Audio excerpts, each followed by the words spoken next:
Chapter 1438. It was the end of September, and the sun was still scorching. The sunlight was so bright that it was blinding. Yi Zhifan stood in front of the hotel's floor-to-ceiling window.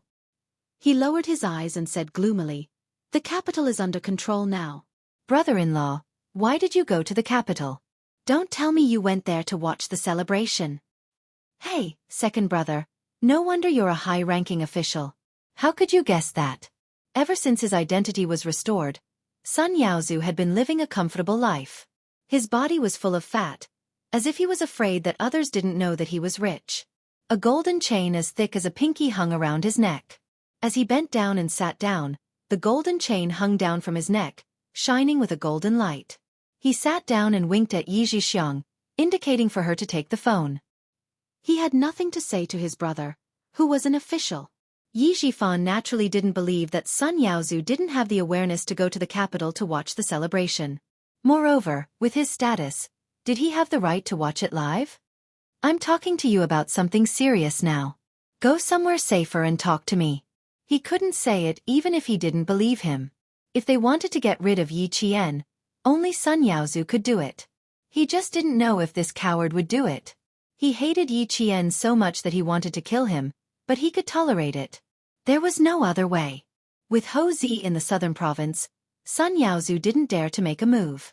Old Madame Yi had repeatedly warned that if they wanted to get rid of Yi Qian, Yi Zhifan had to do it first. They shouldn't be so anxious to avoid being used as a tool. "Second brother, I really can't go anywhere else. I've already boarded the plane. If you had called 10 minutes earlier, I could have gone to the washroom to talk to you." Sun Yaozu, who was too fat, felt cramped in the business class seat. He moved his body and cursed unhappily. "Fuck, I can't get any comfort even if I spend money." Yi Zhixiang was touching up her lipstick with a small makeup mirror. When she heard that, she replied unhappily, "I told you to be careful and control your weight."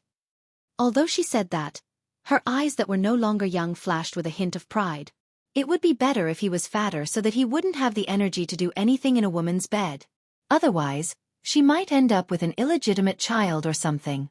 The flight attendant's sweet voice greeted all the passengers on behalf of the entire flight crew. Sun Yaozu rolled his eyes and raised his phone so that Yi Zhifan could hear the broadcast. Hearing the voice, Yi Zhifan was convinced that Sun Yaozu had indeed gone to the capital. Then, Yi Zhixiang's strange voice came from the other end. "Second brother, if you really have time, go to the hospital and visit Mom. Now that Mom can speak, as her son, shouldn't you go and accompany her? I didn't ask you to pay a single cent for the medical expenses. Can't you be more proactive about other things?" Yi Zhixiang was not a good person, but she was very filial to old Madame Yi. Her family was rich anyway, so she used all sorts of treatments, such as acupuncture, massage, and so on. What's more, it really worked. Old Madame Yi, who was originally unable to speak, could now speak with a crooked mouth. Old Madame Yi was very good to her daughter. Although she was old and paralyzed, she was still able to enjoy life. Some of the patients in the hospital were very envious. As for Yi Zhifan, he did a good job of keeping up appearances, but it was impossible for him to go and accompany old Madame Yi every day. If it wasn't for his vigilance back then, he would have ended up like Yi Xinfan. Hearing this, he said calmly, "Tell Sun Yaozu that Yi Qian might be investigating how her parents died back then. After you're done playing, think about how to deal with it. As her brother, I'm worried about what you're going to do." You guys ran out to play without saying a word. Chapter 1439. Then he hung up the phone even though he clearly heard Yi Zhixiang anxiously say, "Hey, hey, hey." Yi Zhifan chuckled as he held the warm phone. "You want to fight with me? Dream on." He couldn't deal with Yi Qian because he had to take into account the military behind her. However, Sun Yaozu was nothing. He was a fugitive. Someone had erased his identity for him, so he could still let him break the law. Yi Zhixiang felt terrible. She handed the phone over with a pale face and said in a trembling voice, "My brother said. That wretched girl is investigating the past. This." "Shut up." Although Sun Yaozu didn't look too good, he still knew where he was and stopped his wife from talking. "Don't talk about family matters on the plane. You better have some guts. Don't panic over the slightest thing." As he spoke, his fat body moved closer and his cunning face showed a hint of pride. Didn't Mom say that he should be more scared than we are? Your brother is the most cunning. He wouldn't be so kind as to tip us off and trick you. Yi Zhixiang had inherited old Madame Ye's selfishness, but not her shrewdness. However, she was as obedient as old man Yi. Hearing this, she patted her chest and sighed in relief. You scared me. You scared me. I thought. Receiving her husband's fierce glare, she didn't finish her sentence. A few steady footsteps came from the front, followed by the sound of whispers. The curtain that the stewardess had purposely put up moved slightly. Someone sat down. The plane was about to take off. The sweet voice of the stewardess reminded all passengers to check their seatbelts. Yi Qian fastened his seatbelt and sat down in his seat. He exhaled a breath of hot air. Just as he was about to speak, he suddenly heard a familiar voice from behind the curtain. It was a voice that he hadn't heard in years. His calm face turned cold. What's wrong? Xia Jinyuan couldn't help but ask. G3 also looked at her inquisitively. Her expression changed instantly, and there was a hint of murderous intent in her eyes. She and Xia Jinyuan looked at each other, then turned their heads and looked at the curtain. Yi Qian's expression only changed after one of the men spoke in a gruff voice. I ran into an acquaintance. I didn't expect him to be on the plane. Yi Qian lowered his voice and said coldly, Our relationship is terrible. I'm afraid he can recognize my voice. Xia Jinyuan pursed his lips. There were only a handful of people who had a bad relationship with Yi Qian. It was not Yi Zhifan's voice, but a strange voice that he had never heard before. A few seconds later, Xia Jinyuan's face darkened. Don't let them affect your mood. Take a break. He had already guessed who was sitting behind him. It was someone who had almost killed Yi Qian. Sun Yaozu didn't know that Yi Qian was right in front of him. He said, What the hell is this? It's so tight that my stomach hurts. All right. Stop talking. Everyone has to buckle up. Do you think you're the only one? I told you to control your weight, but you didn't listen. Every time you're on the plane, you keep nagging. It was Yi Zhixiang's voice. Yi Qian, who was resting with his eyes closed, pursed his lips coldly. Although she looked calm without opening her eyes, her hands were clenched tightly. The two people behind her had almost killed her. No matter how calm she was still affected. Chapter 1440. Yi Qian's emotions had only fluctuated for a split second. By the time she closed her eyes, her emotions had already calmed down. She naturally had to settle her debts one by one, but she couldn't stop herself from moving forward just because of her past. Uncle Chen didn't want her to do this. Xia Jinyuan, as well as the other leaders who had high hopes for her, didn't want her to do this either. In her previous life, she was alone and helpless. In this life, there were people who loved her, people who cared about her, and people who silently supported her. She also had this wonderful time to accompany her. How could she let down this reborn life?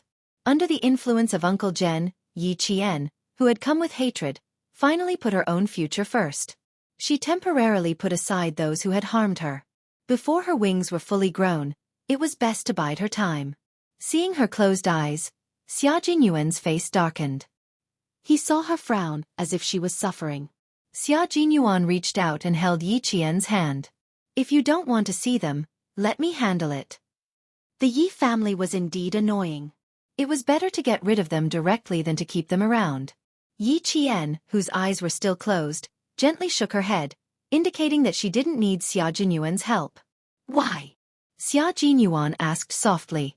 His fingers gently caressed the soft skin in his hand. Her hands were very beautiful. Her skin was white and delicate. When he held them, it was as if they were boneless. It touched his heart. Just like him, there was a thin layer of calluses between her palms and fingers. This was the result of years of training. It's not a good idea to leave them alone. They have to be dealt with eventually. You stopped me in the past. Why do you still want to stop me now? Xia Jinyuan looked down and gazed deeply at his beloved girl. He didn't quite understand why she was so opposed to him handling the Yi family's affairs for her. After all, Xia Jinyuan was an important figure. Although he had joined the military, if he really wanted to make a name for himself, who would dare to not give him face? No matter how well hidden the person behind Yi Zhifan was or how powerful he was, If he wanted to deal with a provincial official, would that person stop him? Would that person dare to go against the family Xia? Before going against him, he had to consider whether he was strong enough. Yi Qian's eyelashes fluttered slightly, and his brows furrowed a little more, as if he had something difficult to say, and didn't know where to start. Is there something you can't tell me? Xia Jinyuan asked again. He couldn't think of any other reason. The atmosphere became heavy. G3 glanced at Xia Jinyuan, then silently turned to look out of the window. Outside, the sky was clear for thousands of miles, and only the blue sky could be seen. This was the purest and most pure scenery. Yi Qian, just like the blue sky, was so pure and simple, but also had the mysterious vastness of the sky. People who looked at her couldn't help but admire her. What kind of unspeakable difficulties did she have? If she really was hiding something, then it must be extraordinary. Thinking of this, G3 hurriedly turned his head. His gaze was fixed on Xia Jinyuan, and Xia Jinyuan could feel it. Xia Jinyuan, who was waiting for Yi Qian's reply, looked up and saw his comrade communicating with him with his eyes.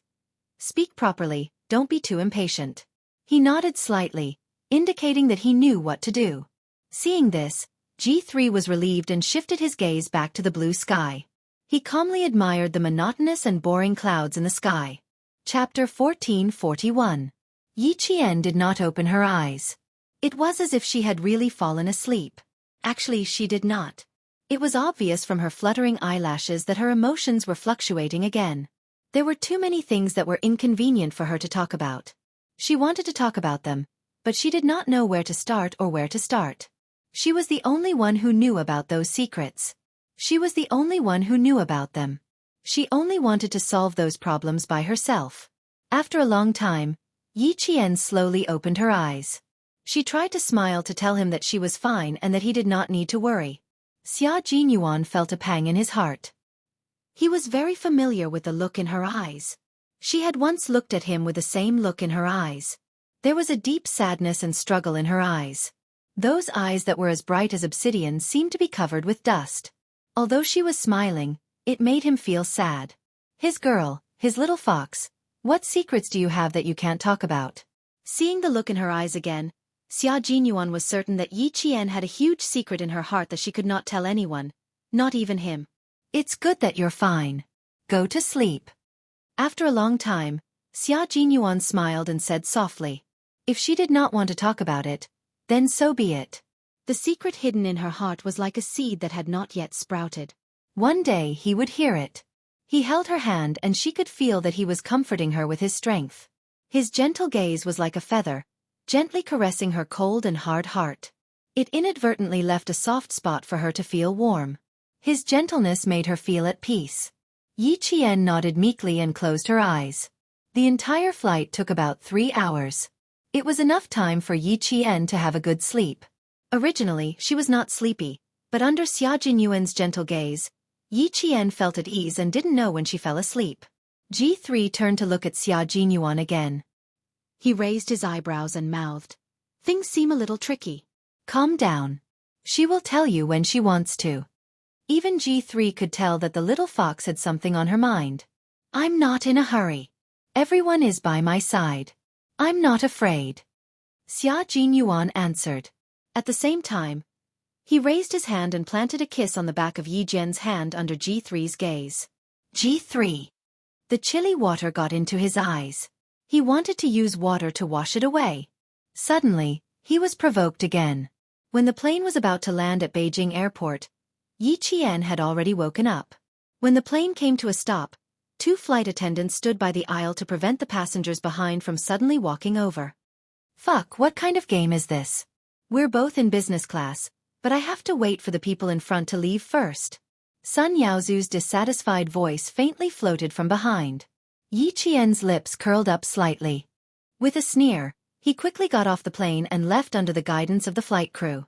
When they walked out of the airport, they were immediately met by soldiers in plain clothes.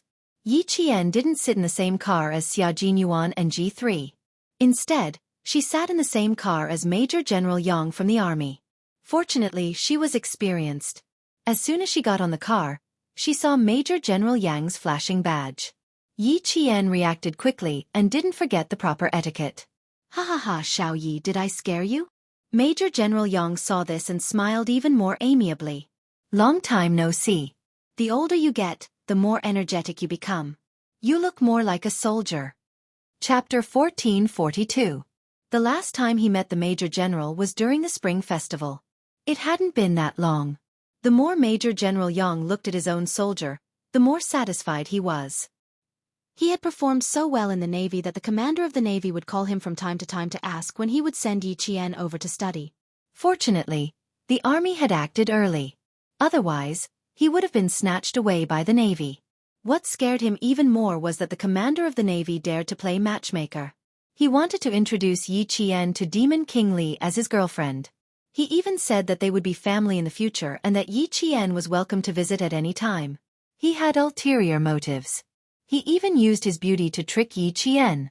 Now that he was in the capital, he had to squeeze some time out to have a heart-to-heart talk with the future Special Forces soldier. Don't be too reserved. We're just here to chat. There's nothing else. Don't be too nervous. The Major General could see that Yi Qian's expression was a little serious. He couldn't help but slow down and ask if the 3-hour trip was enjoyable. It was obvious that the Major General was very professional and rarely talked about family matters. Even the topics he picked were a little stiff. Yi Qian relaxed and smiled. Everything is fine. Captain Xia and the others took good care of me. I fell asleep less than 10 minutes after boarding the plane and only woke up when the plane landed. There was no pressure or nervousness during the whole trip. Not bad, not bad. You should seize the time to recharge your energy. He mentioned to you about the mission in the next few days, right? The fact that he could still sleep meant that he had good mental resilience and mental fortitude. The Major General even restrained his military might. It was obvious that he was very satisfied with Yi Qian.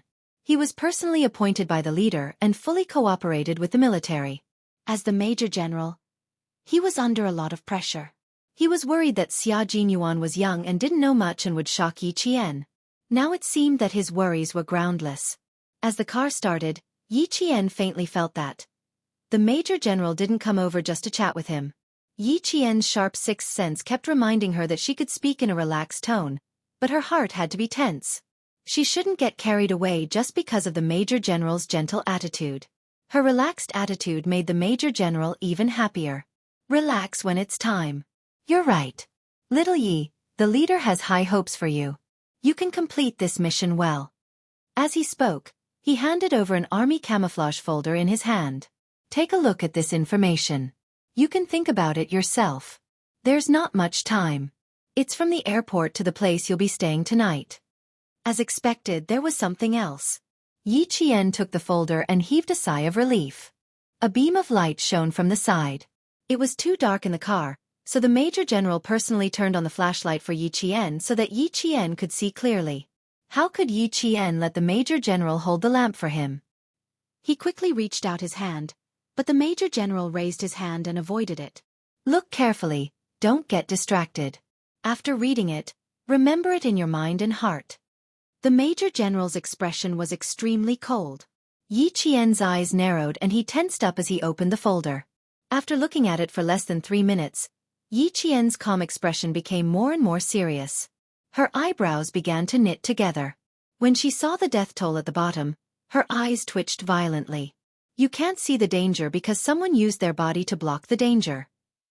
In her mind, this sentence jumped out with the color of blood. Just because you can't see the danger doesn't mean it doesn't exist. It's because someone blocked the danger and kept you safe. Chapter 1443. They are the evil organization that has caused the most harm to society since the founding of the People's Republic. They create and spread all kinds of rumors that threaten the stability of society. They have also made many public speeches to attack the country and the government. They also smuggle and distribute large amounts of their books and propaganda. Inside the car, as the Major General spoke coldly, the temperature seemed to drop by several degrees. This organization is not only in our country, but also abroad. The leader you are protecting is the person in charge of this case, so he has a lot of information in his hands. According to the intelligence, this organization has already launched a series of assassination operations. They are trying to assassinate the person in charge to prevent our country from investigating them. Yi Qian, once you accept the follow-up mission, The danger you will face will be even greater than the mission you carried out in Pakistan. Indeed, it was very dangerous. The Pakistani side had guns on hand when carrying out missions, so they could raise their guns and complete the kill at any time. You can't do it in China. You can only do it under special circumstances. As the light source of the thin flashlight was turned off, Yi Qian's expression was dimmed by the streetlights outside. He couldn't tell what she was thinking at this time, nor could he see through her thoughts. In the past, she had basically carried out missions with Xia Jinyuan, so she only knew about it from him. What about this time? Was Xia Jinyuan going with her? There was also the problem of time. After pondering for a while, Yi Qian said, "Major General, I only have 7 days off. I'm afraid I won't be able to make it on time." As if he was sure she would agree, the Major General said, "You don't have to worry about the time. We will communicate with the school. Once you have thought about it, I will immediately contact the military and the local police." After speaking, the Major General paused for about 2 seconds, then asked Yi Qian, "Xia Jinyuan and the others have already told you which unit they are in, right? Do you have any thoughts?" "Thoughts? What kind of thoughts are you referring to?" "A super elite unit." Yi Qian smiled and replied with a yearning look in her eyes, "Major General, I'm not afraid of being laughed at, but this is my goal. I think every soldier would be proud to be able to join such a unit." It was a little different from what he had expected. He wanted to ask her if she had any concerns, fears, or hesitations, but he didn't expect to hear a completely different answer. The Major General narrowed his eyes slightly. The golden branches and leaves on his epaulets and the golden star emblem flashed across the neon lights. The Major General turned around and let himself face the young military school student completely. He wanted to see if she really thought so, if she was really so fearless. Yi Qian did not avoid the Major General's gaze and allowed him to size him up. Outside the car, there was only the sound of the engine. Inside the car, there was no sound. Not only did the air seem to have frozen, even the people inside the car seemed to be holding their breaths. The guard was not affected and continued to drive. After a long time, he heard the Major General's laughter. It was light and gratifying, and he was happier than if he had won a battle. "Good, good, good." Without any more words, the Major General repeated the word, "good," repeatedly to express his happiness. Such a female soldier, such an outstanding female soldier, a heroine. In the other car, G3 said to Xia Jinyuan, who was sitting by the window, the Major General came personally and ordered Yi Qian to go alone. "Q King, something is not right." He could already smell the danger. However, Q King looked so calm that he wondered if he was overthinking things. Otherwise, as a boyfriend, how could Q King not feel anything? It was impossible for him to not feel anything. Chapter 1444. The Major General had personally come over and called Yi Qian to the car alone. This matter was already unusual, so there was no need to think too much about it. There's nothing unusual about it. The leader she's protecting is not ordinary. After the celebration, it's not impossible for there to be some follow-up missions. Didn't we experience it before? Xia Jinyuan said calmly. His elegant and handsome face was expressionless. There was only an unfathomable calmness on his face. If she has a solo mission, the military will not let us know. I have no right to ask. In short, he would not interfere with Yi Qian's actions, nor would he ask about her actions. This was the most basic principle of a soldier. The taciturn G3 suddenly looked up at Xia Jinyuan. Yi Qian is your girlfriend. Aren't you worried? Is there any use in worrying? Faced with his comrade's surprise, Xia Jinyuan smiled calmly. Is there any use in worrying during a mission? G3, Yi Qian is my girlfriend and also my comrade. On the battlefield, I will fight side by side with Yi Qian just like how I fight side by side with you guys. When we are on a mission, I will work side by side with Yi Qian just like how we divide the work. We are not just lovers. We are also comrades in arms who protect our country. When she is on a mission, I pray that she returns safely and that she completes the mission perfectly. Of course I will be worried about her. That's why I pay great attention to her training. I will turn my worries into harsh training so that she can complete the mission with her own abilities and return safely.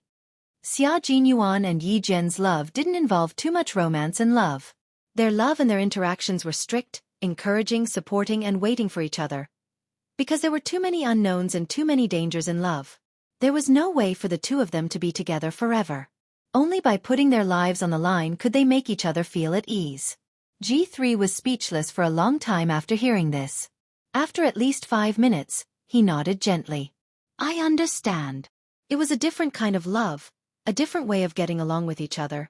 It was a unique love between Q King and Yi Qian. That night, Xia Jinyuan did not meet up with Yi Qian. At 4 o'clock in the morning the next day, Xia Jinyuan saw Yi Qian, who was dressed in a low-key outfit, pass by him. He was responsible for keeping watch in the dark while she was responsible for personal protection. They each had their own duties and did not disturb each other. Director, this way please. Yi Qian, who had only slept for 3 hours that night, memorized the leader's itinerary. He spent 2 hours checking the places that the Director General would need to pass through during the day, confirming where there were blind spots and where there might be danger. Yi Qian went through all these details in advance. The Director General was not tall and was a little thin, but he walked with vigor. Although there were gray hairs on his temples, his vigor was better than that of a young man. Faced with the female soldiers sent by the military, the Director General felt a little sorry for them when he first saw them, but there was no point in saying more, so he could only accept it. Xiao Yi, walk behind me. You don't have to block everything in front of me. At 4 o'clock in the morning, all the leaders were immersed in their work. The 54-year-old Director General did not want Yi Qian to protect him with his life, so he reminded him from time to time. Yi Qian, who was dressed like a translator, smiled and said, Don't worry, nothing will happen. Chapter 1445. The Director General wanted to walk to the front so that Yi Qian could protect him. He escorted the Director General to the bulletproof car. This was Yi Qian's second mission to protect a leader. He did not have any stage fright or fear. The soldier driving the car was from Zongnanhai.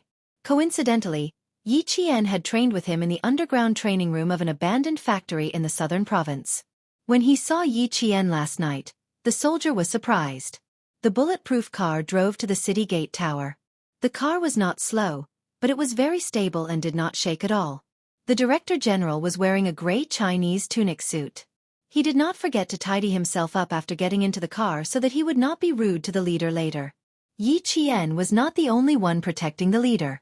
There were also soldiers from Zongnanhai.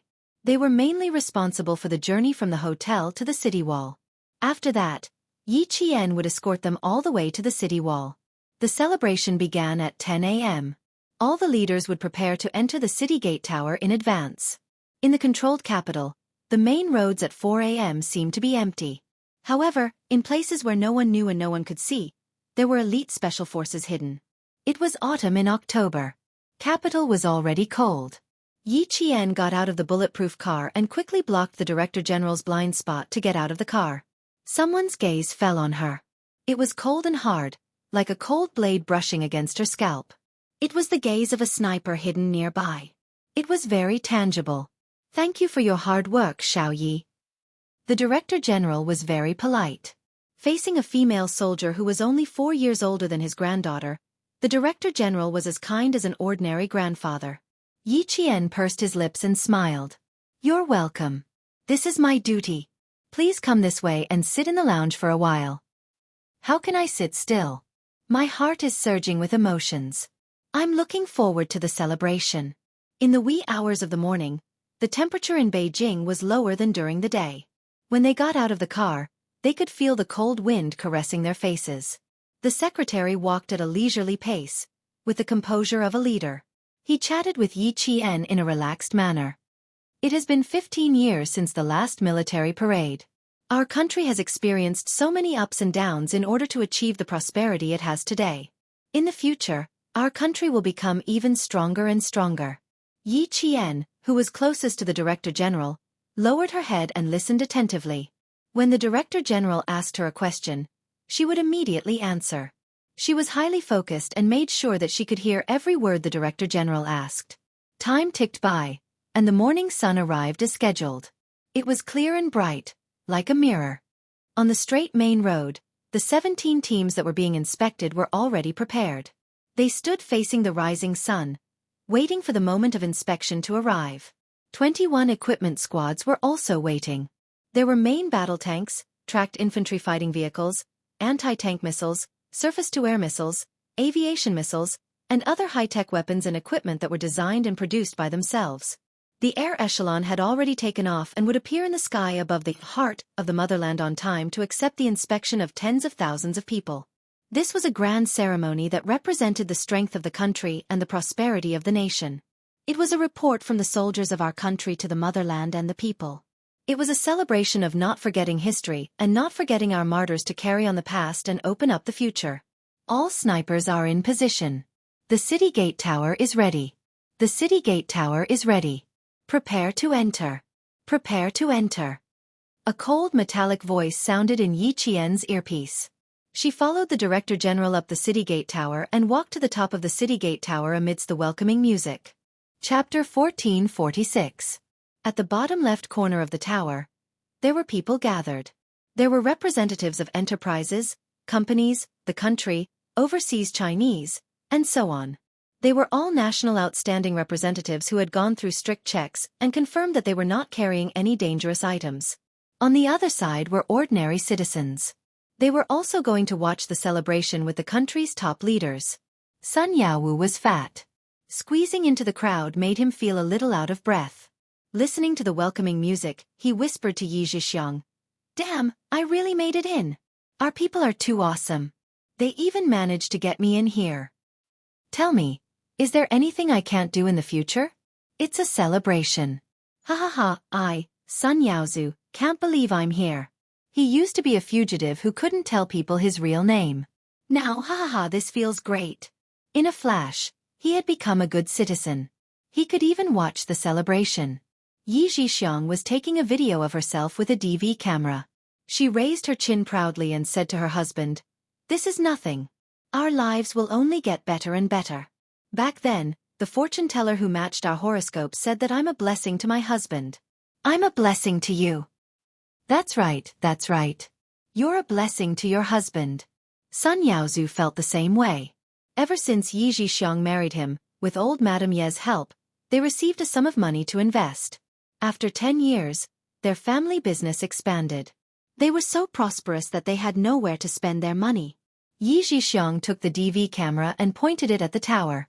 Her bright red lips moved up and down as she said, "You're secretly happy. In the future, our family will have mountains of gold and silver. We won't be able to spend them all even after several lifetimes." She didn't say the word money. Yi Zhixiang stared at the small square screen of the DV camera with an expression of disbelief.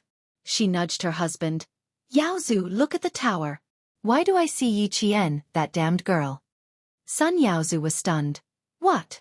He thought he heard wrong. Let me see again." Yi Zhixiang also thought she saw wrong. She tiptoed and looked up the tower again.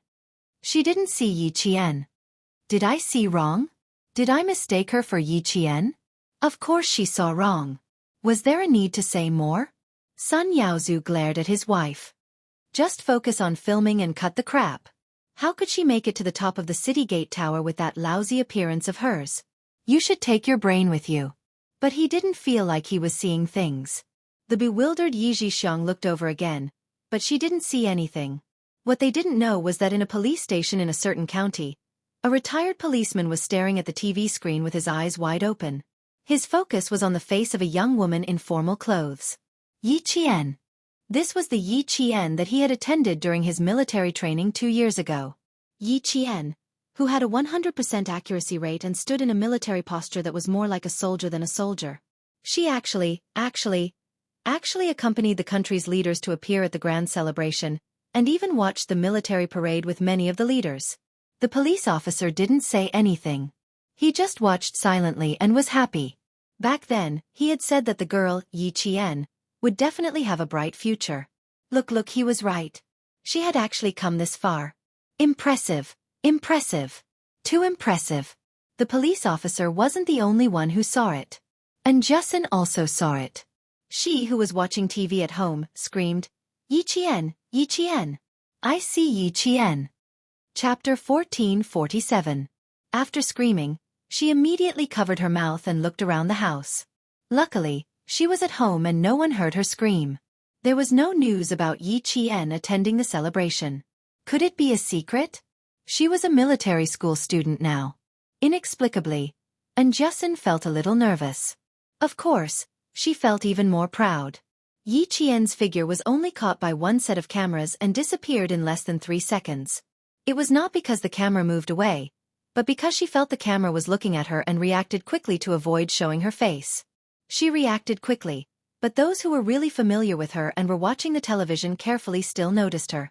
Uncle Chen, who was in the army, secretly wiped the corners of his eyes. Old uncle, you left one step too early. Little Yi is going to be successful. She's going to be successful. They all accompanied the leader to the tower to watch the celebration. You left early and didn't see this scene. No. He had to go to the provincial capital and tell his old uncle. Old Chen, why are you crying? Little Yi is going to be successful, you should be happy. Lu Tuan and political commissar Yan were watching with him. As people who were most familiar with Yi Qian, 3 seconds was enough for them to see Yi Qian. Lu Tuan laughed and said, I think you're crying from happiness. Of course I'm crying from happiness. Little Yi is going to be successful. We're all happy. Political commissar Yan also laughed and patted Headmaster Chen's shoulder. That's right. You should also relax. In the future, little Ye's path will only be wider and wider. She will have great prospects. Principal Chen wiped the corners of his eyes again and smiled. I'm happy. It's a pity that old uncle didn't see it. Next time you go to the provincial capital, bring me along. I'll tell old uncle and let him be happy in the afterlife. The celebration was still going on. Yi Qian, who was avoiding the camera, pursed his lips a little. It was a live broadcast. Even if it was only 3 seconds, it would still appear on the television. He did not know if there would be any trouble. Luckily, it was only for 3 seconds. Even Yi Zhifan and Yi Ying did not notice it. They did not expect Yi Qian to appear on the city gate tower with the leader. A fighter jet flew past in the sky, its rumbling sound carrying a supreme deterrence, intimidating everyone in all directions. Even the people who were watching couldn't remain calm and raised their heads to watch. Yi Qian did not raise her head. Even though she knew that the security was so tight that even a mosquito would not be able to escape, she still followed her duties and paid attention to the surroundings to ensure the safety of the bureau chief. The dove of peace spread its wings and flew past the city gate tower. It flew into the sky, signifying that the celebration was about to come to an end. Yi Qian pressed down on his earpiece. After listening to the voice on the other end, he approached the Director General. Director General, we've captured 4 major criminals. All right, tell them to keep a close eye on him. The Director General maintained a smile on his face. He was not affected by the good news at all. Xiaoyi, tell them that the net has been set. Don't be in a hurry to retract it. I'm such a big bait. It's not a big deal to catch the 4 main criminals. We should catch them all in one go. Yi Qian nodded and relayed the Director General's words. All of the leaders walked down the city gate tower one by one. All of the leaders who were participating in the celebration began to leave in an orderly manner. It was a dark mass below the city gate tower. The armed police officers who were maintaining order began to organize them to leave. Yi Qian's work had just begun. In the crowd, Yi Zhixiang, who was waiting in line to leave, quickly rewound her camera. When a blurry face flashed across the screen, she held her breath and panicked. She pressed the rewind button and slow motion button. Her hands began to tremble. The blood drained from her face in a second. She did not see wrongly. Chapter 1448. I'm not seeing things. The person standing on the city gate tower is her. It's Yi Qian. It's really her. Yi Zhixiang was so scared that her limbs were trembling. She stared at the frozen figure, unaware that the audience in front of her had already walked a few meters away. Cold sweat dripped from her forehead. Sun Yaozu, who was walking behind her, didn't know what had happened. His wife hadn't left yet. He impatiently urged her. Why are you still standing there? The audience behind them also urged her. The lady in front, can you please leave first? Yi Zhixiang didn't know how she walked out. When she woke up, she was already standing on the side of the street. She looked up blankly at her husband, then looked around. Finally, her gaze fell on the city gate tower. It's her. It's really her. I'm not seeing things. Yaozu, I'm not seeing things. She was so scared that her voice couldn't be heard clearly. It was so light that she didn't have any confidence. Sun Yaozu, who was fat, was sweating all over. He was about to take off his sunglasses to wipe the sweat off his forehead with a tissue. He did not notice his wife's strange behavior. He took off his sunglasses and used a tissue to cover his blind eye. He casually replied, "What do you mean I didn't see wrong?" "Yi Qian. I just said that I saw Yi Qian." Yi Zhixiang, who had been looking at the city gate tower, blinked lightly and said in a dry voice, "I saw Yi Qian standing on the city gate tower. I'm not seeing things. She's really standing on the city gate tower. She's standing with the country's leader." Sun Yaozu didn't believe her. The muscles on his face trembled. He scolded Yi Zhixiang, "Are you crazy? See for yourself." Yi Zhixiang handed him the camcorder they had brought back from their overseas trip. "Look carefully. See if it's her." Sun Yaozu, who had snatched the camcorder, took a look and fell silent. Then the muscles on his face twitched. He gritted his teeth and said with a ferocious expression, "Damn it! It's really her. It's really that bastard." Yi Qian, whom Sun Yaozu wished he could end with his own hands, was sitting in the car. She was sitting in the car that was used to pick up the Director General, and her gaze was cold as she looked straight ahead. On the side of the road, two men stuck their heads out to take a look. They took out their phones and dialed a group of numbers. "Committee member, the car just passed by. We can't see clearly how many people are inside. No matter how many people there are, we're going to do it. Ha ha ha, we're going to succeed. We'll all become celebrities and heroes in the country." Someone replied with a loud laugh, full of ferocity. At noon, all the streets were once again open to traffic. Yi Qian's bulletproof car entered the ring road and began to drive towards the suburbs of Beijing. "There are two cars following behind us. Speed up." From the rearview mirror in the center of the car, Yi Qian saw that there were two heavy trucks following closely behind, trying to attack from both sides. "Drive towards Tongzhou." The driver was the soldier who had trained with Yi Qian. He took a look from the rearview mirror, and his chiseled face turned cold. "They want to run us over." "Yes, that's why we're going in the direction of Tongzhou. The highway there is newly repaired, so there are fewer cars." Yi Qian's lips curled up slightly. A faint smile appeared at the corner of his mouth. He was calm, and even a little excited. "Let's start with a round of Fast and Furious." "Fast and Furious?" The soldier couldn't help but laugh. He held the steering wheel with one hand and gave Yi Qian an okay sign with his right hand. He began to deliberately tail the two heavy trucks behind them. Chapter 1449. The car soldiers sent to Zongnanhai were exceptionally good at driving. Moreover, the bulletproof car had excellent performance. As long as they stepped on the accelerator, the car would instantly speed up and leave the two heavy vehicles behind in the blink of an eye. However, the car soldiers did not do that. They needed to lead them to Tongzhou. They maintained a moderate speed so that the heavy vehicles would not be too far away, but not too close either. Just like when a big fish had taken the bait, the person who hooked it did not need to be too anxious. He just needed to stabilize the fishing rod. Xia Jinyuan and the rest were not done yet. They needed to wait for all the leaders to leave safely before they could put away their guns. The hunting eagle team has already captured 4 criminals. The director's intention is very clear. 4 criminals are not enough. He wants to catch all of them in one go. K7's calm voice came from the anti-noise headset. The director will be leaving for Tongzhou in 2 cars, one in front and one behind. Pigeon and T6 will cover him. Yi Qian will drive ahead. Xia Jinyuan, who was putting away his gun, did not stop moving. He said calmly, "How do you know so much? Are you involved?" "Yes, I'm heading to Guilin now. The so-called big committee of this organization is in Guilin.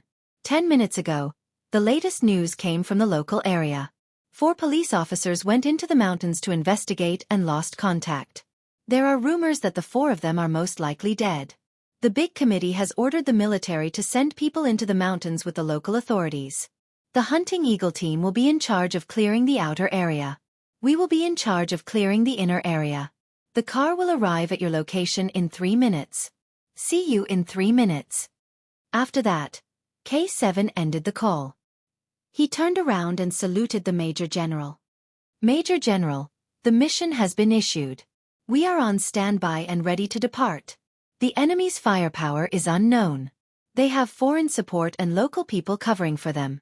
The General Assembly Hall and the military have made it clear that the local people are not to be harmed. They will carry out the assassination directly."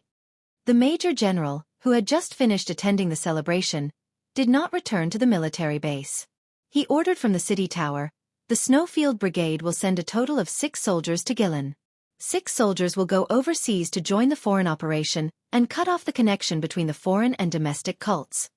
The domestic operation was carried out by Yi Qian, Pigeon, K7, T6, Q King, and by he. J5, who had just received the mission, immediately set off from the base with 5 of his comrades from the Snowfield Brigade. They were going to cooperate with the foreign military to maintain the peace between the two countries. Xia Jinyuan guarded a spot by himself. He put away his guns neatly and stuffed them into an inconspicuous travel bag. Dressed like a mountain climber, he left with steady steps. He did not ask about Yi Qian's current situation. The Director General had gone to Tongzhou in order to lure out the cultists who were hiding even deeper. In order to protect the Director General's safety, Yi Qian would definitely charge at the front and draw all the attention to her. Pursing his thin lips slightly, he pressed the button for the first floor of the elevator. His eyes were calm as he watched the elevator door slowly close. Until his line of sight was cut off, his gaze remained on the steel elevator door. Downstairs, he was calculating the time. There were 7 seconds left before the 3 minutes were up. The 2 team leaders, Q King, were ready to appear in front of him. He was a major, fluent in 6 languages, an electronic explosives expert, and a commando during missions. He, who was 182 meters tall, had a gentle face and was dressed elegantly. His tie was meticulously tied and there was even a steel mechanical watch on his wrist. His temperament was similar to that of a J5. There was a habitual gentle smile at the corner of his mouth, like a mathematics professor in a university, full of the temptation of abstinence. Chapter 1450. This is the first time we're working with Yi Qian. Are there any taboos we can talk about in the car? He jumped into the car first. Then he asked the captain, "I've been looking forward to this mission for a long time. I'm a little nervous." He Dove. Their Chinese code names were all responsible for assassination and battlefield support. Yi Qian's missions with the Snowfield Brigade were all frontline fighters. Therefore, Dove was the only one who had met Yi Qian in this group of 12 Snowfield Brigade members. She fell in love with him at first sight. She would mention Yi Qian from time to time when she returned. She had even become Yi Qian's subordinate. Xia Jinyuan got into the car and closed his eyes to rest. When he heard he said calmly, "She's very good. She won't be a burden to anyone. Her sniping is accurate, she's agile, she has good judgment, and she's full of adventurous spirit. Working with her will be a feast for the eyes." It was not an exaggerated compliment. It was the truth. "I'm looking forward to it." The white crane smiled faintly as it looked forward with its beastly black eyes. The smile at the corner of its mouth gradually disappeared as the car started moving. They needed to pick up K7. They also needed to wait for K7 to come over to discuss the specific plan of action. Xia Jinyuan did not get enough sleep last night. In order not to delay the upcoming mission, he made use of the time to catch up on sleep. The 2 of them did not talk much.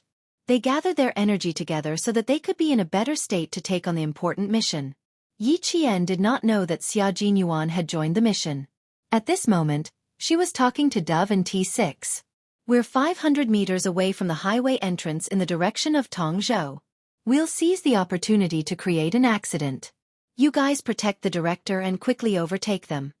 The director's car was still behind and did not overtake Yi Qian's car. The director's car would only overtake them in the few minutes before the accident. In the car, Dove said softly, "Okay, we'll seize the opportunity. Be careful on your side. We'll have to wait for you to come over for the next mission." It was not an easy task to create a car accident that did not involve oneself. The danger factor was no less than that of a gunfight. "Don't worry, I'm looking forward to working with you again." Hearing Pigeon's concern, Yi Qian's eyes flashed with a faint smile. It was light, joyful, and without the slightest hint of fear. This kind of Yi Qian was definitely a real special forces soldier. In the face of imminent danger, she kept calm and did not allow herself to panic. Influenced by her, the soldiers driving the car were very calm. With both hands on the steering wheel, they slightly accelerated and entered the entrance of the Tongzhou Expressway. The people in the two heavy-duty vehicles did not realize that Yi Qian's vehicle was intentionally trailing them. They were quite happy to communicate with their own people. We're already on the Tongzhou Expressway. When we reach the entrance of the Guilin Expressway, it will be midnight. We can make our move then. Their cars were equipped with walkie-talkies for easy communication. Sitting in the passenger seat, a middle-aged man in sloppy clothes kept chewing betel nut. After listening to the driver's conversation, a trace of panic flashed across his face. Someone on the other side of the walkie-talkie laughed maniacally. The car is insured. Just hit it. If we succeed, we will have money in our hands, and the committee members will think more highly of us. When the time comes, our whole families will become ministers. Ministers close to the emperor. The young man sitting next to him added, "Uncle, you can also take the money back and marry a wife to warm your bed." The two drivers chatted happily. It seemed that as long as they succeeded in this accident, the future would be beautiful. There would be no more worries, and they could do whatever they wanted in the future. Chapter 1451. As they chatted, everyone in the two vehicles, including the middle-aged man who was initially a little afraid, became more and more excited. He kept rubbing the corners of his clothes and chewing on the betel nut in his mouth. Yi Qian and the others kept in contact and did not give them a chance to make a move in the middle of the night. When they entered a tunnel that was about 3,000 meters long, Pigeon's voice came from the headset and reminded Yi Qian in the vehicle ahead, "It's about time. There are no cars passing by here for the time being." It would take 3 hours to get on the highway. Even though it was National Day, there was still very little traffic. In 1999, there were still very few private cars in China, and there might not even be a car several kilometers apart on a not-so-popular highway. The Tongzhou Highway was such a not-so-popular highway. The tunnel was dark, and 3,000 meters was enough for Yi Qian and the others to make a move. After Pigeon finished speaking, she asked again, "Are you driving now, or is someone from Zongnanhai driving?" It would be best to let someone from Zongnanhai drive. She was just afraid that Yi Qian would choose to drive because he was afraid of hurting his men. "Zongnanhai's brother is driving. I trained with him before." Yi Qian thought Pigeon was worried about the driver's skills, but he did not expect Pigeon to be so worried about her that she did not want her to drive. After all, Xia Jinyuan had said that Yi Qian had the best automobile company in southern province and had trained with the soldiers who were sent to Zongnanhai as automobile soldiers. Hearing Yi Qian's words, he was relieved and said to the Director General, "Don't worry, Yi Qian and the others will be fine. The people in the car will also be fine. The traffic police are already on standby.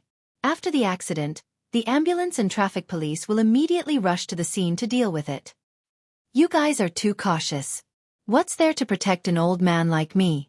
I'll have to report this to the General Assembly later. I'm not very satisfied with this arrangement." Ever since Yi Qian suddenly left in the bulletproof car he used to go to the city gate tower, the Director General's expression had not been good. Although she was a soldier, she was still young. He would rather have something happen to himself than the young lady. Pigeon and the T6 combatants could not respond to these words. They were just following orders and could not possibly question the General Assembly's arrangements. Protecting the leader's safety was also the duty of a soldier. The two heavy trucks drove into the tunnel at a speed of more than 90 kilometers per hour. The T6 driver slowed down and pulled away. At the same time, he shot a look at the pigeons through the rearview mirror. They were going to overtake them the moment the accident happened. The car accident had to happen. This would serve as a warning to the cult, breaking through their psychological defenses and causing them to panic. This would achieve the goal of making them afraid. Besides, didn't the other party also want a car accident? Since they had specially sent out two heavy trucks, then let's have a car accident as they wished. It was better to have a car accident in the tunnel than outside. At least, with the two sides of the tunnel blocking, the car would not rush out of the highway or into the opposite lane. Moreover, when entering the tunnel, they would be limited by the light, so they would habitually slow down. This was equivalent to reducing the risk factor. The pistol was already loaded. Yi Qian gestured to the motorist and rolled down the window. He pressed down on his headset with one hand and counted in a low voice. 1, 2, 3. When he counted to 10, a silver-gray sedan suddenly appeared. It actually sped past the two heavy trucks and swerved to the side. Chapter 1452. The second the car sped out of the tunnel, Yi Qian used the rear-view mirror to extend the black barrel of his gun outside.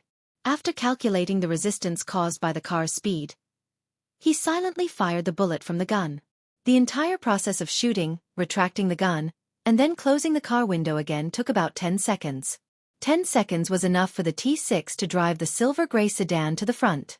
10 seconds was enough for a car accident to happen. The sharp screeching of brakes rang out in the tunnel. It was so urgent that it scraped against one's eardrums painfully. Immediately after, there was a loud bang as the car hit the ground. The front wheel, which had been pierced by the bullet, lost its balance. The entire car swayed and leaned to one side of the tunnel, causing sparks to fly everywhere. The people in the car were scared out of their wits. They had all come here with their dreams in mind and did not want anything to happen to them. If something happened to them, they would have no money, no future, and nothing. Step on the accelerator and get out of here. Quick, get out of here. The young man's eyes were bloodshot as he shouted loudly. He did not want anything to happen to him. He was a trusted aide of the committee member, and the committee member had already said that he would get this done. He had money, a lot of money. The driver was already panicking, and he became even more flustered after being yelled at. He did step on the accelerator, but it was too late. As a result, the front of the car collided with the front of the car next to it, causing it to tilt uncontrollably. Bam! An even louder crash rang out. The two cars dragged each other for at least 50 meters before coming to a stop. In the car, the middle-aged man, who was originally scared, was twitching. The lower half of his body was drenched in sweat. He was so scared that he lost control of his bladder. The traffic police and the ambulance entered the highway from another entrance. They sounded the siren and sped towards the site of the accident. Yi Qian and the others even brushed past the ambulance and police car. One was leaving the scene of the accident, while the other was driving towards it. I'll drive when we reach the next toll booth. Thank you for your hard work. Yi Qian unloaded the gun's magazine and said to the driver, "We'll be proceeding with the next part of the journey. You'll need to report back to Zongnanhai." The driver nodded. All right, we're still 24 kilometers away from the next exit. No one mentioned the car accident. This was a mission and a very small one. There was no need to discuss it. Pigeon's pleasant voice came through the earpiece again. Yi Qian's ears itched. His voice was pleasant to listen to, but now that it was so gentle, it really did have a hint of gentleness to it. Yi Qian couldn't help but restrain his expression. Well done, Yi Qian. You used a total of 9 seconds. Beautiful. Pigeon said this purely to praise Yi Qian. Of course, the Director General also said. The Director General said that you are very brave and capable. It was a very outstanding shooting from the car. The first shot did not give him a second chance to shoot. Relatively speaking, he also did not put himself in danger a second time. Accurate shooting had to be done on the first shot. If there was a need to fire a second time, not only would the enemy be more vigilant, but it would also give the enemy enough time to counterattack. Therefore, when the comrades of the Snowfield Brigade executed accurate shooting, they would only give themselves a chance to fire one bullet. Yi Qian pursed his lips and smiled. Luckily, they weren't driving too fast. It didn't affect the bullet too much. It wasn't outstanding. It's not good to be so modest at such a young age. The Director General has something to say to you. Yi Qian heard the first half of Pigeon's sentence. Immediately after, the Director General's voice came through. It was still so amiable. When Yi Qian heard this, even the coldness in his eyes softened. Chapter 1453. The higher the position of an official, the more approachable he would be. His speech would have the dignity of a superior, but he would also have an amiable side. When it was time to be strict, he would be strict, but in private, he would be amiable. This would show the boldness and breadth of mind of a superior. The high-ranking officials Yi Qian came into contact with were the great leader, Commander-in-Chief Xia, Major General of the Army, Rear Admiral of the Navy, and Director General of the Navy. Every one of them held a high position, every one of them was awe-inspiring, and every one of them was approachable. However, they wouldn't let themselves down just because they were approachable. They would only respect, fear, and look up to them even more. This was a true leader. In comparison, Yi Zhifan was much weaker. He was just a provincial official, but he was displaying his authority everywhere. He spoke in an official tone as if he was afraid that others would not know that he was an official and had authority. In the face of the director's concern, Yi Jian felt warm in her heart after hanging up the phone. She respected the director even more. This was how a person of high status should be. It was precisely because Yi Qian had come into contact with so many high-ranking officials in her early days that it had a great impact on her growth in the future. She was domineering in the way she handled matters, yet she did not lose her friendliness. Later on, the officers under her all respected her greatly. At 5 p.m., the sky in the north was darkening. Yi Qian and Pigeon received a message from the military at the same time, informing them that the tunnel accident had been dealt with. The 4 criminals had all been sent to the hospital. Their injuries were not light, but they were not serious enough to lose their lives. Yi Qian wasn't worried about the criminals' injuries. He only said lightly, "Lucky? That's good too.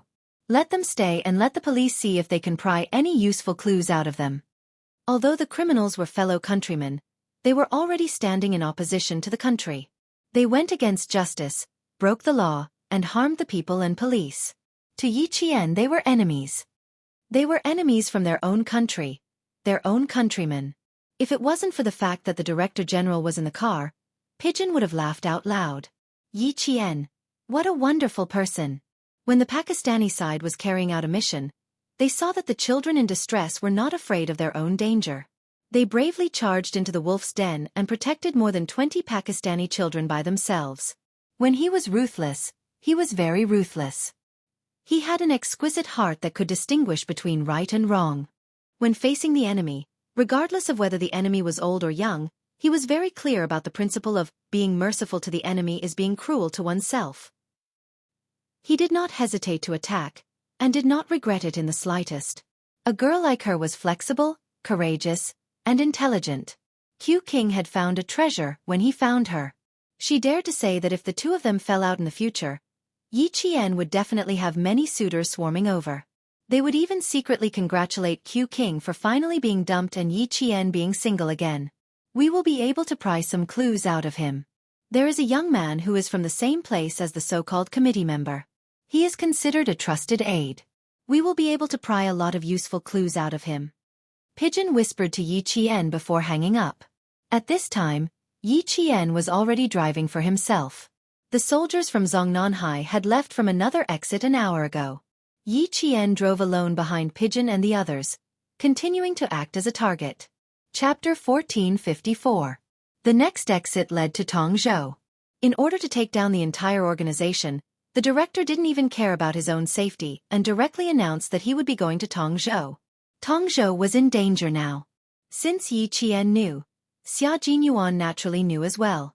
Since they set off late, they bypassed the highway where the accident happened and entered Tongzhou from another entrance. Together with Bai He and K7, they waited at a rest area beside the highway exit for the director's car to arrive. Bai He, who was wearing a suit and tie, exuded a cold and aloof aura. From time to time, he would raise his head to look at Yi Qian to see if they were coming. When K7 saw this, his gaze fell on Xia Jinyuan. Her real boyfriend is here. Doesn't she know how to remind her comrade not to be so impatient? Speaking of which, he hadn't seen Yi Qian in a long time. Last time, when he was captured and almost couldn't make it back, Yi Qian actually snuck into the ST mercenary group to save him and avoided all eyes and ears to contact him. It was undeniable that when he heard that familiar voice, he was so excited that his heart raced non-stop. The second he saw Yi Qian, it was as if he had seen an angel. Yep, an angel with a holy aura. Sitting in the same row as Bai He. He lowered his head and flicked the non-existent dust off his body. Then, he adjusted his tie. There shouldn't be anything inappropriate about his attire. He originally wanted to remind Xia Jinyuan, but now, he was also looking forward to Yi Qian's arrival. Xia Jinyuan noticed the subtle movements of the two soldiers behind him. They were only happy to see Yi Qian because Yi Qian was their comrade. Other than that, they didn't have any other thoughts. There was no need to remind him. He believed that his comrade wouldn't cross the line. Even if he did, he wouldn't express it. He would handle it on his own and wouldn't affect their comradeship. He wouldn't let things develop in a bad direction. It was 5:11 p.m. The three people in the car looked up at the exit of the highway almost at the same time. Xia Jinyuan smiled and said, "Almost there." It wasn't a random guess. Instead, he learned from the Zhongnan High soldiers who were traveling with Yi Qian when he got off the car. Based on the speed of the car and the distance of the entire journey, he could roughly estimate when Yi Qian would arrive at the Tongzhou Highway exit. 2 minutes later, T6 drove out of the special passageway, followed closely by Yi Qian's bulletproof Hongqi sedan. The two cars appeared one after the other in front of Xia Jinyuan and the others. Pigeon and the others did not know that their comrades were waiting in front of them. They came out of the exit and headed straight to the city center. The car drove away without any signs of stopping. Xia Jinyuan's slender fingers tapped lightly on the car window. He said to K7, who was in charge of driving, "The military didn't inform them. They don't know that we're here. Follow the director's car." They didn't say that they were going to follow Yi Qian's car. They needed to escort the director to the hotel first. "I'll take a taxi and follow Yi Qian alone," Bai suggested. K7 started the car and looked at Xia Jinyuan. He said calmly, "I agree." Everyone knew that the director wasn't the one who was in danger, but Yi Qian. Bai was afraid that his captain would disagree, so he added, "The car accident has angered them. They're all eyeing the director's car. Right now, only Yi Qian and Q King are in the car. Since we have enough manpower to support our comrades, I can definitely go and support Yi Qian." Chapter 1455. Xia Jinyuan, who didn't urge his comrade to drive, chuckled. His chuckle was low, gentle, and full of ridicule. His deep black eyes looked at K7, who was so cold that he seemed to have no desire for anything, and then at Bai He, who seemed gentle but was actually ruthless. He said slowly, "Yi Qian, she's not weak. It's not a matter of whether she's weak or not. What I mean is, since the situation allows, why didn't you send reinforcements in advance?" Bai He frowned slightly. He didn't quite understand Xia Jinyuan's actions. K7, who favored Yi Qian in his heart, was even more reticent than G3. He still liked to read forensic science books, so he answered on behalf of Xia Jinyuan calmly. "Yi Qian's goal is Q King. She also wants to join the Snowfield Brigade. She wants to join immediately after graduation." Without further explanation, Bai He instantly understood why Q King didn't arrange for him to support Yi Qian. "I see. Then there's no need for reinforcements. Joining the Snowfield Brigade immediately after graduation? Before that, he really needed to train hard. And going on a solo mission was far more dangerous than going on a solo mission. Now that he was in China, he could contact them immediately if anything happened. But if he went on a solo mission overseas, there would be no reinforcements. He could only rely on himself to advance and retreat. If he wanted to return safely, he had to put in some hard work. After knowing Yi Qian's goal, Bai He didn't mention about supporting Yi Qian again. The ones that appeared now were just small fries for Yi Qian to deal with. After he thought it through, Xia Jinyuan smiled as the car started. "We can't not help, but we don't need reinforcements for now. Later, the three of us still have to meet up with Yi Qian." Hearing this, Bai He's smile deepened. "I'm looking forward to it." This was getting more interesting. From Q King's words, he only planned to support them silently. He didn't plan to let Yi Qian know that there was reinforcements. How ruthless. However, for the sake of his girlfriend's safety in the future, Q King did put in a lot of effort to nurture her. As a comrade, he would definitely cooperate and not be a burden to his comrade. K7, who knew which hotel the Director General would be resting at, quickly caught up with Pigeon. When the two cars were traveling side by side, he honked to remind him. Pigeon, who was in charge of observing the car, looked outside and saw Q King waving at him. "Q King's here." "Q King, Pigeon," he said softly so he wouldn't disturb the Director General who was in the car with his secretary. T6 took a quick glance at the car as it made a turn. When he saw Xia Jinyuan, there was a flash of envy in his eyes. How great would that be? He would be able to carry out missions with his girlfriend and deepen their relationship. Even though Jia Xian was tempted to join the army because of what he said, but if she joined the Shuiyu Brigade, it seemed like he was indulging in fantasy. Now that T6 was getting more and more interested in Injessen, He was trying his best to make her stand out. At the same time, he did not forget to show off his military charisma. This made Jiasun, who was already influenced by Yi Qian, even more eager to join him. T6 felt that there was a need to make his presence known again, so that he could coax the girl he liked to join the army. Then he would think of a way to get her closer to him. He didn't ask to fight side by side like Q King and Yi Qian, but only to see her during exercises. The two cars drove along the street and headed to the hotel where the Director General was staying. Chapter 1456. The Director General had two hotels in Tongzhou. The other one was used as bait, and Yi Qian was heading to that hotel. The sky gradually darkened until it was completely night. Neon lights were lit up, adding charm to the dark night. The colorful streamers illuminated the streets, adding a sense of mystery to the pedestrians that didn't exist during the day.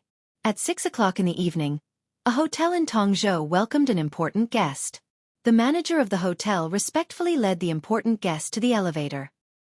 He lowered his head slightly to show his respect for the guest. "This way, please. Be careful. The floor is a little slippery." The Director General walked quickly with a serious expression. After entering the elevator, he immediately said to the soldiers beside him, "The three of you, go and support Yi Qian as soon as possible. I don't want to hear any news that is disadvantageous to her." The criminals were all staring at the Tongzhou hotel where Yi Qian was staying. He was very surprised by the military's arrangements, but he had no right to question the military's arrangements. He could only urge Yi Qian's comrades to hurry over. Xia Jinyuan raised his hand to block the elevator door. After the Director General entered, he smiled and said, "We will go and support her immediately.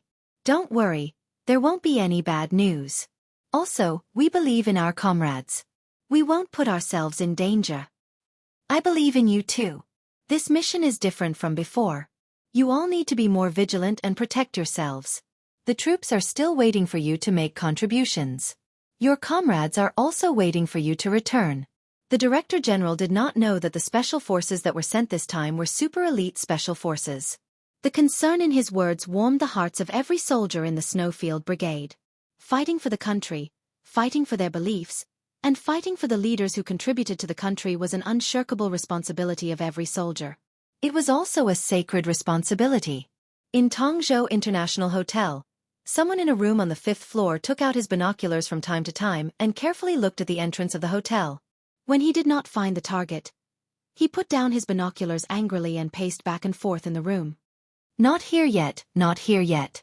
Did something go wrong?" He was a little restless. He walked and stopped at times. In the hotel lobby, someone was reading a newspaper. Occasionally, he would look up at the entrance of the hotel, then look down at the newspaper in his hand with a gloomy expression. When Yi Qian came in alone, she started scanning the front of the hall.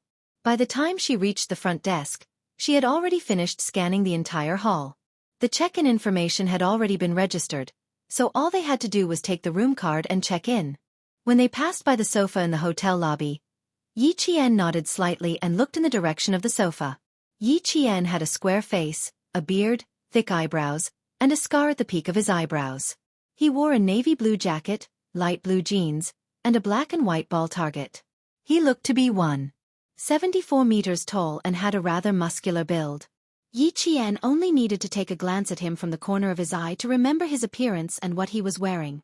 Yi Jian could not help but slow down when she saw the man taking something out of his jacket. Then, the square-faced man took out a phone with a flashing screen and answered the call. "I didn't find anything. Could it be that there's a traffic jam? You wait upstairs first. I'll keep watch downstairs. No matter when they come over, it's fine as long as they come out at night. Let's get this done as soon as possible and satisfy the committee member." When the words committee member drifted into Yi Qian's ears, Yi Qian's eyes immediately darkened. The leader of the cult was the committee member. He came from a mountain village, did not study, and relied on his mouth to recruit followers.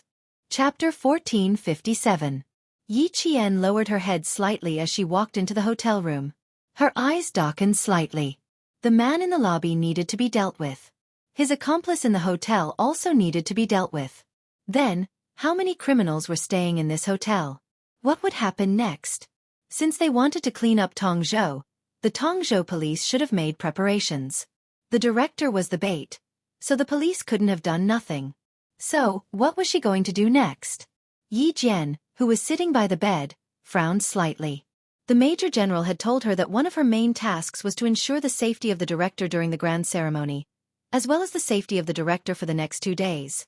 Then the problem was, she was not by the director's side now. The second mission was to enter a mountain village in Guilin and find the policeman who had been brutally dismembered by the criminals. The Major General had said that this was her follow-up mission. Since she wasn't protecting the director and hadn't received any orders to go to a mountain village in Guilin, she was going to be left alone in the hotel tonight. She was just going to be a target.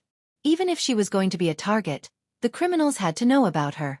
But it was obvious that the other party didn't know about her. Otherwise, the square-faced man would have taken a few glances at her when she walked past him. But he didn't. For a moment, Yi Jian couldn't understand the military's arrangement. She couldn't understand, but Xia Jinyuan knew. He had already guessed the military's intentions when Yi Qian drove into Tongzhou alone. They wanted to use this opportunity to train Yi Qian. That was the military's only intention. Furthermore, they had specifically instructed him not to contact Yi Qian in a hurry and not to allow anyone, including the pigeons, to contact Yi Qian. They wanted Yi Qian to be completely isolated and helpless. Thinking about it carefully, Little Fox had never gone on a mission alone before. She had never been isolated and helpless. It was fine for her to know about this mission, but it would make the director, who didn't know the military's intentions, worried. He didn't have any objections to the military's arrangements. Little Fox had set him as her goal. Her goal was to enter the Snowfield Brigade. She even wanted to join as soon as she graduated. The military would only be stricter with her. As Xia Jinyuan was thinking about this, his face turned cold. Even K7, who was in the same car, couldn't help but stare at him. Focus on driving. Xia Jinyuan, who did not look up, reminded her calmly. People are coming and going, and there are even pedestrians who run red lights. If we get into a car accident in a busy city, we will become a laughingstock. The Tongzhou International Hotel was located on the side of the downtown area. It was bustling with people coming and going. When the car entered the downtown street, it could not help but slow down to avoid hitting the pedestrians who suddenly rushed out. He had already seen the flashing neon lights of the Tongzhou International Hotel. He looked left and right at the busy streets and frowned slightly. If the fire is set in advance, the consequences would be unimaginable. Yi Qian won't give them a chance to commit arson. Xia Jinyuan immediately replied, she won't just sit in the hotel and wait. As long as she finds any clues, she will immediately take action. Besides, the Tongzhou police are secretly ambushing them. The entire Tongzhou International Hotel is under surveillance. No one will give the criminals a chance to set the hotel on fire. Now that they knew the other party's movements, they only needed to catch them in one fell swoop. Naturally, they needed to know the other party's situation at all times. The police of Guilin cooperated with the police of Tongzhou. Tonight, the Tongzhou International Hotel would not be too peaceful. Chapter 1458. Yi Qian, who knew nothing, knew that the hotel wasn't very peaceful tonight. She didn't wait in the room and returned to the lobby with a cup of coffee that was just right. The square-faced man was still there, but he looked increasingly impatient. He would cross his legs from time to time and put them down again. The newspaper in his hand was shaking, and his patience was running out. Yi Qian narrowed her eyes as she walked past. When the man suddenly changed his legs, she walked over without a trace and tripped him. The coffee spilled on the square-faced man's clothes, and she tripped over him. She staggered a few steps forward and fell head first into the sofa. Do you have eyes? The square-faced man didn't think he was in the wrong. Instead, he scolded Yi Qian. Do you know how to walk? You spilled all over me. Yi Qian, who pretended to be unsteady, quickly apologized. Sorry, I didn't pay attention to my feet. I'm so sorry. Are you scalded? If your clothes are wet, I'll pay for it. Or do you want to change in the bathroom and I'll hand it over to the hotel for dry cleaning? Sometimes, good-looking people were treated well. The fierce-looking square-faced man saw the face of the woman who had spilled coffee on him, and his attitude changed for the better. Although he was still angry, at least he didn't scold her anymore. He only said, "Be careful." After that, he stood up and glanced outside the hotel, then walked towards the bathroom. Yi Qian, who had apologized again and again, looked at the back of the square-faced man. The corners of her mouth turned up slightly. After confirming that he was walking towards the bathroom, she followed closely behind. The man on the left and the woman on the right. Yi Qian pushed open the bathroom door that was slowly closing and hung the cleaning in progress sign on the door handle of the men's bathroom door. Then she dashed into the men's bathroom. With a click, the bathroom door was locked. The square-faced man, who was taking off his jacket, didn't pay attention to his back. By the time he realized that something was wrong, it was already too late. Yi Jian's movements were very fast. Just as the man took off one of his sleeves, she took a step forward and grabbed the sleeve. Before the man could take off the other sleeve, she picked up the sleeve and covered the square-faced man's head with it. "Who are you? What are you trying to do?" The square-faced man, whose head was covered, didn't even have time to react. All he felt was a blur in front of his eyes. Then, he couldn't see anything, let alone see who was behind this. His other hand was grabbed by Yi Qian along with his shirt and head. Yi Qian grabbed his sleeve and quickly wrapped it around the man's chin. The square-faced man had no chance to struggle at all. Yi Qian nimbly threw him over his shoulder, and his entire body was restrained by Yi Qian. Ugh, ugh, ugh. Let go. Let go. The man's chest was in pain from the fall, and he struggled with all his might. He looked tall and strong, but how could a man without any skills deal with Yi Qian, who was from the special forces? After struggling for a while, Yi Qian knocked him out. Against such a person, Yi Qian did not feel any sense of accomplishment. It was too easy. About 3 minutes later, the square-faced man's voice suddenly came from the bathroom. "Fuck, he's still not here at this time. Will there be a problem? Don't tell me he won't come. Why don't you come out and take a look? Don't tell me you've already entered the hotel and I didn't see you. That can't be. You suspect that you saw wrong?" The voice came from the phone. Yi Qian's eyes flickered as he held the phone and said, "I don't know. Anyway, I didn't see him. Come out and get me. Let's discuss if we should call the committee member." The voice belonged to the square-faced man. Chapter 1459. On the other end of the phone, the square-faced man's partner's breathing obviously quickened. When Yi Qian heard this, a faint light flashed in the depths of his eyes.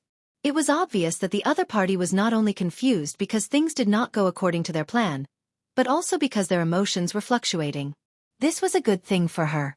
The committee member has high hopes for us.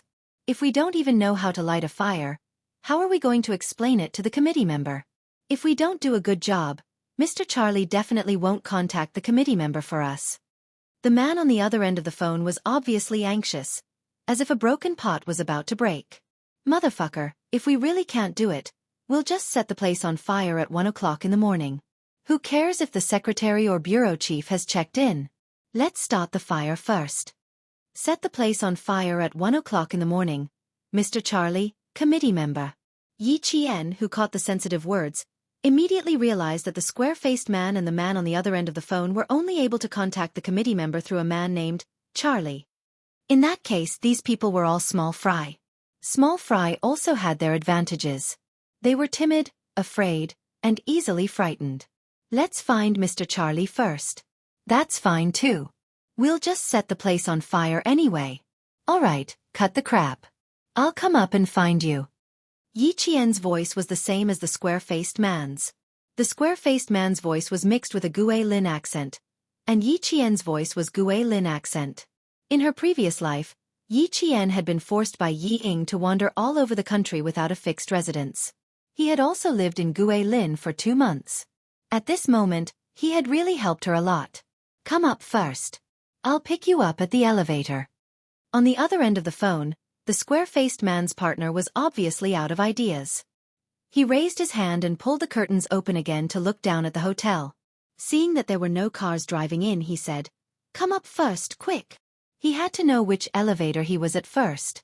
Yi Qian calmly asked, "All right, which elevator do you see? It'll be more convenient for you to wait for me?" "The elevator on the 5th floor." "Hurry up." Without the slightest suspicion, the man motioned for his accomplice to come up as soon as possible. It was already so late, but the target still hadn't come up. He didn't know what to do. Then he must be on the 5th floor. Yi Qian muted the man's phone and walked out of the restroom. She walked towards the 5th floor with a calm expression. After a while, she pretended to be nervous and called the man. "You'd better not wait for me at the elevator. I don't know what's going on, but I'm so nervous. Leave the door ajar, and I'll go to your room to find you. Don't hang up, we can contact each other immediately if anything happens." With the same voice as the square-faced man, when Yi Qian went up to the 5th floor, she did not check the rooms on the left to see if there were any openings.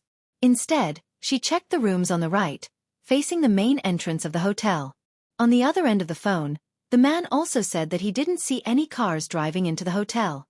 It was obvious that he was looking at the main entrance of the hotel. In addition, the man was timid, afraid of trouble, and impulsive.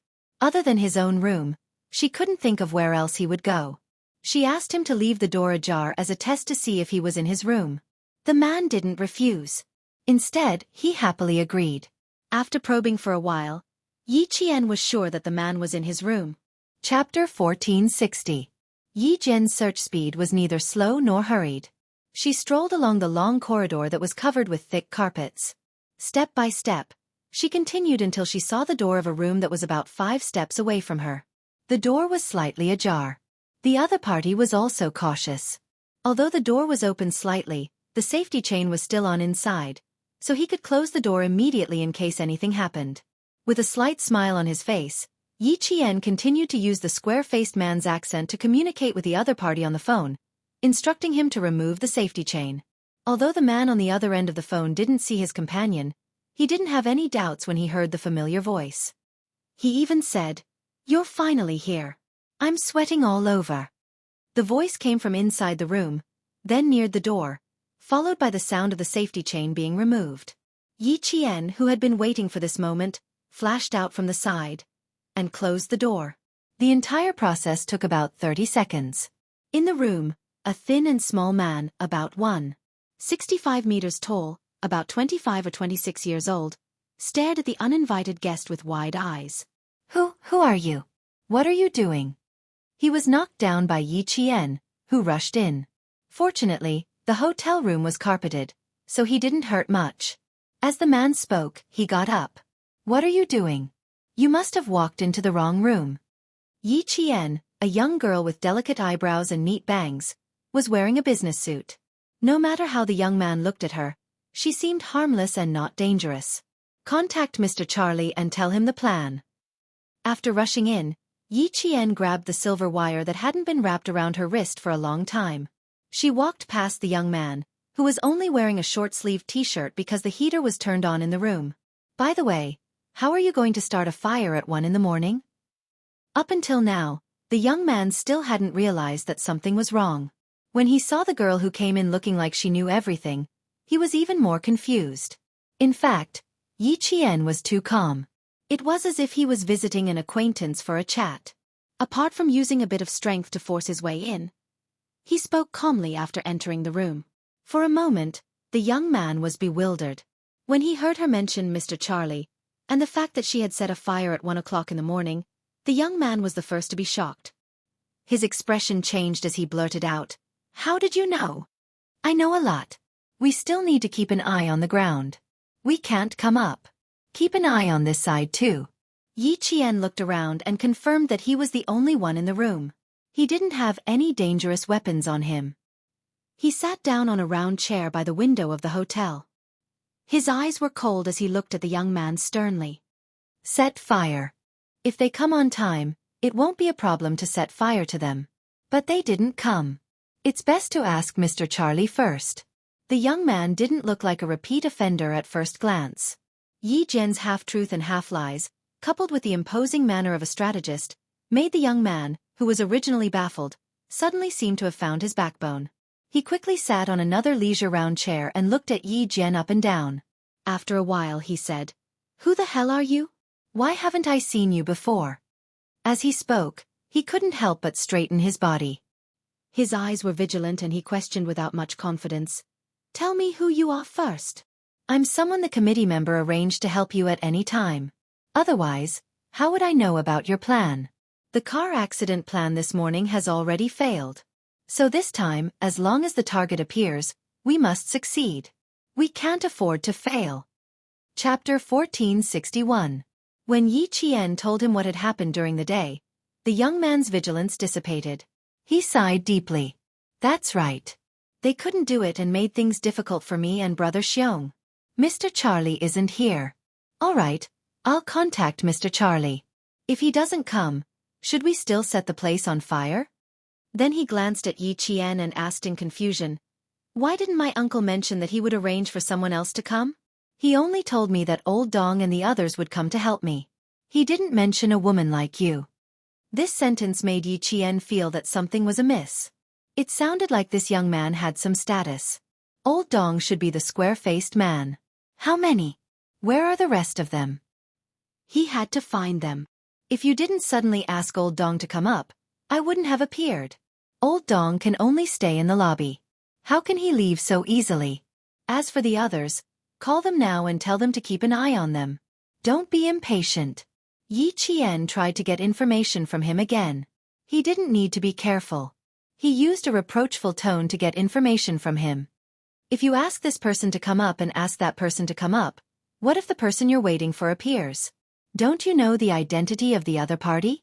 How to get information from him and how to get the information he wanted as soon as possible. These were all skills that a special forces soldier needed to know. After the young man finished calling his companions, the smile on Yi Jian's face deepened. It was the first time he was fighting alone, and he was facing a powerless enemy. He wondered if he was lucky. Yi Jian was indeed lucky. She met a guy who wanted to earn some credit so that he could go back and ask his uncle to put in a good word for him to make a fortune. 5 minutes later, the young man called the other 4 accomplices. After hanging up the last call, he said proudly, "Keep watch. There won't be any problems."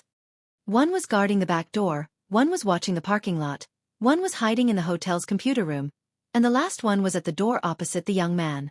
Yi Qian knew that it was about time for him to take action. All he needed was for the other party to contact Mr. Charlie. The clock pointed to 9 p.m. Xia Jinyuan, who was sitting in the car, looked at the time and said to K7, "Contact Yi Qian and ask her if she found anything." Yi Qian had planned to keep the young man alive to see if he could find more clues. However, when he heard that his uncle also wanted to meet the committee member, Yi Qian knew that there were no other useful clues. Hearing K7's voice, Yi Qian, who had tied up the young man with a bedsheet, lowered his voice and said, "The criminals plan to set the hotel on fire at 1 a.m. tonight. I have already found several of their accomplices at the hotel, and one of them was not at the hotel." She told them everything she knew so that the 3 people in the car could hear her clearly through the hands-free mode of the phone. Xia Jinyuan raised his eyebrows slightly and smiled at Bai He. He had said that his little fox wouldn't just sit around and wait for death. She was already taking action. "Yi Qian, take care of the other 4 criminals." Xia Jinyuan finally spoke. He said slowly with a hint of coldness in his voice, "No one is supporting this operation. Think of a way to take care of it alone." Chapter 1462. Xia Jinyuan's cold voice came through the phone, and Yi Qian was stunned for 3 seconds. It wasn't because of what he said, but because of his arrival. She had been in contact with pigeons all the way from Beijing to Tongzhou. Why was Xia Jinyuan here? Is there a problem? While she was stunned, she heard his cold voice again. This time, it sounded like an order. Yi Qian's expression was tense as she replied, "No problem, I will deal with the remaining criminals as soon as possible. However, Mr. Charlie needs backup. He is too close to the hotel, and if there is any movement, he will immediately run away."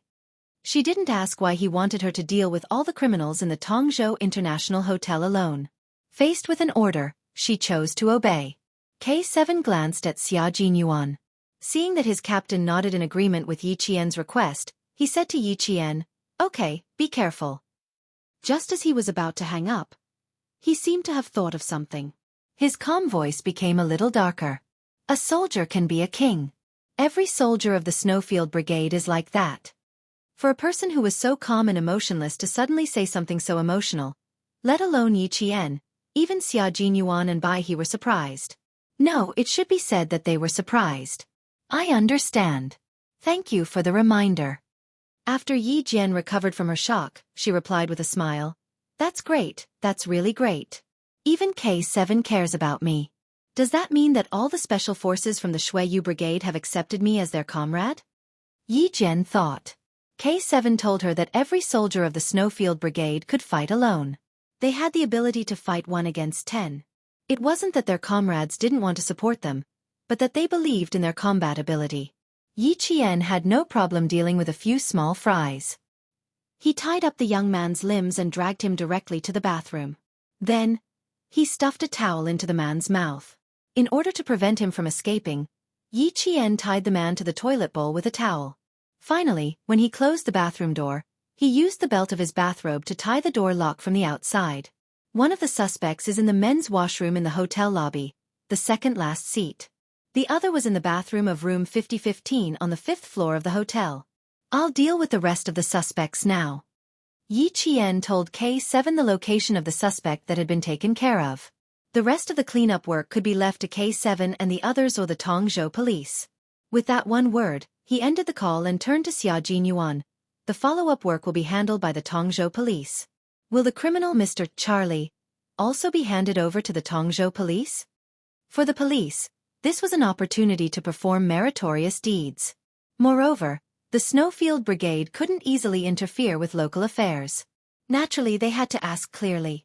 Inform the Tongzhou police and tell them the location of the 2 suspects that have been arrested. Don't say anything else for the time being. If they need our help, it won't be too late to take action. Xia Jinyuan was also well versed in local politics. Although they had a high chance of winning, since the Tongzhou police were already deployed, they would definitely complete the task successfully. Otherwise, how would the local officials answer to the director who personally acted as the bait? As for Mr. Charlie, Xia Jinyuan pondered for a few seconds and said to Bai He, "Contact Pigeon, I need to ask the director." The director hadn't rested. When he received Xia Jinyuan's call, his serious face suddenly smiled. Yi Qian did well. This Charlie is the biggest fish in Tongzhou. Since the Tongzhou police are going to arrest him, you won't have to be involved in local affairs to avoid increasing your workload. Chapter 1463. After all, the soldiers sent from the army were all going to Guilin, not to catch criminals. Xia Jinyuan had no objections to the Director General's arrangement. That was his original intention as well. As a soldier, it was not appropriate for him to get involved in local politics. Even if he was part of the military police, he had to be clear about his position. He should not try to show off his skills in other people's areas. If that happened, not only would he not be rewarded, he would probably be dragged back to the army. The Tongzhou police had already made preparations. The members of the Snowfield Brigade chose to watch from the sidelines and watch Yi Qian take care of the criminals who wanted to set the hotel on fire. It was night time in the north, and the temperature dropped rapidly. Yi Qian, who was near the stairs, called one of the criminals who was guarding the hotel's engine room. She had just taken care of the criminals who were guarding the parking lot and the criminals who were guarding the back of the hotel. After taking care of 2 criminals in a row, her back was already sweating. She raised her hand to wipe the sweat off her forehead. The faint blue light from her phone illuminated Yi Qian's face, making it seem as if her face was covered with a layer of blue coldness. She had imitated the young man's voice to perfection, and it was difficult to tell if it was real or fake. Just like how she dealt with the previous criminals, she first needed to know the specific location of the target before she took action. The hotel's engine room was on the 2nd floor of the basement, and there were security guards on duty. The criminal she needed to take care of was one of the security guards on duty. Yi Qian did not walk slowly from the underground parking lot to the 2nd floor of the basement. She gently put her feet down and then lifted them up again to make sure that she did not make any sound. Walking through the murky corridor, Yi Qian quietly pushed open the heavy fire door. She saw 2 security guards sitting on a shabby sofa, smoking and chatting. Neither of the voices belonged to her target.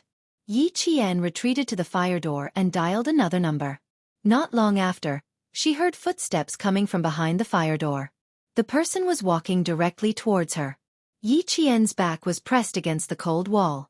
In the darkness, her dark eyes were like a wild beast hiding in the dark. She calmly locked the fire door. The fire door was pushed open, and a tall fat figure entered Yi Qian's line of sight. The door closed, and in the dark corridor, there was the sound of fists hitting flesh. Then, there was the sound of something heavy rolling down the stairs. Finally, there was the sound of someone struggling to break free and letting out a frightened moan. Yi Qian pulled out the man's belt and buckled it into the man's mouth. He then wrapped the belt around the man's head and locked it in place. The man could only make muffled sounds. The criminal, who was wearing a security guard uniform, also helped her. He took out the decorative belts and tied them together. Then, with another belt, he tied the criminal's legs together. Even in the dark, Yi Qian tied the criminal's hands and feet tightly together. At this moment, the tall, fat, and strong criminal was tied up in a reverse arch by Yi Qian. His chest and stomach were pressed against the cold ground. His chin was raised high, and he had no strength to struggle at all. The third one was dealt with. She takes an average of 5 minutes to deal with one. K7, who received another call from Yi Qian, raised his eyebrows slightly. There was a subtle smile on his indifferent face. He said to Bai He, "Are you looking forward to meeting her even more?" Bai He nodded. The smile on his handsome face was much deeper than K7's. "That's right. I'm looking forward to it more and more. These few people are nothing to her." Xia Jinyuan, who had been calm from the beginning to the end, smiled gently. No one knew better than him how powerful his little fox was. His little fox wanted to ascend to the throne, so it was not a big deal for her to deal with a few small fries. Chapter 1464. Xia Jinyuan waited quietly for Yi Qian to resolve the dangerous situations in the hotel one by one. He waited quietly for her to complete her mission for the night. The Major General sat alone in his office with his head lowered as he worked. Other than occasionally lifting his head to pick up a document that was placed further away, he never lifted his head or moved around. The alarm clock placed directly on the desk rang. Only then did he look up from a pile of documents, put the work in his hands aside, and raised his hand to pick up the landline receiver. At 9:30 p.m. Xia Jinyuan received a call from the Major General. The Major General only asked, "How is Yi Qian doing?" Xia Jinyuan seemed to have been waiting for the Major General to call. When he heard the Major General's call, he replied calmly, "The cleanup has been completed. The Tongzhou police are cleaning up the dangerous items in the hotel according to the criminal's statement. Yi Qian is doing very well. She took a total of 1 hour and 7 minutes to get rid of 6 criminals. At the same time, she assisted the Tongzhou police in apprehending one of the main criminals in Tongzhou. It was not a difficult task for Yi Qian to watch." The Major General, who originally had a serious expression on his face, smiled faintly.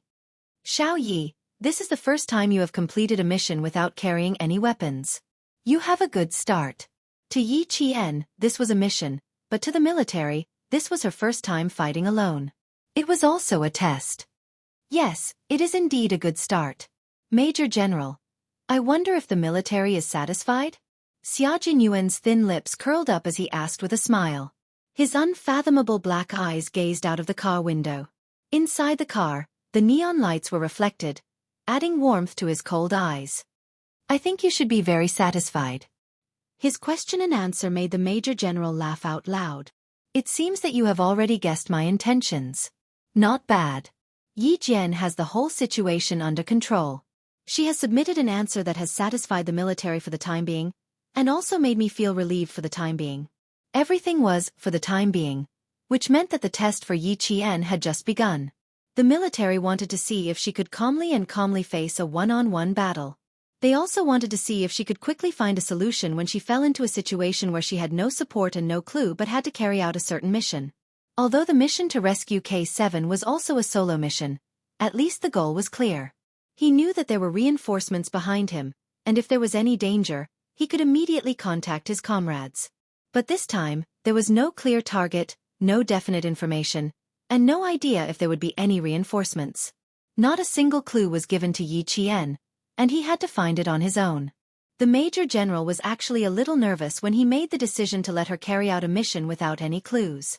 In addition to being daring and careful in carrying out this kind of mission, one also needed to know how to look for clues, how to control the whole situation, and how to further communicate with the criminals. At the same time, one also needed to complete the mission in secret so that one could successfully escape. Yi Qian had to think about all of this by himself. He had to do it by himself. There could not be any accidents in between. Just like this time, once she was exposed and the criminals noticed something strange, they might set the place on fire in advance and use the most extreme method to fight against the police. Xia Jinyuan sneered. It is also because you believe in her and are willing to give her a chance. If he did not believe in Little Fox, how could he let her fight alone? How could he arrange such a mission to train her? Chapter 1465. The smile on the Major General's face tightened and his eyes sharpened as he explained his plan to Xia Jinyuan. You hope that she can enter the Snowfield Brigade directly after graduation. What about me? Pigeon's team can't be led by you all the time. You need a leader. This was the reason why Yi Qian was being nurtured with all his heart. It was because she had the ability to lead the entire team. Moreover, her overall ability was above average and was comparable to that of Xia Jinyuan. When the leader recommended Yi Jian to go to the capital to protect the Director General, he was already thinking further. He immediately discussed with the military headquarters not only to let Yi Jian go to the capital to protect the Director General, but also to let her join the cleanup operation and arrange for her to act alone. At the same time, the Major General and the military had promised that Yi Qian would become a qualified Special Forces soldier within the next 4 years. She would be able to enter the Snowfield Brigade immediately. If Yi Qian wanted to become an outstanding Special Forces soldier like Xia Jinyuan and the others, she would have to train hard. Based on her outstanding performance in the past few years and her hard-working personality, it was possible for her to enter the Snowfield Brigade directly after graduation like Xia Jinyuan. Thank you for your trust in her. I can also promise you that Yi Qian will not let you or the military down. She was even willing to put aside her hatred for the time being just to become an outstanding Special Forces soldier. Xia Jinyuan completely believed in the girl he loved and would not disappoint those who had placed their hopes in her. As for himself as her goal, it could be said that he had witnessed her growth along the way. It was so exciting and so difficult. Step by step, every step was so steady and steady. She did not take any shortcuts. How could Yi Qian not become an outstanding Special Forces soldier like this? The Major General also believed that Yi Qian would not disappoint him. After giving Xia Jinyuan a few instructions with a cold expression, he said, "The director has been very worried. Once you're done with your work, get Yi Qian to pigeon call the director to let him know that you're safe." The director was not aware of the military's arrangement for Yi Qian's test. To the director, Yi Qian staying in the Tongzhou International Hotel alone was like a live target. To the military, it was a test for Yi Qian. There was no danger at all. If a Special Forces soldier couldn't even take care of a few criminals, then he didn't deserve to be called a Special Forces soldier. He might as well go home and sleep. Yi Jian did not disappoint the Major General. She was still able to find clues when there were no clues. She subdued 6 criminals without any support throughout the process. It could be seen that her psychological quality had always been very stable. She did not panic because of this. A total of 20 barrels of gasoline, 4 packs of explosives, and 5 quilts soaked in gasoline were found. 12 lighters and 6 switchblade daggers were found on the 6 criminals. In the hotel, the Tongzhou police cleaned up the dangerous items found. A police officer said as he recorded, according to the confessions, all the items were brought into the hotel by the criminals using their position as hotel security. 25-liter barrels of gasoline, 4 packs of explosives, and 5 quilts soaked in gasoline were enough to burn down the entire hotel. It's not my fault. It's really not my fault. I don't know anything. I just came here to stay for a night. A man's terrified voice came from the room next door. He pleaded for his innocence with tears and snot. Chapter 1466.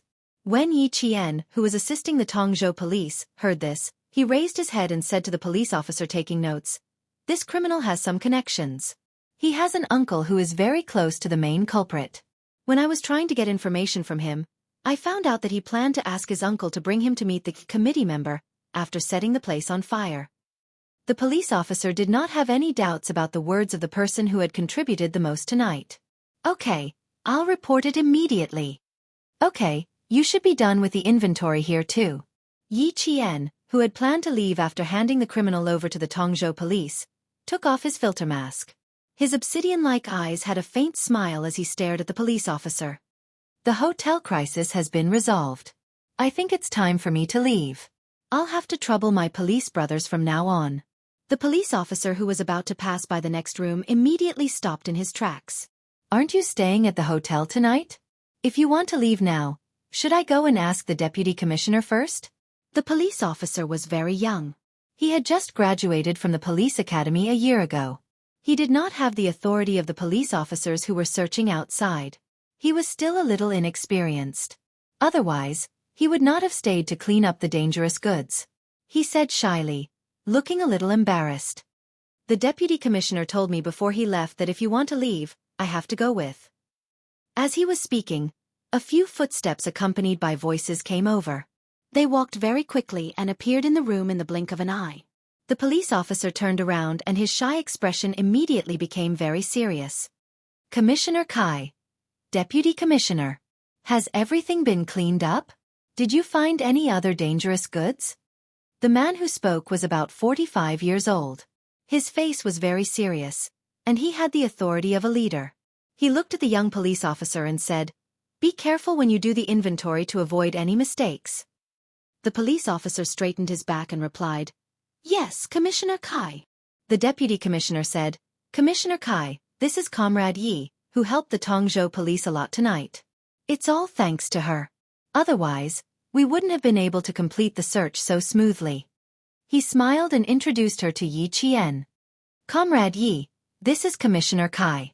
Compared to the deputy commissioner whose smile made people feel comfortable, Yi Qian felt that the serious and righteous Commissioner Kai was easier to talk to. "Hello, Commissioner Kai. I'm Yi Qian, an active soldier." He didn't say anything else, not even the Director General.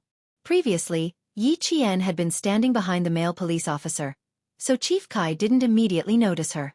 Now that she walked out gracefully, Chief Kai's gaze immediately stopped on her face.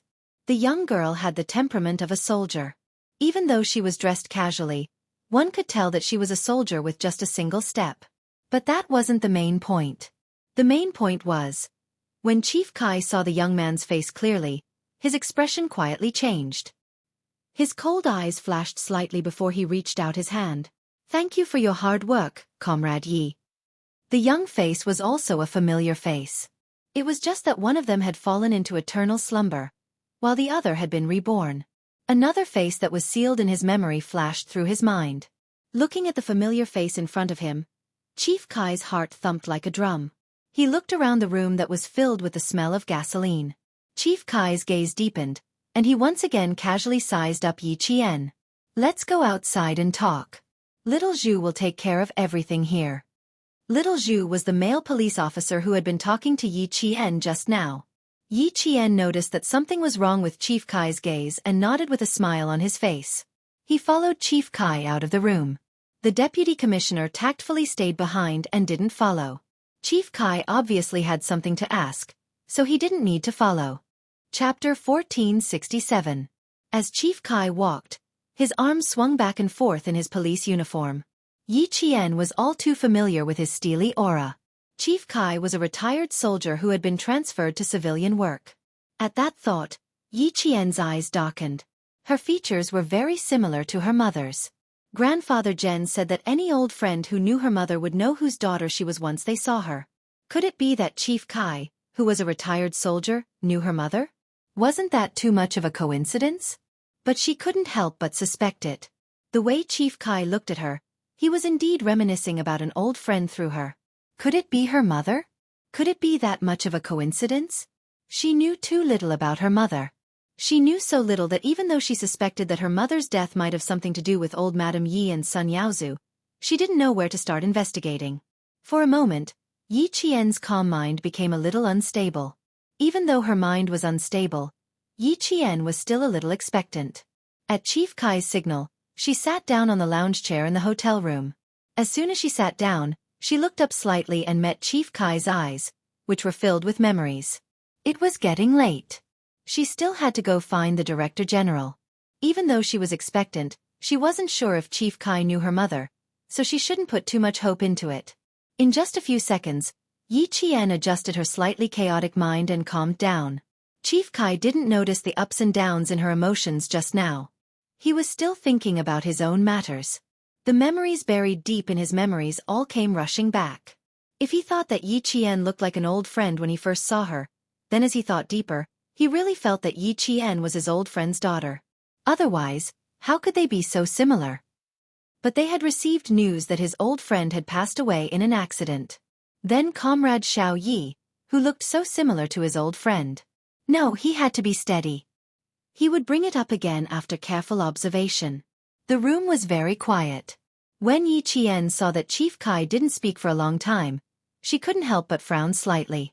It was this subtle action that surprised Chief Kai even more. Even more alike, even more alike. When he frowned, he looked even more like his old friend. Except for the different expression between his eyebrows, his facial features really looked like they were carved out of the same mold. Although the facial features were similar, they were not alike in spirit. The comrade Yi in front of him had a chilly look, like a pine tree proud and unyielding snow, while his old friend had a gentle look, like a red plum blossom that had just bloomed, with a woman's tenderness between her eyebrows. Comrade Yi didn't. Her delicate and pretty face had a rigid expression, and her gaze was sharp and deep. Although there was a faint smile at the corner of her mouth, her indifferent temperament had already maintained a certain distance from others. Looking at the face that increasingly overlapped with the face of his old friend in his memory, Chief Kai's mood became a little unstable for a moment. He didn't say anything, and Yi Qian didn't say anything either. He even picked up the teapot on the square table and poured himself and Chief Kai a cup of cold water. Chief Kai's gaze moved slightly from the young face to the teacup. He sighed with nostalgia in his gentle voice. I'm sorry. My apologies. You're too polite. Yi Qian wasn't someone who was curious about other people's private affairs. Even if he could tell that Chief Kai was reminiscing about his old friend through him, he didn't want to know. Chapter 1468. If Chief Kai's old friend was her mother, then he would definitely mention it.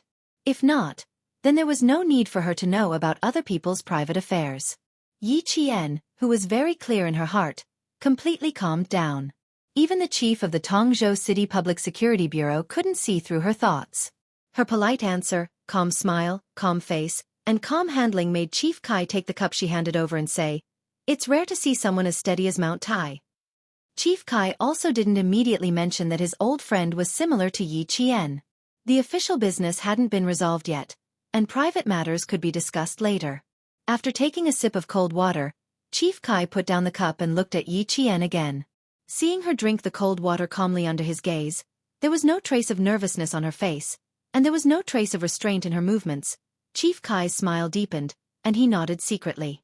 She solved the hotel crisis with her own strength, and immediately contacted the Tongzhou City Police after the incident. She didn't have the slightest intention of claiming credit, and then immediately left to the police to deal with the follow-up matters and didn't show up again. It was rare for someone so young to be able to act so steadily. Xiao Yi, I will truthfully write this merit in the report and submit it to the Great Hall. Xiao Yi, I will report this merit to the Great Hall. When Chief Kai talked about official business, he spoke clearly word by word, unlike the deputy chief who was deliberately vague, afraid that Yi Qian would steal the credit from the Tongzhou City Police. Although the Tongzhou City Police knew that there were criminals in the hotel, we didn't know what they were planning, nor did we know that the hotel's security guards had joined the cult. If it wasn't for your help, tonight wouldn't have gone so smoothly. I will write it in detail in the report, and I won't hide anything. If there are any commendations in the future, the Tongzhou City Police will contact you in time. It will more or less help your military career. Soldiers and police were the same. They all needed to make contributions. The more commendations they received, the more help it would be in the future. Moreover, this was her merit, and no one could take it for themselves. What belonged to her could only belong to her. The Tongzhou City Police wouldn't go so far as to steal credit from a soldier who helped them. But Yi Qian didn't need it. He smiled and said, Chief Kai, you're too polite. This is the responsibility of a soldier. Besides, I didn't do anything else. I just caught a few criminals while I was at it. The final follow-up work was finished by the Tongzhou Police. The ones who really worked hard were the Tongzhou Police. Just like his old friend, although she was a woman, she was an upright person. She was never fond of grandiose achievements, nor did she enjoy being in the limelight. After drinking half a glass of water and chatting for 4 to 5 minutes, Chief Kai relaxed after hearing her attitude towards the matter. He leaned back in his chair and gazed deeply at Yi Qian. Comrade Xiao Yi, I'm sorry to take the liberty of asking you a few personal questions. If you're unwilling to answer, you don't have to hold back and just say it. If he didn't get to the bottom of this, he would feel regret. Yi Qian's hands tightened around the glass of water. His expression didn't change as he smiled and said, Please go ahead. Facing Chief Kai's deep gaze, Yi Qian knew that he was deeply missing his old friend at this moment. His originally calm heart stirred again. He thought that Chief Kai didn't plan to talk about his old friend, but he suddenly mentioned it when he was about to leave. Yi Qian's heart was filled with hope again. Chapter 1469. How great would it be if Chief Kai really knew her mother? He didn't say it immediately. He stared at her for a long time before sighing. You look very similar to an old friend of mine with the surname Sun. Your features are very similar, but your temperament is completely different. Old friend with the surname Sun. Yi Qian's heart trembled when she heard this. This was her mother's surname. Chief Kai, Chief Kai. Her calm black eyes suddenly lit up. She looked at Chief Kai without blinking and said softly, Chief Kai, my mother's surname is also Sun. Did she really know her mother? Did Chief Kai really know her mother? Yi Qian's fingers trembled as she held the glass of water tightly. She was a little nervous. Chief Kai's eyes flashed fiercely. They both had the surname Sun. Could Yi Qian really be his old friend's daughter? If that was the case, then why did the letter they received say that his comrade's daughter had passed away in an accident? Moreover, the comrade who had specially asked around said that his daughter had indeed passed away in an accident. He also said that she was young and mischievous. On a summer afternoon, she had run out to play in the water by herself and had unfortunately fallen into a pond and drowned. Chief Kai's heart was already in turmoil. His eyes lit up as he said, She used to be in the military. If she really was his old friend's daughter, then she should at least know about her mother's past. Yi Qian naturally knew a little, but not much. Uncle Jen didn't know much, so naturally, he didn't tell her much. But now that she had met an old friend who could possibly know her mother, Yi Qian suppressed the excitement in her heart and tried her best to answer politely. I don't know if the old friend you're talking about is my mother. I only know that my mother was a martyr. Unfortunately, she died in the line of duty when I was 3 years old. Suppressing the excitement in her heart, Yi Qian was still a calm and self-controlled Special Forces soldier. She didn't like to show her emotions. Although her emotions were as vast as the ocean, they were also deep and unpredictable. Her mother's sacrifice was suspicious. Suddenly, an old friend who could very likely know her mother had appeared. Although it was indeed a coincidence, it was better to be cautious. Yi Qian's wandering from place to place in her previous life made her cautious and not easily trusting others. Your mother and my old friend are somewhat similar. She was indeed a soldier. 17 years ago, she died in the line of duty. Yi Jian probed carefully, and so did Chief Kai. He didn't say anything more or less, but he just happened to say something useful. Chief Kai was cautious because he had learned that the daughter of his old friend had passed away in an accident. Yi Jian, on the other hand, was suspicious and reserved because of her mother's sacrifice. She did not take the initiative to start the conversation. She waited for the other party to say something before she answered. What a coincidence. My mother also died in the line of duty 17 years ago. When she was sent back, the leaders of the military, political, and military commission said that my mother was personally sent to the incinerator by the premier. Speaking of the past, Yi Jian couldn't help but gently close her eyes. The corners of her eyes were moist. Sometimes, it wasn't a good thing to have a good memory. She remembered that day very clearly. Even though she had lived 2 lives, the memory was still so fresh. When the peach blossoms withered, the ground in the peach forest was covered in a thick layer of pink, red, and white.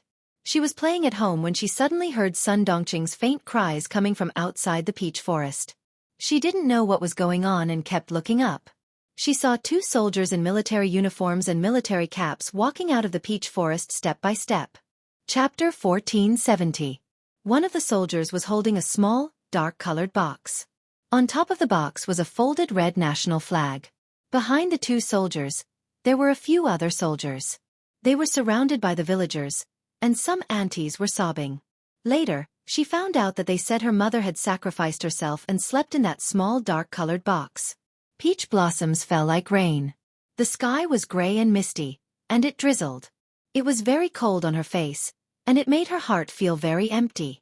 They all said her mother had sacrificed herself. Sacrifice represented death. What was death? When she was 2 or 3 years old, she experienced her father's death. She already understood what death was. When I sent her back, The willow tree by the pond had just started to sprout green, and the peach blossoms had just bloomed. I knew my mother had sacrificed herself, Yi Jian said softly. She knew that Chief Kai hoped that she would be able to answer every sentence he said.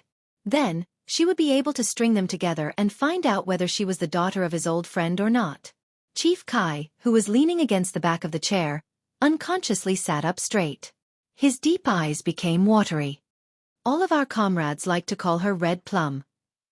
Red Plum in the army, Red Plum in the army.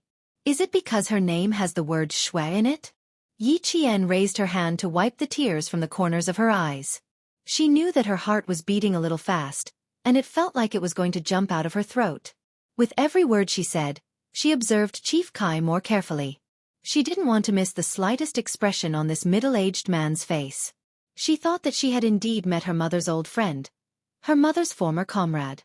Chief Kai's eyes became watery, and there was nostalgia, sadness, and reminiscence of the past. Yes, her name has the word shui, like the red plum blossoms in the snow. So, her code name was Red Plum. Red plum blossoms in the snow, blooming proudly in the snow. As he spoke, his voice became hoarse. Martyr Sun Xueqing, this is my old friend, and also my former comrade. It couldn't be wrong, it couldn't be wrong. Yi Qian must be her daughter. Hongmei, oh Hongmei, I didn't expect your daughter to have grown up so much. She's even carrying on her mother's will. She's also donned a military uniform to serve the motherland just like you. She's become a female soldier who's not inferior to a male soldier. You in the underworld must feel gratified. Chief Kai completely believed that the girl in front of him was his old friend's daughter. His originally serious eyes became infinitely warm as he slowly talked about the past. I know that she has a daughter. My comrades in the team all know. But more than 10 years ago, we wrote a letter to ask about it. We received a reply from the town saying that Sun Xueqing's comrade's daughter died in an accident. We also sent a retired comrade to inquire about it and received the same reply. They all said that you went out to play in the water at noon in the summer and unfortunately fell into the water and died. Everyone in the same class as Hongmei believed it. We all believed that you died because you fell into the water that summer. In the end, he didn't. Hongmei's daughter was still alive. And he had met him. At this moment, Chief Kai completely believed that the young female soldier in front of him was their comrade Sun Xueqing's daughter. She didn't know that her mother's comrade had come to inquire about it. However, even if she did, she wouldn't have known that when she was young, she had struggled to survive in Sun Dongqing's hands. Yi Ying had forced her to be timid and weak. In addition, Yi Zhifan had received old Madame Ye's orders to raise her into a useless person. She didn't know anything about the outside world. Chapter 1471. I'm sorry to have made you worry. I've always lived in Shuku village and never left. When did you come to our village? 3 years after your mother's death. Some of us retired at the end of the year. We wrote a letter to the town in September and received a reply in early October. At the end of December, one of our retired comrades specially came over before returning home. Only then did we completely believe that you really died in an accident. Chief Kai let out a long sigh. Now, I don't understand what's going on. You were clearly still alive, so why did we receive a reply saying that you were in an accident? Why did our comrades also say that you were in an accident? She calculated the time. At that time, she was being bullied badly. As a village official, Yi Zhifan had close ties with the Fujian town government. It was normal for him to receive a letter and reply in such a way. The strange thing was, why did her mother's comrades say the same thing? If the letter you wrote fell into Yi Zhifan's hands, it would be normal for him to reply that I fell into the water and died. To be honest, sometimes I think it's a miracle that I was able to survive safely. Yi Qian said half jokingly and half seriously. But as soon as he said this, Chief Kai's face suddenly darkened. He asked in a low voice, "What's wrong? Did someone come looking for you?" At that moment, Yi Qian's heart sank. Chief Kai's expression and what he said. Something was wrong. She guessed right. She really guessed right. There was something suspicious about her mother's death. No one came looking for you, but... Yi Qian lowered her head as her mind raced. She wondered if she should directly ask Chief Kai for confirmation. But, could she trust him? It was the first time they met. Should she ask about the past that might have a lot to do with it? Director Kai also lowered his eyes, so he didn't see the contemplation on Yi Jian's face. He breathed a sigh of relief and was about to speak when Yi Jian's phone in her pocket beeped. Xia Jinyuan was calling. After glancing at the caller ID, Yi Qian stood up without hesitation. Chief Kai, thank you for telling me about my mother. I still have some matters to attend to, so I won't disturb your work any further. There are still many things about your mother. You. Chief Kai stood up and stared deeply at his old friend's daughter. He saw the determination in her eyes, and her gaze was even sharper than her mother's. He paused for a few seconds before saying, "If you want to know more about your mother, you can contact me at any time." It was clear that Chief Kai had hesitated when he said this. After a moment of hesitation, his eyes were filled with determination. Yi Qian, who had always been suspicious of her mother's sacrifice, felt her heart sink. She thought that she would definitely contact Chief Kai because he knew about her mother's situation. All right, maybe one day I will really come and disturb you. Yi Qian took the phone number that Chief Kai had written on his notebook at the last minute. He glanced at it and memorized the numbers. Yi Qian bowed slightly to Chief Kai before walking away. The young female soldier left without looking back. Just like her mother that day, even though she knew it was dangerous and that she might not come back, she accepted the mission, packed her equipment, and left without looking back. Yi Qian only knew that when her mother sacrificed herself and came back, the willow trees were green and the peach blossoms had withered. She did not know that when the red plum blossoms left, the world was covered in white snow and the only red plum blossoms were blooming. Chapter 1472. The door slowly closed and the young man walked out of sight. Chief Kai slowly sat back in his chair with a serious expression on his face. Did his comrade, who had gone through thick and thin with him, lie? Hong Mei's daughter was still alive, so why did he say that the news was confirmed? What if his comrade really lied? Chief Kai's hands, which were casually placed on the armrest, slowly clenched into fists. Hong Mei's daughter was very smart. She should know something, which was why she was so careful when she answered his question. If she really knew something, who told her? What would she do next? When would she call him? Yi Qian knew that she would definitely call Chief Kai. In her previous life, she was muddle-headed and didn't realize that her mother's death was suspicious. Since she was back in this life, she would definitely investigate. She would definitely investigate. Yi Jian's mind was in turmoil as she walked step by step. She was very steady and did not panic at all. The calmer she was, the harder it was for others to tell what she was thinking at this time. She would definitely call him, but not now. She's out. In the car, K7 put away his binoculars and said to Q King, who was resting with his eyes closed, "Aren't you going to get out of the car to welcome her?" The car was parked on the side of the road where they could see the hotel's revolving door. Xia Jinyuan didn't need to use binoculars. His dark gaze pierced through the cold night and the dim light to see his girl walking over calmly with her head held high and chest puffed out. Xia Jinyuan, who had no intention of getting out of the car, put his hand on the door lock and opened it. He was still using binoculars in the front passenger seat. He adjusted the focus so that he could clearly see the girl's face. However, just as he was about to take a closer look, the girl's eyes, which were originally looking straight ahead, suddenly moved. She looked straight at him with a gaze that was as sharp as a knife. He was so shocked that he quickly put down his binoculars. He turned to K7 in shock and said, "She's very sensitive. She noticed me as soon as I adjusted the focus." Why did the Major General train her so well? Why did she make the leaders miss her so much? Why did the military open the door for her? You'll know when you get to know her. K7 asked a few whys, but he did not explain himself. After that, he started the car and waited for his two comrades to return.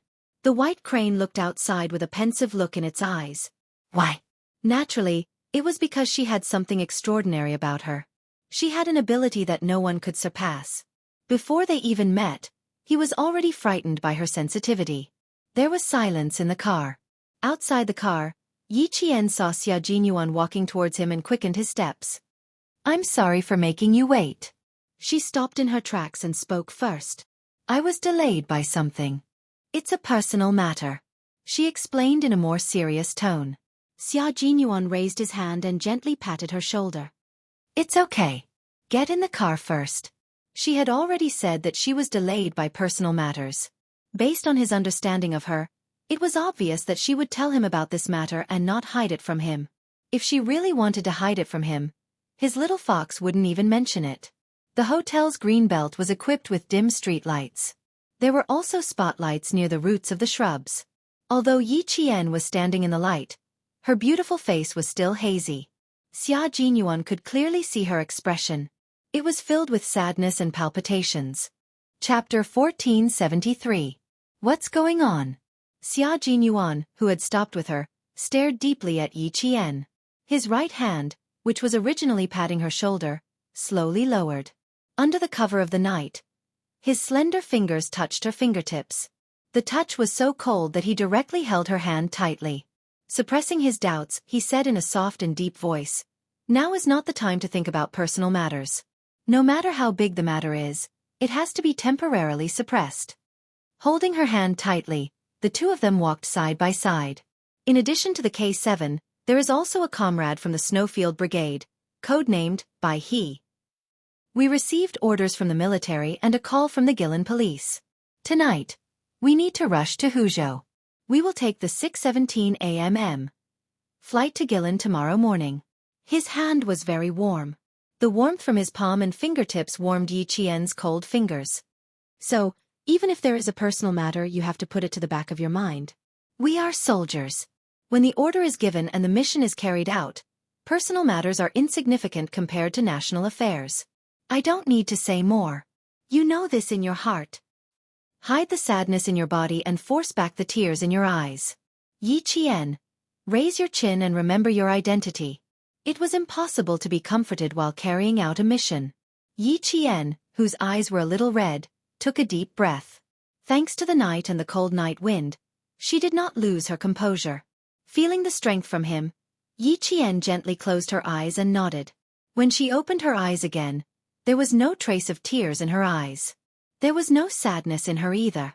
There was only the cold temperament of a soldier beside her. He was wise, calm, and had already unsheathed his sword. Bai He was already standing in front of the car door. As soon as Yi Jian came over, he took the initiative to shake hands with him. His movements showed the elegance and grace of someone from a famous family. "Hello, Yi Jian. I'm Bai He.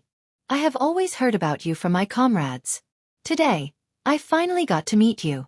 Your gaze stunned me. When he mentioned it, Yi Qian realized that the person who had secretly watched her when she walked out of the hotel was Bai He. "Hello, Bai He. I am Yi Qian. I'm sorry for making a fuss just now." When he withdrew his hand, Yi Qian had already finished sizing up the white crane. He could not stop a thought from emerging in his mind. Why were the special forces of the Snowfield Brigade like beauty pageants? Every one of them was so handsome. Using the words of 10 years later to describe them. Why are they all so good-looking? Every one of them was not only good-looking, but their figures were also one in a million. They were all tall and straight like pine trees and slender like green bamboos. As for their figures, needless to say, they had broad shoulders, narrow waists, and long legs. Once they were in uniform, they could attract a lot of attention just by looking at their figures. Yi Qian suddenly rejoiced that he had a firm state of mind. He did not have too much desire for men, nor did he have a crush on them. Otherwise, when faced with such a group of good-looking and well-built male soldiers, he would really only care about looking at men every day. After sizing him up, Yi Qian calmly retracted his gaze, not at all attracted by his handsome face. He stood tall and straight like a pine tree, exuding an inviolable military aura. When Bai He saw this, she felt a chill in her heart. She also had a better impression of Yi Qian. To be able to become comrades with such an outstanding female soldier filled her with joy. Xia Jinyuan, who was standing beside her, opened the car door and said to Yi Qian, "Let's talk in the car." Bai He smiled at Yi Qian without any sense of distance and got into the car first. At the same time, she did not forget to quickly say to K7, "Very good." Chapter 1474. How could he say, "not bad," after just meeting him? The K7 glanced at him. When he heard the sound of the door closing behind him, he released the brakes and stepped on the accelerator. The car with good performance immediately sped forward a few meters. Now that the matter at Tongzhou International Hotel was settled, he had to be careful with the next important mission. In the car, Yi Qian first contacted the pigeon and reported to the director that he was safe. Then, he discussed the next mission with Xia Jinyuan and the other two. Your mission is to find a few police officers who were sacrificed and make sure that they can come back in one piece. Xia Jinyuan first discussed Yi Qian's personal mission because she would be the first to sneak into the village. There's a young girl in the village called Fu Hui who will help you secretly. You can stay at her house tonight. Fu Hui was the only high school student in the mountain village. Her parents used to be honest farmers, but they joined a cult and did a few things that made her feel guilty. In order to let her parents know that they were wrong, Fu Hui chose to report them. Her report came at the right time and too suddenly. The police in Yuyang City also knew that the higher-ups were secretly investigating the exact location of the cult's headquarters, so they secretly sent people to investigate. Unexpectedly, the people they sent never returned. This alerted the Great Hall and the highest leaders. The organization's commissioner appointed Director Min as the main person in charge and launched a nationwide operation to crack down on the cult. In the next few months, the number of people arrested was not in the unit of people, but in the unit of hundreds. Director Min used himself as bait during the celebration, and in less than 2 days, he caught a group of criminals with a certain status in the cult. Among them, the foreign agent Mr. Charlie was the most important. Through Mr. Charlie's confession, they learned that the big committee member intended to escape abroad because of the tense situation in the country. Charlie was in charge of his departure. That was why Xia Jinyuan and the others drove overnight to Huzhou to capture the big committee member in a mountain village in Yuyang City. This is the phone of the foreign criminal, Charlie, and his voice. Listen to it first. Xia Jinyuan handed a mobile phone and a recording to Yi Qian. During this period of time, you need to disguise yourself as Charlie and contact the committee member at all times. Keep him in the village and tell him that the procedures for going abroad are in progress. Bai He looked at Yi Qian from the rearview mirror. Ventriloquism. Yi Qian knew ventriloquism. It was said that she could imitate anyone's voice. It was so miraculous that they found it hard to believe. Ventriloquism originated in ancient times, imitating the sounds of animals to swindle prey for food. During the Warring States period, in the story, Mengchong Jun Yi breaks through Hangu Pass, crowing cock and stealing dog, was the earliest military application of ventriloquism. From the Song dynasty to the Republic of China, ventriloquism flourished on the side of Han Hai. However, most of them were imitating the sounds of animals. It was rare to see them imitating human speech. In the mirror, he saw Yi Qian turn on the recording pen. Charlie's voice came from the car. Yi Qian's beautiful brows were slightly furrowed as she listened attentively. Her lips were also moving, but the movement was not big. If one did not look closely, one would not be able to tell. After listening to it twice, Yi Qian turned off the recording pen. Let me try it. Listen and see if it sounds similar. No. I don't know much about this. Moreover, I'm not from your country. You don't have the right to arrest me. Damn it, let go of me. I want to see my lawyer. Bai He's back stiffened when he heard the voice. Chapter 1475. If he did not know who was sitting behind him, he would have thought that he was possessed in the middle of the night. Similar, too similar, no, not similar, it should be exactly the same. How could he imitate so well? Ventriloquism, a consummate skill that no one could compare to, and a consummate skill that no one could learn. It could be said that Yi Qian had shocked Bai He with his first move. It also made him understand why the military valued Yi Qian so much that he would be the first to go on a mission. It was too shocking. Even if such a talent was average in other aspects, just this consummate skill alone would make him useful to the military.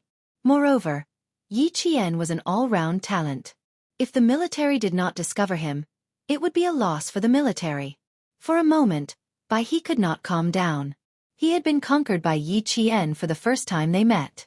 In the end, Xia Jinyuan pointed out, speak faster and with a higher tone, with a bit of arrogance. Also, Charlie likes to order people around, so he is very forceful when he speaks. You don't have to be too gentle when you are trying to calm down the main criminal. Okay, I'll try again. Yi Qian nodded and stopped repeating what Charlie had said in the recording pen. Instead, he spoke as if he was chatting. At this moment, Bai He could feel sweat forming on his back. Even K7's palms, which were holding the steering wheel, were wet. K7 had never heard of Yi Qian's ability to imitate others. The two people in the front row were stunned when they heard this. Hearing another person's voice from the mouth of someone they were familiar with, they would never believe it if they didn't see it with their own eyes. Now that they saw it with their own eyes, they still found it unbelievable. Xia Jinyuan's talent in language was not inferior to Yi Qian's. His expression did not change much as he gave a few pointers. After about 10 minutes, he nodded. That's about it. It shouldn't be a problem to communicate over the phone. Then he asked Bai He, "Did you have any advice?" No, not at all. Bai He quickly answered and turned around to face Yi Qian. He gave him a thumbs up. I can only admire you for this. This skill was amazing. Xia Jinyuan knew exactly what his comrade was thinking. He was as shocked as he was. Back then, he had suddenly heard a man's voice come out of the mouth of the seemingly delicate little girl beside him. Moreover, the voice was exactly the same as the voice of the criminal they were trying to subdue. Fortunately, he was hiding in the dark and didn't let her see the loss of self-control on his face. Yi Qian pursed her lips and smiled. My voice is wider than others, so it'll be easier for me to learn this. Other than the elderly and children, she had no problems with the rest. In her previous life, this was one of her escape treasures. One person could play several roles in a room and scare away the people sent by Yi Ying and Yi Zhifan many times. I want to learn from you. Bai He subconsciously finished her sentence, but halfway through, he realized that he needed to consider his words carefully. After a few seconds of pause, Bai He continued, It's not easy to learn from you. In fact, there aren't many people in the country who can do what you did. Yi Qian thought about it and agreed. In her previous life, she had learned this skill by accident. When she discovered that she had talent in this area, she was also shocked. Chapter 1476. It's a little difficult, but if everyone knew how to do it, I wouldn't have to do it. She said teasingly. Her eyes curved into crescents, and the smile in her spirited black eyes rippled like a pool of water. Her words made the three of them laugh. K7 said calmly, I know you're good at shooting, but I didn't know you could do this kind of amazing ventriloquism. It seemed like the taciturn K7 would talk more when he was with Yi Qian. Xia Jinyuan was already used to it, but Bai He, who didn't know, was surprised.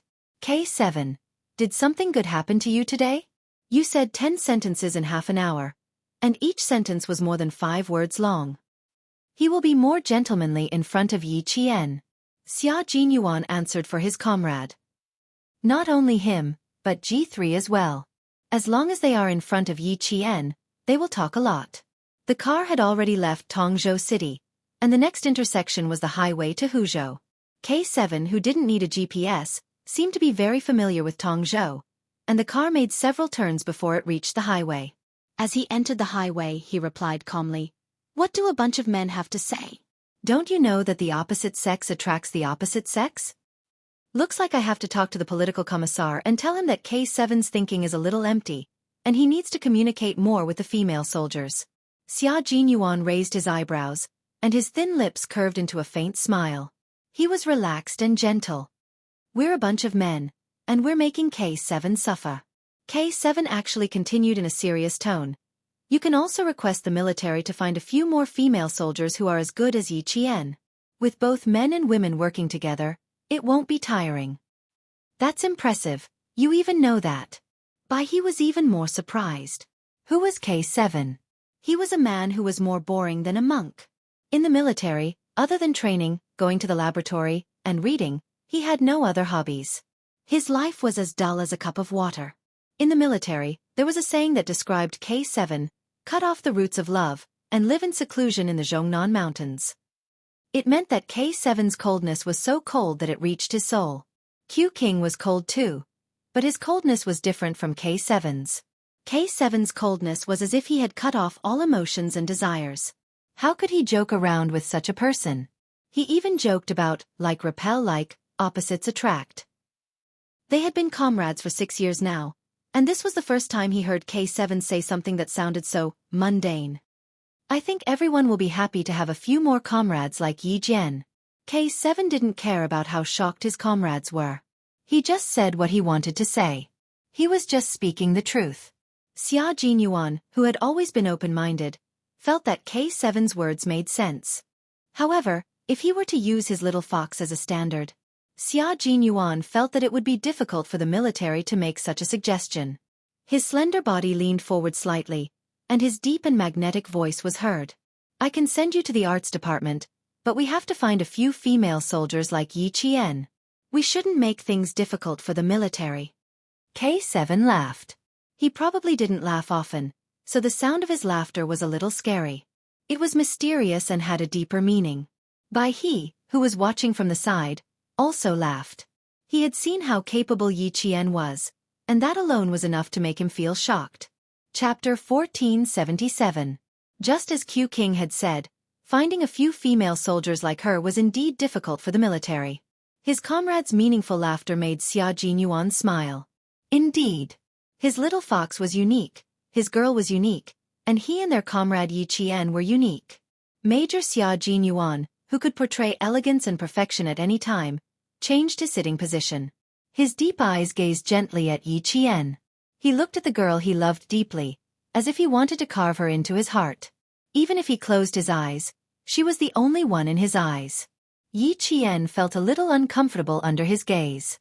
Why does he keep staring at me? In the past, when he saw that I was uncomfortable, he would comfort me. After all, I've lived 2 lives and have never come into contact with people like him. I'll be fine once I get used to it. Today, Yi Qian realized that she had been too naive. She had underestimated the elegant yet dangerous man in front of her. Time passed, and Xia Jinyuan became more mature with each passing day. His aura was even stronger than before. Looking into his eyes, she really couldn't take it. He was too gentle, so gentle that it was as if there was electricity in his eyes. When she looked into his eyes, the electricity would flow into her heart and make her breath go haywire. Receiving her glare, Xia Jinyuan raised his eyebrows elegantly. His incomparably elegant appearance contained a scoundrel that Yi Qian couldn't handle. She had to find an opportunity to tell him that she really wasn't used to flirting with him in front of her comrades. It was too awkward. It was fine if K7 knew about their relationship, but Bai He didn't. Her comrades who could enter the Snowfield Brigade were all meticulous people. If she wasn't careful, they would notice something. If Bai He noticed that something was wrong, she would definitely jump out of the car and leave. Yi Qian immediately glared at the comrade in front of her when he wasn't paying attention. She used her eyes to tell him, "If you keep looking, I'll ignore you." Cough, cough, cough. Understanding the warning in his girlfriend's eyes, Xia Jinyuan suddenly coughed. If he kept looking, she would ignore him? Was that a warning? All he saw was her cuteness. Xia Jinyuan, who always knew when to stop, did not continue watching. He did not want his girl to feel awkward and unnatural in front of his comrades. He retracted his gaze and coughed with his fist against his thin lips. His dark and cold eyes were filled with a smile. She didn't want to look anymore. If she did, the shy little fox's face would turn red. But he really didn't know about the relationship between Q King and Yi Qian, and he didn't think in that direction. From K7's casual tone, he could tell that K7 really treated Yi Qian as a comrade that he could confide in. She couldn't help but take another look at Yi Qian through the rearview mirror. The interior of the car was a little dark, so he couldn't see her facial features clearly. However, when his gaze landed on her, he could feel that her eyes had the same spirit as his. They had the same faith and the same goal. After taking another look and sizing her up, he understood why his comrades would praise her endlessly every time they returned from a mission together. It could be said that the entire Snowfield Brigade knew about Yi Qian, and those who had never seen Yi Qian before were just as curious about her as he was. Every time Xia Jinyuan returned, there would always be a few comrades who would come over to ask about Yi Qian. Some of them would even ask their captain when he would bring Yi Qian to their brigade, or when they would become comrades who would fight together and go to the battlefield together. Chapter 1478. Through the rearview mirror. Bai He looked at Yi Qian with a kind gaze.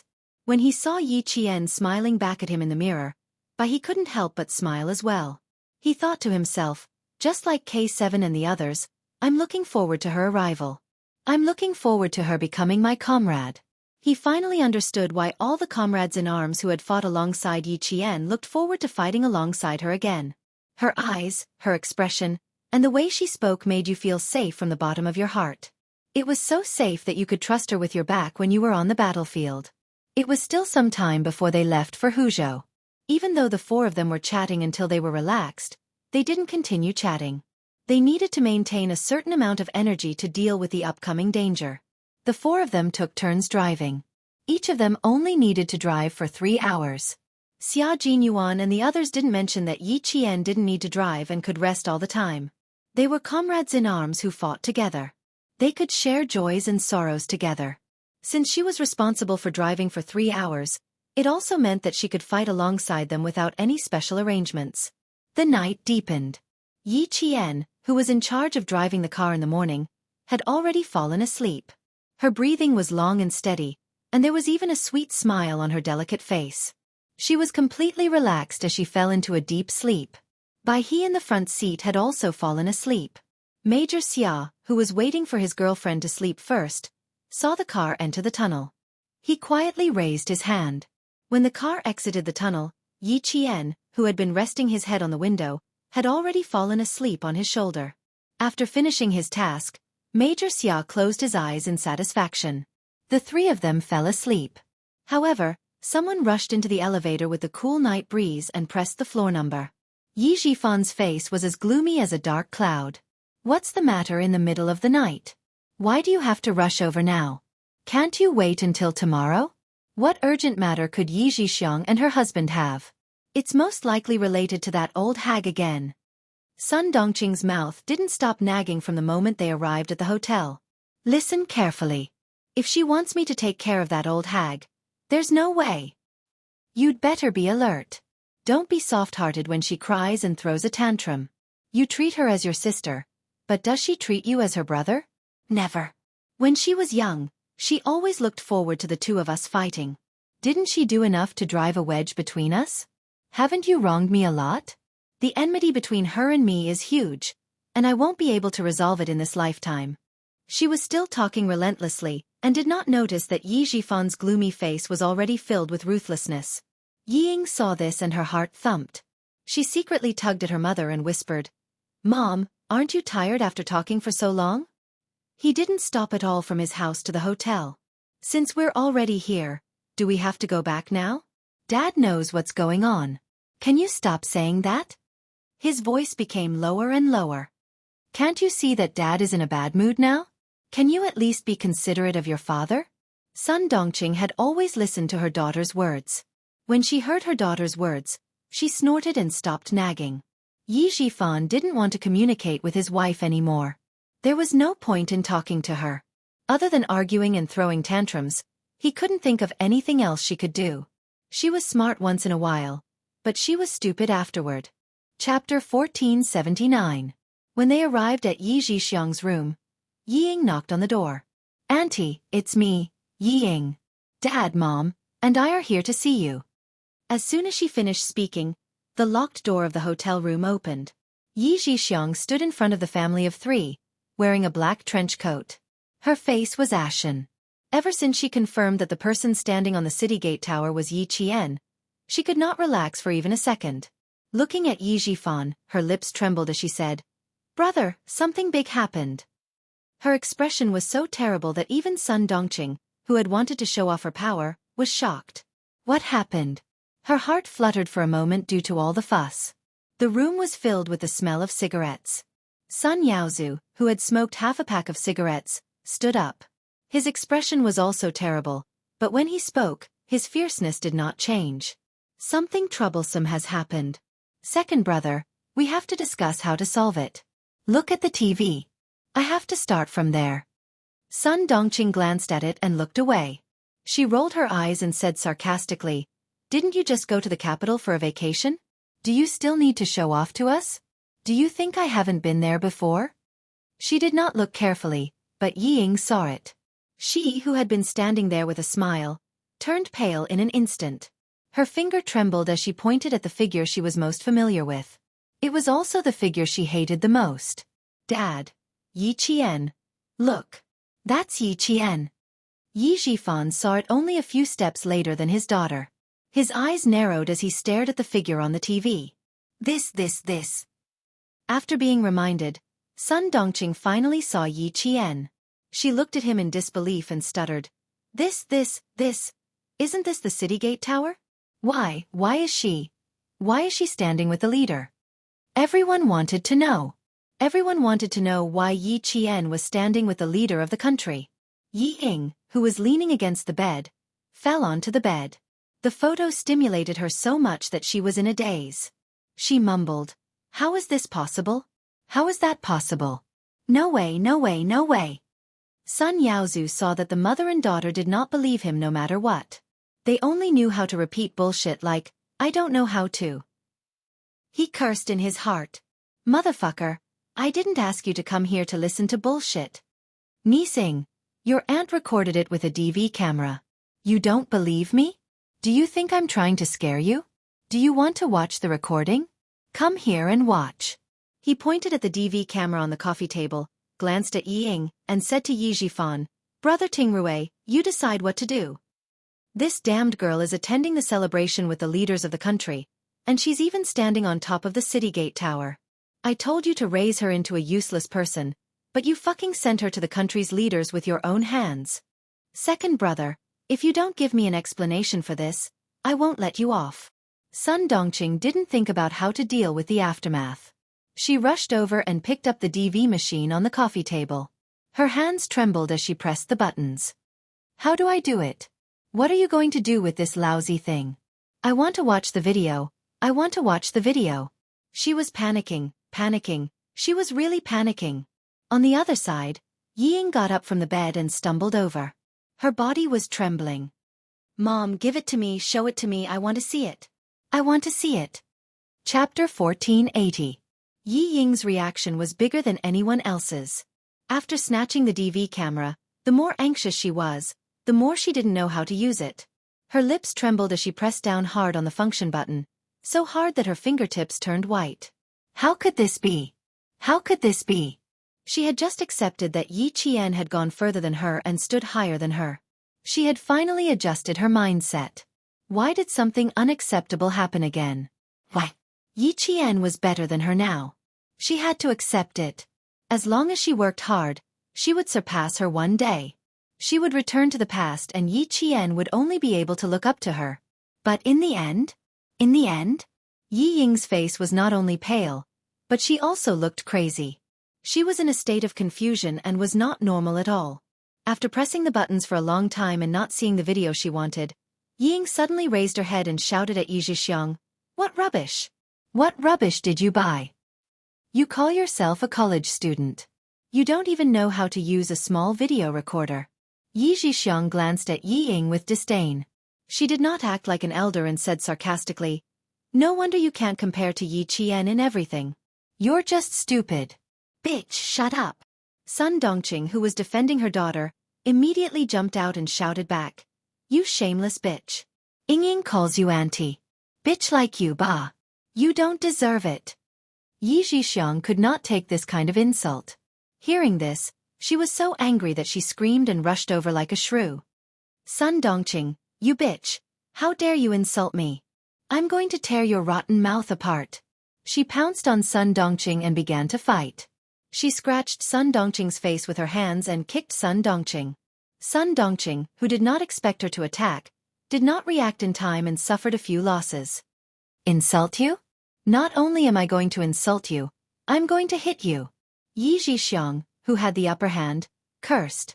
She did not learn old Madame Ye's cleverness, but she learned how to insult and step on people's sore spots.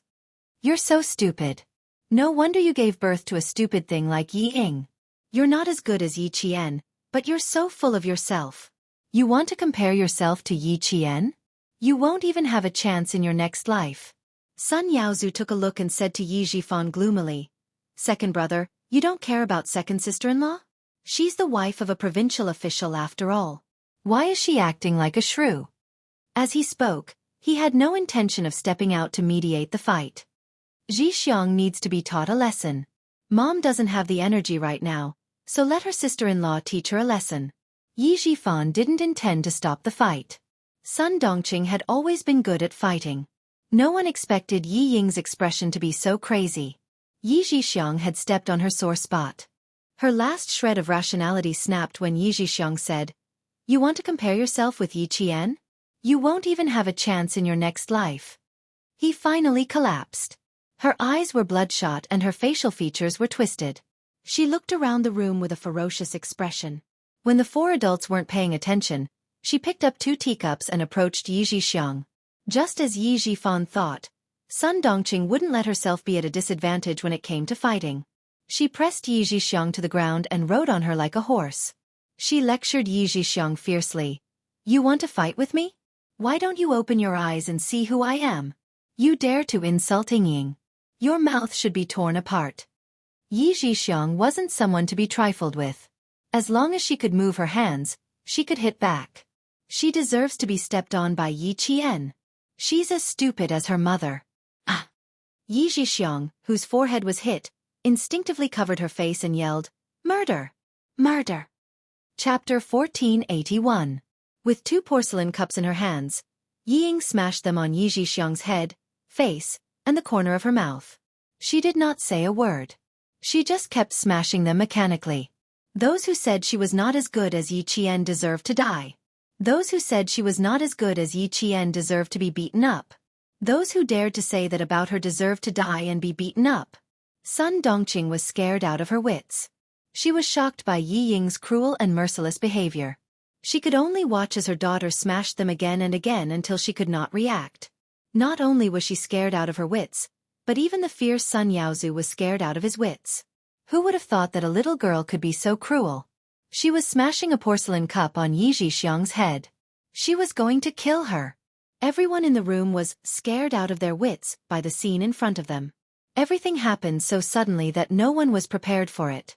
Because it happened so suddenly, there was no way to prepare in advance or prepare for it. Even Yi Zhifan's mind went blank for a few seconds. Yi Ying! Yi Zhifan, who was the first to react, rushed over and grabbed Yi Ying's shoulders with his arms. He forcefully dragged Yi Ying back, causing her to fall to the ground. Yi Ying, who was in a frenzy, could not take it anymore. I'm going to kill her. I'm going to kill her. Let go of me. Let go of me. She struggled to get up from the thick carpet. She waved the blood-stained porcelain cups in her hands. Her eyes were bloodshot as if she was possessed. I'm going to kill her. I'm going to kill her. Yi Zhifan could not control her anymore. The back of his hand was also smashed. He grabbed Yi Ying and yelled at Sun Yaozu. What the fuck are you doing? Take the cups away from her. Then he said to Sun Dongqing, call 120. Yi Zhixiang screamed in pain. She covered her face with her hands and blood flowed through the gaps between her fingers. The carpet was soaked in blood. If anything were to happen to Yi Zhixiang today, his daughter would be ruined. Completely ruined. Sun Dongqing, who got off Yi Zhixiang, scrambled to find her handbag and pulled out the 120 emergency number. Sun Yaozu also reacted. He rushed up and snatched the cups from Yi Ying's hands. He kicked Yi Ying's chest. Fuck! I didn't expect her to be so cruel. His wife was beaten. He did not have much affection for his wife. Yi Zhifan didn't have time to stop her. He could only watch as his daughter was kicked on the spot. Her eyes turned white, and she fainted for a moment. Instead, he heaved a sigh of relief. Yi Ying's screams could not be heard in the noisy room. Only Yi Zhixiang's screams could be heard. Sun Dongqing looked at the blood flowing through the gaps between Yi Zhixiang's fingers. Her heart raced and she panicked. Take our daughter away, quick! Yi Zhifan was also panicking, but he knew that he had to clean up the mess. He needed to take his daughter away as soon as possible and not let the medical staff see her. Take your and your daughter's passports and go straight to the airport. Call me as soon as you buy the tickets to any city. Sun Yaozu would not let Yi Zhixiang off so easily. He had to send his daughter away before he could react. Sun Dongqing, who was out of her wits, could only listen to her husband's instructions. With her hair disheveled, she folded her handbag and carried her daughter who had fainted. She really did carry Yi Ying, who was at least 165 centimeters tall and weighed around 94 kilograms, and left the hotel quickly. Chapter 1482. They were originally here because of Yi Qian, but in the end, it ended with her in the hospital. Her nose was broken, and there were several serious injuries on her head, forehead, and chin that required stitches. The bones on the back of her hand were cracked. When the results came out, Yi Jifan's hand trembled as he held the report. This is going to be hard to explain. Ying is in big trouble, he muttered to himself. She gave Sun Yaozu a handle on her. Trouble is coming. Yi Jifan sat down tiredly. He didn't move for a long time, so he closed his eyes and sat there quietly like a statue. Yi Qian, who he originally wanted to raise as a good-for-nothing, became an important person. He accompanied the country's leaders to the city gate tower to watch the grand celebration. His daughter, who he had painstakingly raised to become a phoenix, became a runaway and accomplished nothing. He couldn't understand how things got to this point. He couldn't figure it out no matter how hard he thought about it. He wanted to ask Yi Qian. He really wanted to ask Yi Qian what happened on the second day of junior high. How did she suddenly wake up? How did she suddenly know how to work hard? She worked hard and was in the limelight, but she made others feel uneasy. The hornless dragon jade pendant. Yi Xinfan, Sun Xueqing. Yi Jifan thought about the past. In the end, he covered his face with both hands and buried his head. His straight back also bent down. Yi Qian, who was thousands of miles away, didn't know about Yi Jifan's thoughts. She was still sleeping soundly on Xia Jinyuan's shoulder. She didn't even realize that K7 and Bai He had stopped to change shifts. At 2 o'clock in the morning, Xia Jinyuan gently supported Yi Qian's shoulder. His movements were slow and gentle as he helped her lean against the car window again. He said to Bai He, who was sitting in the back, "Let her rest against the car window. She can change her pillow from left to right. She won't get a stiff neck." Bai He, who didn't know what was going on, nodded and said, "I'll adjust her position." K7's eyelashes fluttered slightly. J5 and V7 always said that Q King was shameless. He really was shameless. Yi Qian, who was leaning against the car window, found it funny. He really knew how to find excuses. At 5 in the morning, Yi Qian prepared to switch shifts with Xia Jinyuan. She drove all the way to Huzhou Airport to catch the earliest flight to Yuyang. The flight tickets had already been booked, and the four of them boarded the plane at 7:15 a.m. News came from the pigeon that the Director General would also be taking a plane to Guilin. After a night of interrogation, they managed to pry out a lot of clues from Charlie, as well as the crimes that were not discovered. The Director General was furious. The pigeon's interrogation skills have improved again. Xia Jinyuan, who knew the result, said to Bai He with a smile, "How dare you say you can't take the scare? You didn't even use your ultimate move and you already confessed everything." Bai He thought of the pigeon's interrogation methods and sneered, "Everyone has their own specialization. She's a psychology doctoral student after all." There were many talents in the Snowfield Brigade, and any one of them was much better than the average person. Every one of them had several titles. Yi Qian, who was sitting in the middle, had a tranquil smile on her face. She quietly watched the two of them talking in low voices. Her comrades were so powerful, so how could she fall behind? When you're with experts, you'll wholeheartedly chase after their footsteps and learn from them in order to motivate yourself and allow yourself to ceaselessly improve and grow. This was the principle of, one is marked by the company one keeps. The plane landed at 10:30 a.m. Yi Qian sat in a shabby minibus and headed to a small village deep in the mountains. It was already 1 o'clock in the afternoon. The minibus was severely overloaded. Yi Qian, who was sitting at the back, opened the window to let the fresh air blow away the stuffy atmosphere in the minibus. Her gaze would occasionally linger on the woman in front of her, and then she would gently move away. This was the target she was keeping a close eye on. Chapter 1483. Yi Qian glanced at her discreetly, then calmly retracted his gaze. She lowered her head and took out a small silver phone from her pocket. The signal in the mountains was not very good. Before they set off, Captain Xia and the others had thought of this problem, so Bai He gave her a small device the size of a palm. It was specially designed to receive signals. Once they entered the mountains, they only needed to turn it on to receive signals. Her fingers lazily played with the phone's keyboard. The dee-dee-da-dee sounds of typing could be heard from time to time, conveying the message that she was bored and irritated. Sitting next to Yi Qian was a young man who had returned to the village from working. He was a little reserved and did not dare to lean completely against the seat. Every time his gaze drifted to the beautiful and young girl beside him, he seemed to be even more nervous. After a few times, Yi Qian felt bad for him. After playing with the phone for a while, Yi Qian lowered his eyes to cover his flickering eyes. Then, he casually put the phone into his pocket and closed his eyes with a heavy heart expression. The target that Yi Qian had targeted secretly watched Yi Qian many times. She sized up Yi Qian's attire and observed Yi Qian's actions and expressions. In the end, as if she had confirmed something, her hands with bright red fingernails opened her exquisite handbag. She fumbled in the bag with one hand for a while before retracting her hand. Hold on tight, hold on tight. In front, the driver loudly reminded the passengers to hold on tight to prevent them from falling when the car made a sharp turn. As the car began to turn, the people in the car fell in one direction, and then in the opposite direction. After 2 consecutive left and right turns, the passengers standing in the car swayed back and forth like roly-poly toys. It was 2:30 in the afternoon, almost 2 hours before Yi Qian boarded the car. Some people wanted to board the car midway. They probably did not want to stand in front, so they kept squeezing to the back. The passengers who were squeezed said, "Why are you squeezing? There are no seats in the back. I like to stand in the back. What can you do to me?" The one who got on the bus was a sloppily dressed man. He used the simplest and crudest language to reply to the passengers who had insulted him. Someone whispered, "Don't mess with him. He's a hooligan in this area. He usually makes a living by stopping cars from other places. If he sleeps on the road without paying, he won't get up. His villagers call him Old Rascal." Most people wouldn't provoke this kind of person for fear of getting into trouble. The man nicknamed Old Rascal was not angry. Instead, he felt proud.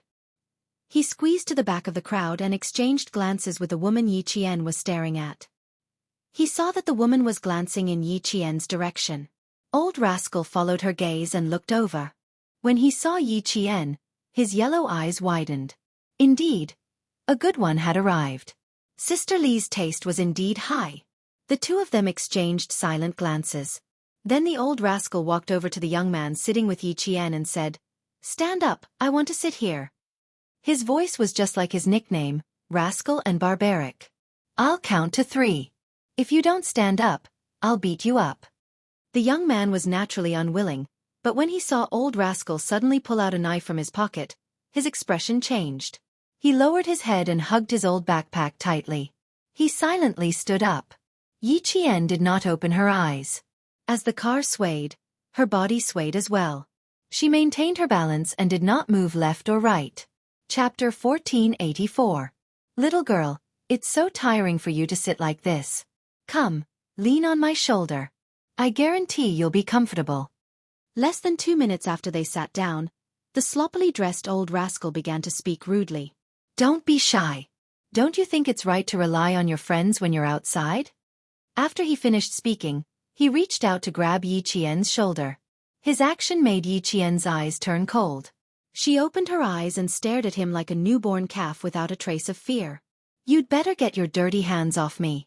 Otherwise, I'll call the police." After getting into the car, this person made eye contact with his target. They were going to put on a show. Yi Qian knew very well what was going on. She pulled a long face and stared coldly at the man who wanted to touch her. She needed to enter the village to meet Fu Hui. After the police investigation, the only person who could reassure the committee member was his mistress who had been with him for 6 years. Li Yi. The woman's name was Li Yi. She was the mistress of the main culprit of the evil cult, the committee member. At the beginning of every month, she would rush from the city to the mountains and tell the committee member everything that happened in the city. The man who wanted to touch her was definitely someone that Li Yi had deliberately called up. Aya, little girls from the city are different. They like to call the police. The old rascal didn't dare to take her hand. Sister Li was staring at him. He had the intention, but he didn't have the guts. He only put his hand on the back of Yi Qian's seat. He licked his face and smiled wretchedly. "Little girl, we're too far away from the police. They can't do anything about it. Besides, I'm worried that you won't be able to sleep well because of the shaky ride. I'm lending you my shoulder. I'm just being nice."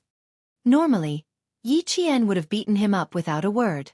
But now, she had to endure it and pretend to be afraid.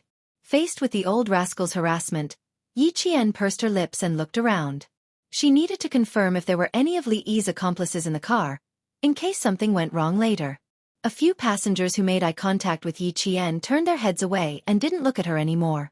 They misunderstood that the girl who was being pestered by the old rascal was asking them for help. Li Yi also misunderstood. But this was the kind of misunderstanding she wanted. Big brother, I'll switch places with you. She got up and walked over. At the same time, she reached into her bag and pulled out $200 bills. This is my sister. She's visiting my relatives with me. Just now, she was a little awkward and was a little unhappy. I'm sorry, big brother. Can we exchange seats with you? Li Yi, who was wearing heavy makeup, was 36 years old. Her facial features were delicate and pretty, and she was very recognizable. He was wearing a black undershirt, a black knee-length leather jacket, a red scarf around his neck, a pair of black skinny jeans, and a pair of mid-length leather boots. Among the group of plainly dressed villagers, he looked particularly Western. In the words of the villagers, one could tell at a glance that he was a city dweller. She took out the money and acted as if she was trying to avoid a disaster. Everyone on the bus thought that she was really Yi Qian's older sister. The old rascal didn't dare to take the money at first, but Li Yi forced the money into his hands. Only then did he take it with a smile. While playing with the knife, he deliberately said, "Why didn't you say so earlier? If you had said so earlier, we wouldn't have had to be a good person." After taking the money, he immediately got up and asked the driver to stop the bus and let him out. Once he took the money, there was no need to give it back. Even if it was Sister Li's money, he still took it. It was normal for him to collect some fees for doing things. Chapter 1485. As soon as he got out of the car, the atmosphere in the car was much more relaxed. Li Yi sat down and said to Yi Qian earnestly, "Sister, you have to be careful when you go out alone. Now that the world has changed, there are too many bad people. How can a girl like you be so bold? I see that you're dressed well and even use a mobile phone. Which village are you going to visit?" In addition to being the mistress of the committee member, Li Yi also had another identity. She was the boss of the Golden Bath Center. Her identity was also revealed from Charlie's mouth. She had been active in Yuyang for a long time, taking in girls who had been abducted and sold. Through various illegal and cruel means, she forced the girls to engage in illegal activities. Now, Yi Qian was the girl she wanted to abduct. She, who was in charge of Yuyang, had the backing of the committee member, the leader of the cult. She hired members of the cult to specifically find girls who liked to reap without sewing, and then used various reasons to abduct girls in Yuyang. Then she controlled the personal freedom of the girls and used threats and promises to make these girls willingly sell their bodies in order to obtain money. It was precisely because they were abducting girls who liked to reap without sewing that they had never been discovered. No girls chose to call the police because they were often willing to stay after tasting the sweetness. Li Yi's life experience was also very rough. When she was young, she didn't like to study. All she wanted was to live a good life. After dropping out of school in junior high, she entered society and dated a boyfriend who was twice her age. Young and ignorant, she thought that she had found a life support, a man who was willing to spend money for her. Who knew that her boyfriend would turn around and sell her to a snakehead who specialized in organizing girls to sell their bodies in the sauna centers and foot massage centers in Zhejiang. Li Yi, who had resisted before, received a customer for the first time. Because of her beautiful appearance, she was forced to sit at the bar on the first day and received a total of 800 yuan. The snakehead took 400 yuan for the tea and gave her the remaining 400 yuan. In 1988, she could earn 800 yuan a day, which was more than the 9-to-5 jobs of the city's office workers. From then on, Li Yi no longer ran away and no longer thought about leaving. She peacefully became a hostess.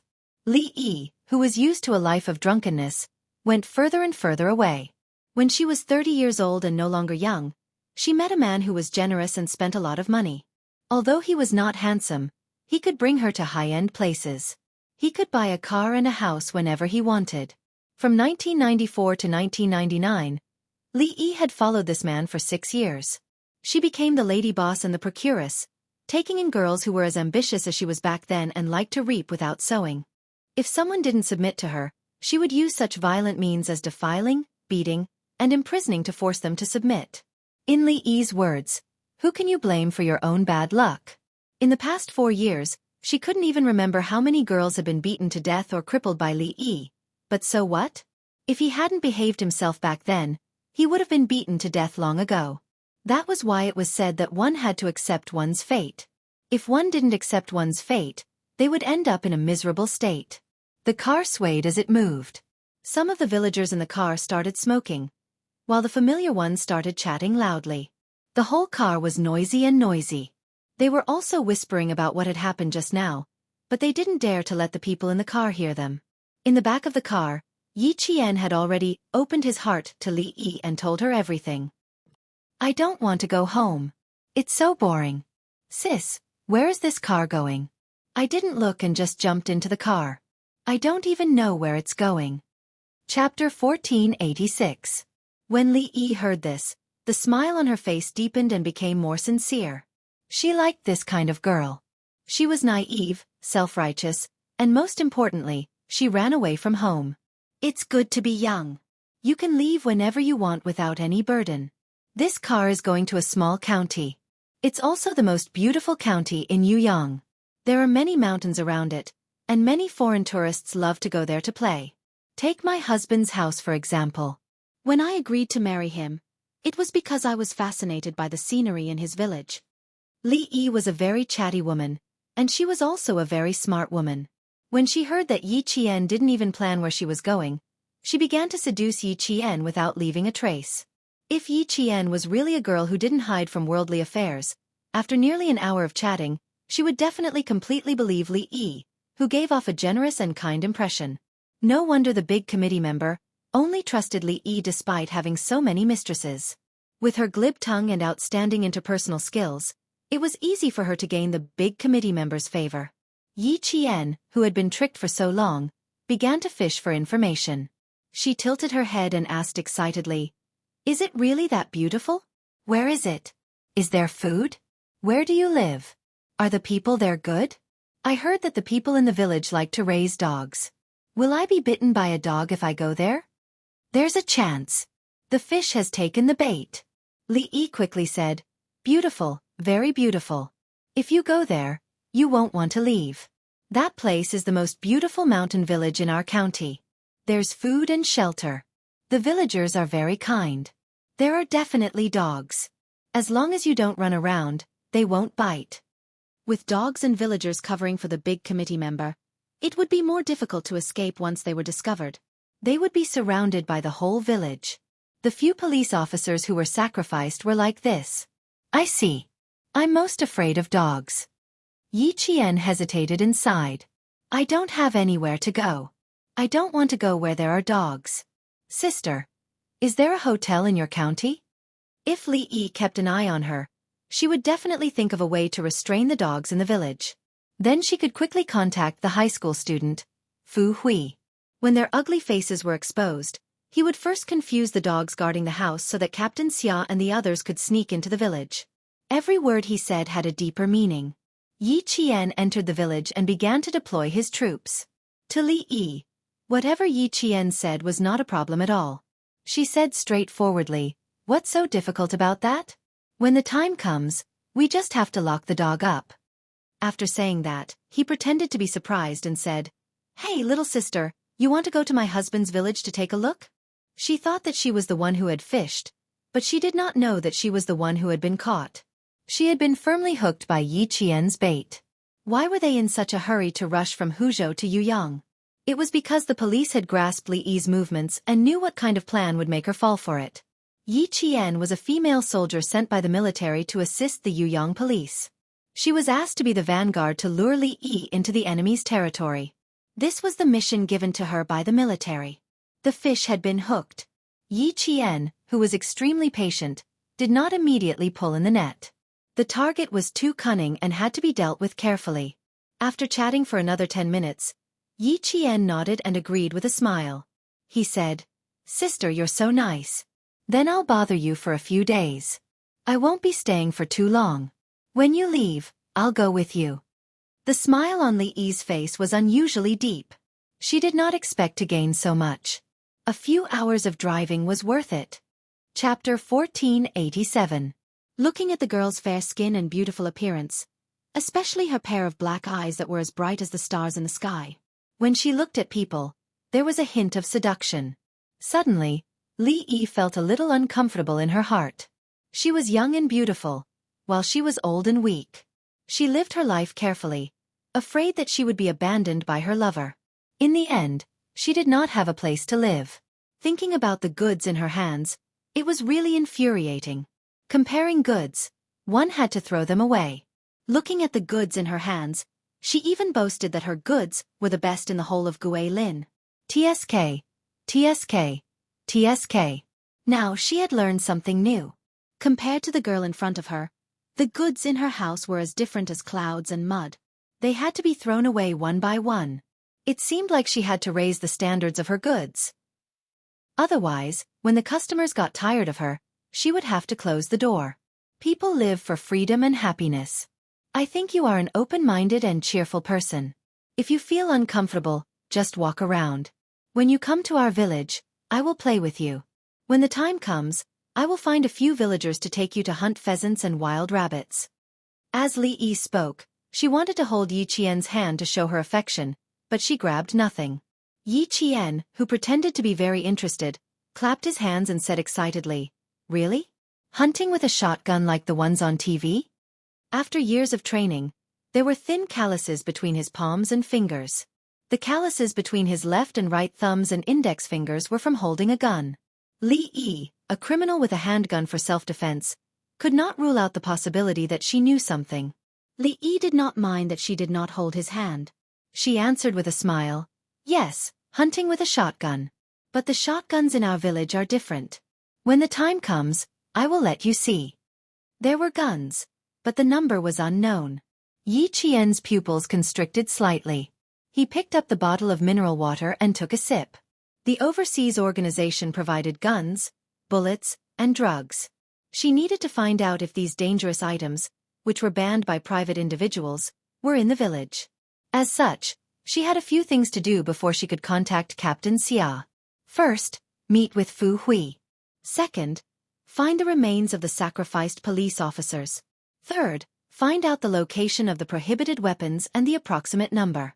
Fourth, draw the terrain of the entire village. Find out if the entire village was a member of the evil cult and if there was support from the neighboring villages. However, he could ask Fu Hui about it first. 5. The dogs in the village need to be dealt with collectively. Yi Qian's mind spun as she sorted out the things that needed to be done one by one. Her expression did not change as she looked at Li Yi, who had exaggerated in order to trick her. Yi Qian's gaze turned slightly cold. According to the information, Li Yi's crimes were monstrous. She would send people to beat, scold, defile, and torture the disobedient young girls she had abducted. There was no other path for such a person other than death. How could Li Yi, who continued to talk to Yi Qian, know that she was in danger? In order to coax Yi Qian to follow her obediently, she had to talk so much that her saliva ran dry several times. At noon, they boarded the bus until 6 o'clock in the evening. The worn-out bus finally arrived at the small county town. Li Yi stared at Yi Qian as soon as she got off the bus. She purposely tried to scare him. The small county town is a little messy. Don't run around. If you get harassed by the local ruffians, even Sisterly can't save you. Yi Qian said disapprovingly, "I can ask the police for help. I'm not afraid." Look, what a naive girl. She still wants to ask the police. In such a small place, the police and the people are family. Li Yi did not say anything.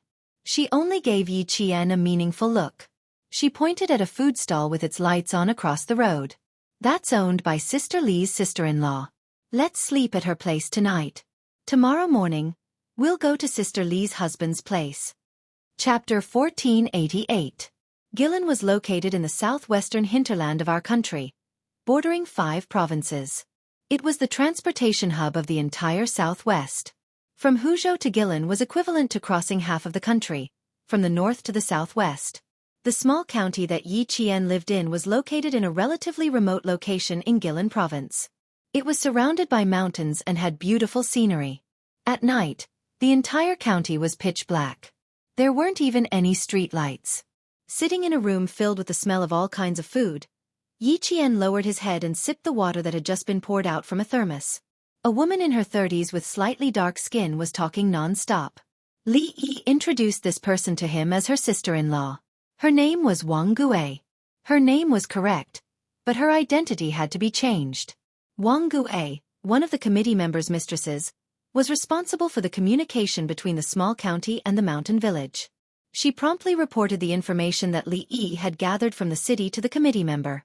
She had 2 thin, willowy eyebrows, and her eyes would flicker from time to time when she spoke. At a glance, one could tell that she was a restless woman. As for her personality, she was quite enthusiastic like Li Yi. When she saw Yi Qian enter, she was stunned for a second. Then, she warmly welcomed Yi Qian as if he was an important guest. In a short while, she praised him as if he was a fairy. Anyone who heard it would feel a little elated. From the moment he entered until now, Yi Qian had drunk 2 glasses of water in a row and had not stopped. When faced with such a calm person like Yi Qian, no matter how much she praised, her heart was not affected at all. However, she still had to pretend to be shy. She held her breath and made her face look a little red. The more she acted like this, the less vigilant Li Yi became. She secretly gave Wang Gue a provocative look and a smug smile appeared at the corner of her mouth. Wang Gue relied on the fact that she had been with the committee member for a year. Every day, she tried her best to get the shop in Yuyang into her hands. When she failed, she abused Li Yi's authority. Bah! Wang Gue, you want to fight with me? You're too inexperienced. Wang Gue, who was angered by Li Yi's gaze, felt a dull pain in her chest. Unconsciously, even the smile on her face became a little stiff. The powder on her face was a little thick, and under the dim yellow light, one could see the creases at the corners of her eyes and lips. The corners of his mouth twitched, and he patted his forehead exaggeratedly. "Io, look at my memory. After chatting for so long, I still didn't forget to ask if you guys had dinner. You definitely haven't eaten, right? It takes 5 to 6 hours to travel from the city to our county." Wang Gue was quite smart. She didn't immediately vent the anger in her heart. She simply changed the topic. Didn't Li Yi say that she intended to starve the goods she brought over? Pfft, it was not what she wanted. But he couldn't really go against her. But he had no choice. Li Yi was the woman most trusted by the committee member, and he still had to rely on her to make money in Yuyang. Even if he had an unclear relationship with the committee member, he didn't dare to be presumptuous in front of Li Yi Qian, who was drinking water in a refined manner, glanced at the 2 of them without leaving a trace. His eyes moved slightly, and a trace of understanding flashed through the depths of his pupils. Wang Gue and Li Yi were not on good terms. "I'm not hungry. Little sister, are you hungry?" Li Yi, who was secretly gritting her teeth, turned her head and said to Yi Qian with a smile, "I didn't have much of an appetite after sitting in the car for a few hours. I didn't even care if you were hungry, little sister." Wang Gue was a good person now. Bah, who did she think she was? Yi Qian, who was drinking water, didn't need to say anything. She only needed to smile at whoever said something. It was easy to provoke the 2 of them to dislike each other. Chapter 1489. Yi Qian smiled at Li Yi. Wang Gue stood up with pain in her chest and said lightly, "I'll cook some noodles for you. My husband wants to go out to play cards tonight and asked me to cook dinner early. I'll have to trouble my sister to eat noodles." Li Yi also stood up and apologized with a fake smile. "Thank you for your hard work. I'll sleep upstairs with my sister tonight." Then she looked at the open door and walked towards it while saying, "Who would come to buy things at this late hour? Leaving the door open in the middle of the night, my sister from the city might be a little scared. I'll go lock the door." Her intention was to prevent Yi Qian from leaving. At this time, Wang Gue had to put down her complaints about Li Yi. "Okay, lock the door again. The streets haven't been peaceful recently. The ruffians in the county are getting more and more lawless. They even dare to come to other people's shops to ask for money. Brother-in-law likes to go out to play cards at night. Then you should be careful at home alone. Don't get bullied." Li Yi's words were sarcastic. What a promiscuous woman. No wonder the ruffians in the county like to come to your house. After locking the door, Li Yi said, "She'll go to the kitchen to take a look." Then she felt relieved and left Yi Qian alone. She followed him into the kitchen. Yi Qian looked at her back as she left. The faint smile at the corner of her mouth suddenly became cold and bone-chilling. Then she quietly got up. It was not difficult for her to deal with Li Yi and Wang Gue. "Oh, our house is small. Don't dirty your clothes," Wang Gue said sarcastically as she rinsed the pot until it made a hua-hua sound. She used so much strength that it seemed like she was going to scrape off a layer of Li Yi's skin, the committee member called and said that she'll send someone to pick you up early in the morning. She asked if you brought everything. She did not know what the committee member was like. A woman who was almost 40 years old was really concerned about it. Li Yi did not enter the kitchen. She leaned against the door and lazily flicked her fingertips. I brought everything. Did she say anything else? I didn't say anything else. It's just your stupid idea last time to get rid of the policeman who entered the village. Now it's great. The committee member is so busy now. Wang Gui pushed the blame even harder, as if he couldn't wait to see the bottom of the pot. He probably thought that he was making fun of someone he didn't like. Hearing her mention the previous incident again, Li Yi's face darkened. Hasn't the matter been resolved? Why? Is there a problem? Outside, Yi Qian clenched his fists. There was a cold glint in his dark eyes, like a sharp blade. The sacrificed policeman was actually killed by Li Yi. With his back pressed against the cold wall, Yi Qian exhaled softly and continued to listen carefully to the voices coming from inside. Suddenly, Yi Qian moved his feet and returned to his original position as quickly and nimbly as possible. Li Yi, who had quietly walked out, sneaked a peek outside. When she saw that Yi Qian was sitting properly, she felt relieved and returned to the kitchen. What's there to see? She's already in your hands. Do you think she can escape? Wang Gui directly grabbed a handful of chopped green onions and sprinkled them into the bowl. She turned to look at the cautious Li Yi, lowered her voice and mocked. I don't know if there's a problem, but I know that the small county hasn't been very quiet recently. My mahjong friends at the bus station said that recently, there have been some people who don't look like ordinary people coming over from time to time. Hearing that, Li Yi's heart skipped a beat. Ever since she had gotten rid of the policeman in the village, she had not been able to calm down for a single day. It turned out that she would only be able to come over 2 days later. When she received the call that day, she immediately left. She did not bring anything else but her passbook. Chapter 1490. You're thinking too much. What's the problem? Suppressing the panic that suddenly rose in her heart, Li Yi answered angrily, but she paid attention in her heart. Whenever there was an unusual person or a good car in the county, Wang Gui's mahjong friends would come over to inform her in advance. If they said that there was a problem, then there was probably a problem. Yi Qian, who held his breath a little, narrowed his eyes slightly. If that was the case, then Captain Xia and the others needed to cover for them. The criminal whose real name was Chan Jiafu had a great influence in the small county. The cult's power was like a net that enveloped the sparsely populated county. No wonder the police were so cautious, and no wonder the Director General requested military support. Without military support, it would be difficult to control the influence. If you say there's no problem, then I'll take it that there's no problem. What are you going to do with the goods outside? Do you really want to bring them back to the committee member? Wang Gui put the pot on the gas stove, turned around, and saw Li Yi leaning against the door again. The corners of her mouth twitched, and she snorted contemptuously. She was almost 40 years old. Why was she still pretending to be young? The goods outside were the ones who were called young. Why was Li Yi pretending to be young?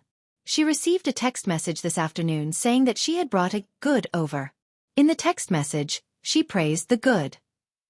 TSK, TSK, TSK. She felt sick of it when she saw it. Who knew that Li Yi was not exaggerating this time? She was really as beautiful as a fairy. I say, why did you suddenly become so generous? You actually want to bring a young and beautiful girl back. Aren't you afraid that the committee member will kick us away when he goes abroad? Wang Gui's words had always been unpleasant to the ears, and Li Yi was too lazy to argue with her. Her face changed when she heard the last sentence. Wang Gui even knew about going abroad.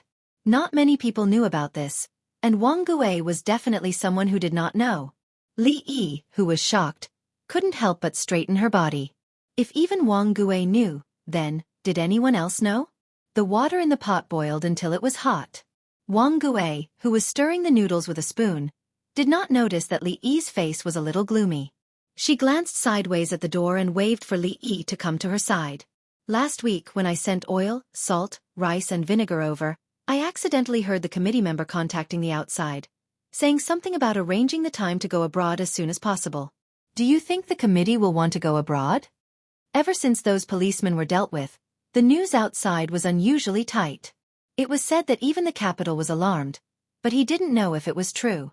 It turned out that she had overheard it. Li Yi's heart was slightly relieved. He had to ask her if she had told anyone else, such as Wang Gui's husband who was a cuckold. None of the people he sent out returned, and there was no news at all.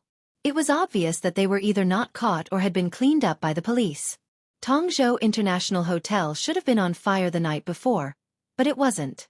Mr. Charlie called and told her that the Beijing commissioner who investigated them did not stay in the International Hotel at all, but the Tongzhou police had sent people to surround the hotel.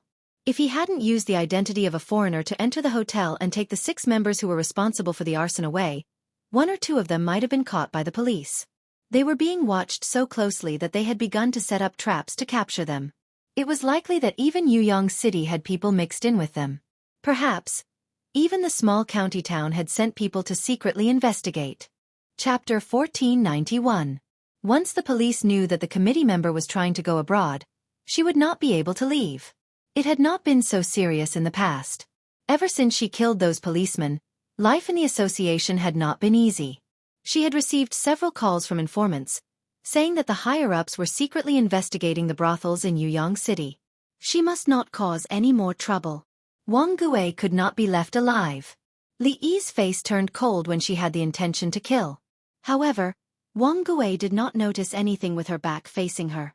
She was also scheming in her heart. Li Yi was the committee member's most trusted woman. Any news from her mouth could not be fake. She rolled her eyes a few times. In the end, because she was uneasy, she could only smile and ask carefully, "Don't you have any news in the city?" I heard the committee member's tone. "It's really not very good. You're probably going abroad." Li Yi could become the committee member's most trusted woman. How could she be a simple person? Hearing that, she rolled her eyes and deliberately mocked. Wang Gui, what bad ideas are you scheming again? I didn't even know that the committee member was going abroad. How could you eavesdrop? She said in a tone of disbelief. Did Li Yi not know? The committee member did not want to take her out? Wang Gui's abacus was rattling in her heart. She had never thought of going abroad. She only wanted to use the committee member's hands to make a fortune and then live a good life. However, she did not know that because of her words, she had attracted a fatal disaster. She had heard the committee member say that he was going abroad and even mentioned a Mr. Charlie. She knew that it was a foreigner's name. However, Li Yi said that she did not know if the committee member was going abroad. Lying to her? Or did Li Yi really not know? Wang Gui, who was skeptical, used her chopsticks to scoop the cooked noodles into her bowl. When Li Yi saw this, she directly snatched the chopsticks from her hand. Don't scoop too much noodles. Do you really want to feed her? Wang Gui, even if you have a problem with me, you have to know your limits. What can I have against you? You do it yourself. Wang Gui turned her waist and simply ignored her. When she saw that there were less than 5 mouthfuls of noodles left in the bowl, Wang Gui pouted and muttered to herself, "A woman's heart is the most vicious." Li Yi, who had always been cautious, did not want to talk to her anymore. How could she let a girl who had not been completely seduced be completely full? Even if she brought her to the shop and locked her up, she would not let them be full. The reason was very simple. Humans, once they were full, they would toss and turn. However, she was someone who disliked tossing and turning. You really don't know that the committee member is going abroad? Li Yi, let's have a heart-to-heart talk. The big committee member is going to go abroad. If he stays, we will have to suffer. When Li Yi was about to leave with the bowl, Wang Gui, who did not give up, suddenly asked again. I don't know. Li Yi, who was holding a bowl of hot noodles, replied coldly with a flash of ruthlessness in her eyes. I'm afraid that Wang Gui can't be left alive. He has brought up the matter of the big committee member. If I really want to deal with him, I have to talk to the big committee member. After taking 2 steps, he stopped and turned around to meet Wang Gui, who was winking at him. She has a phone with her. I'll find a way to get it later. I know. You don't want to leave her with me. If you want to take her to the mountains, then take her to the mountains. I'll be happy to relax. Wang Gui did not feel embarrassed at being caught red-handed. She crossed her arms in front of her chest and pouted with an unwilling expression. Yi Qian, who had heard the whole story, had already sat down and was quietly waiting for Li Yi and the others to take away her phone. However, she did not intend to keep this phone. Chapter 1492. Li Yi came out and saw Yi Qian sitting obediently. She quickly put on a smile and said, "Come, come, come. Sister, have a bowl of hot noodles. You can rest early after eating." Of course, she had to eat until she was full. Only when she was full would she have the strength to work. Yi Qian needed to conserve her strength and energy. There was also a small accident when they were eating noodles. The mobile phone on the table was knocked to the ground by Li Yi. When she picked it up and returned it to Yi Jian, it fell into the noodle soup. Yi Jian calmly watched her and Wang Gui's performance and finally took away the burnt mobile phone. At 8:30 p.m. Li Yi took Yi Qian to the second floor to rest. She said that she and Wang Gui had not seen each other for a long time and had a lot to talk about. She didn't want to talk. She wanted to know if Wang Gui had told anyone about the committee member going abroad. Wang Gui was probably doomed. She could see the murderous intent on Li Yi's face. Lying in bed, Yi Qian listened to the sound of the truck's engine and siren as it drove by. Her heart was calm. If Wang Gui was really doomed, she wouldn't stand up to help her. She had done a lot of things to help the wicked. She deserved to die. Yi Qian, who had lived 2 lives, had experienced many things in her previous life. While she was arming herself, she was also indifferent to some things. She had a strong sense of responsibility, but if she was asked to help someone who deserved to die, she couldn't do it even if she wore a military uniform. Unless it was an order from the higher-ups, she would definitely not step in. Yi Qian, who was clear about right and wrong, would never abuse her kindness. She could distinguish between good and evil, and could also distinguish between beauty and ugliness. Wang Gui, who belonged to the evil category, would not be listed as her protector. Downstairs, Li Yi said with a cold expression, "You know a lot of people, and now is a special time. You should watch your mouth and don't bring trouble to the committee member. It's impossible for her to go abroad. If the committee member is gone, who will lead our God leader church? How can we manage so many believers in the church? Wang Gui, if you dare to say things you shouldn't say outside, the committee member will be the first to not let you off. Li Yi, you better watch your mouth. You want to splash dirty water on me? No way. I'm also a core member of the church. How could I not know what you're talking about?" Wang Gui jumped up and slapped the table. She had wanted to quarrel with the other party for a long time. Now that the other party had come knocking on her door, there was no need for her to be polite. "You old bitch. You want to monopolize all the benefits that the committee member brings to you? Heh, don't even think about it. Did you disturb the goods upstairs? Do you know why I personally took action?" There were more and more believers in the society, and the committee members had to help them. If I don't work hard to earn money, how can the committee member help them? How can we make those believers believe in us and do things for us? Li Yi saw that her expression didn't seem to be lying, and her heart was relieved. If Wang Guizhen was someone who didn't know the gravity of the situation, the committee member wouldn't have nurtured her as a backbone. There was another advantage to being a backbone. If something happened, they could be pushed out to take the blame. After learning that Wang Gui did not tell anyone, she immediately called the committee member to see how to deal with it. Committee member Chen Jiafu never took the initiative to contact the backbone below. Even if Li Yi looked for him, she had to go through the backbone left in the village. One more person knows. One more danger. Charlie is still applying for passports for us. We have to wait to deal with her. Chen Jiafu's voice was a little rough on the phone. Chapter 1493. This was a middle-aged man who had only studied in primary school. He had been sent abroad to work, and when he came back, he had established a God's church, and had been active for 4 years. Li Yi was relieved. "You're right. Wang Gui knows too much about us. If we don't solve it, you won't feel at ease even if you go abroad. In Beijing." She wanted to say more, but Chen Jiafu, who was more vigilant than anyone else, immediately stopped her. "Okay, if you have anything to say, come to the village. As for the goods in your hands, if they are really good, bring them to the village first."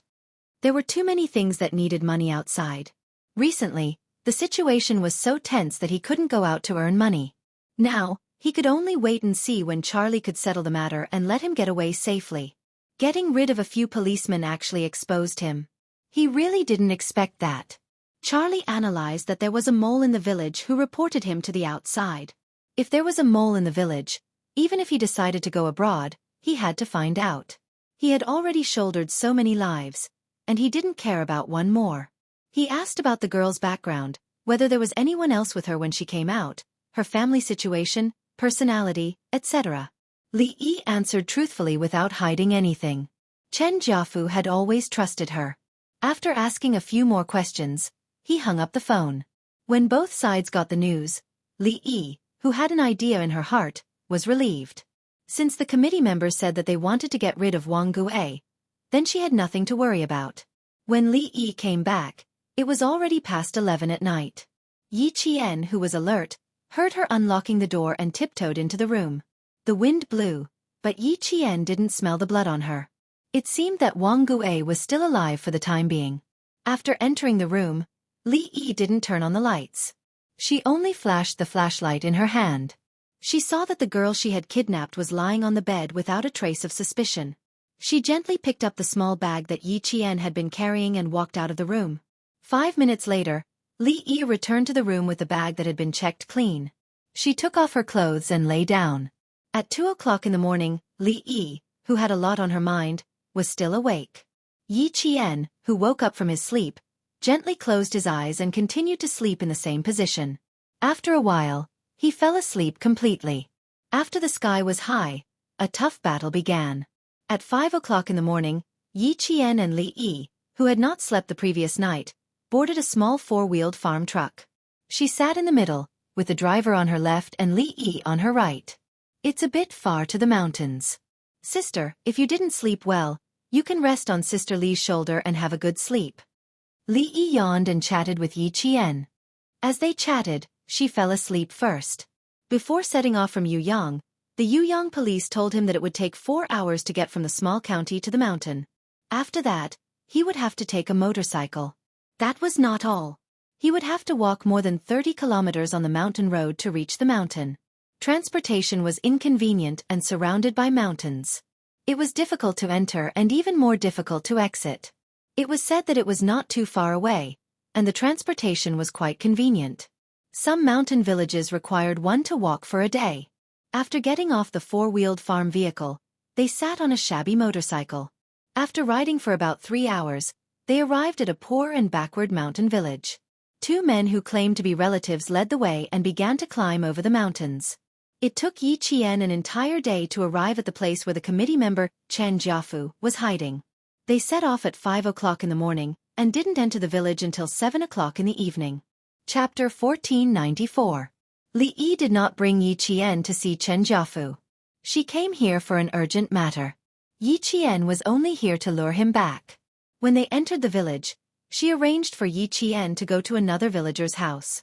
This was a small village with no more than 30 families inside and outside the mountains. It used to represent poverty, backwardness, and the elderly had no one to rely on. But now, it had become a mountain village where every family had money to spare, especially Chen Jiafu's sisters and relatives. They had all built 2-story buildings and lived the good life in their hearts. Chen Jiafu had a certain level of intelligence to be able to survive in such a small village as an illegal organization that made use of rumors, spread fallacious theories, deceived, and bewitched members to control and recruit members in order to save mankind, spread religious doctrines, and collect money by any means necessary, thus endangering the stability of society. He knew very well how to unite the villagers, and he also knew how to seek protection. Even if the villagers in the village had become his shelter, they had also become his eyes and ears. Chen Jiafu would immediately know if there was even the slightest bit of movement. The few policemen who had been sacrificed were tipped off by the villagers. Li Yi had come up with a plan, and in less than half a day, they had been cruelly killed by them. Yi Qian, who was walking on a muddy path in the dark mountain village, followed closely behind a villager. Behind her were 2 middle-aged women from the village. They were supposed to be escorts. Li Yi did not follow. She had already gone to look for Chen Jiafu. After climbing up a small slope, Yi Qian couldn't help but raise his head and look about 300 meters away from him. That was the direction Li Yi left in. A villager was holding a torchlight at the back, while she walked in front towards a 100-year-old maple tree that was lush with leaves that couldn't be concealed by the night. Chen Jiafu lived next to the 100-year-old maple tree. Yi Qian did not stop. He glanced at the villagers from the corner of his eyes and followed them. Sister Li, where is she going? After taking a few steps, Yi Qian deliberately stopped and asked. The two villagers at the back looked at each other. One of them, a middle-aged woman, replied, "She went to her husband's house. It's getting late. We'll send you there and still have to go home. Let's go." She did not want to say a single word to Yi Qian. She was on high alert. Yi Qian did not ask any more questions. If he did, it would arouse their disgust and alertness. Moreover, she only needed to know that the direction Li Yi was heading in was indeed where Chen Jiafu was. However, he still had to ask a few more people to confirm. But what she didn't expect was that Li Yi actually arranged for her to go to Fu Hui's house. Fu Hui was the only girl in the village who had attended high school. She was also the only girl in the village who had read a lot of books. If it wasn't for her report, the Guilin police wouldn't have been able to find out the origin of the Master Church, and where the main crimes were committed. As for Fu Hui's parents, they looked honest. It was hard to imagine that their hands were stained with evil. The man and two women who were in charge of watching over Yi Qian pulled Fu Hui's parents to a dark corner and whispered, "Sister Li will be bringing him back to Yuyang in a few days. Keep a close eye on him, and tell your daughter to be more alert. Leave it to my family. Sister Li's business is our family's business." Fu Hui was extremely anxious. She pulled Yi Qian into her room. "Where did you come from? Why did he come here with Sister Li? Do you know where this is? What's your family's phone number? Hurry up and tell me." Chapter 1495.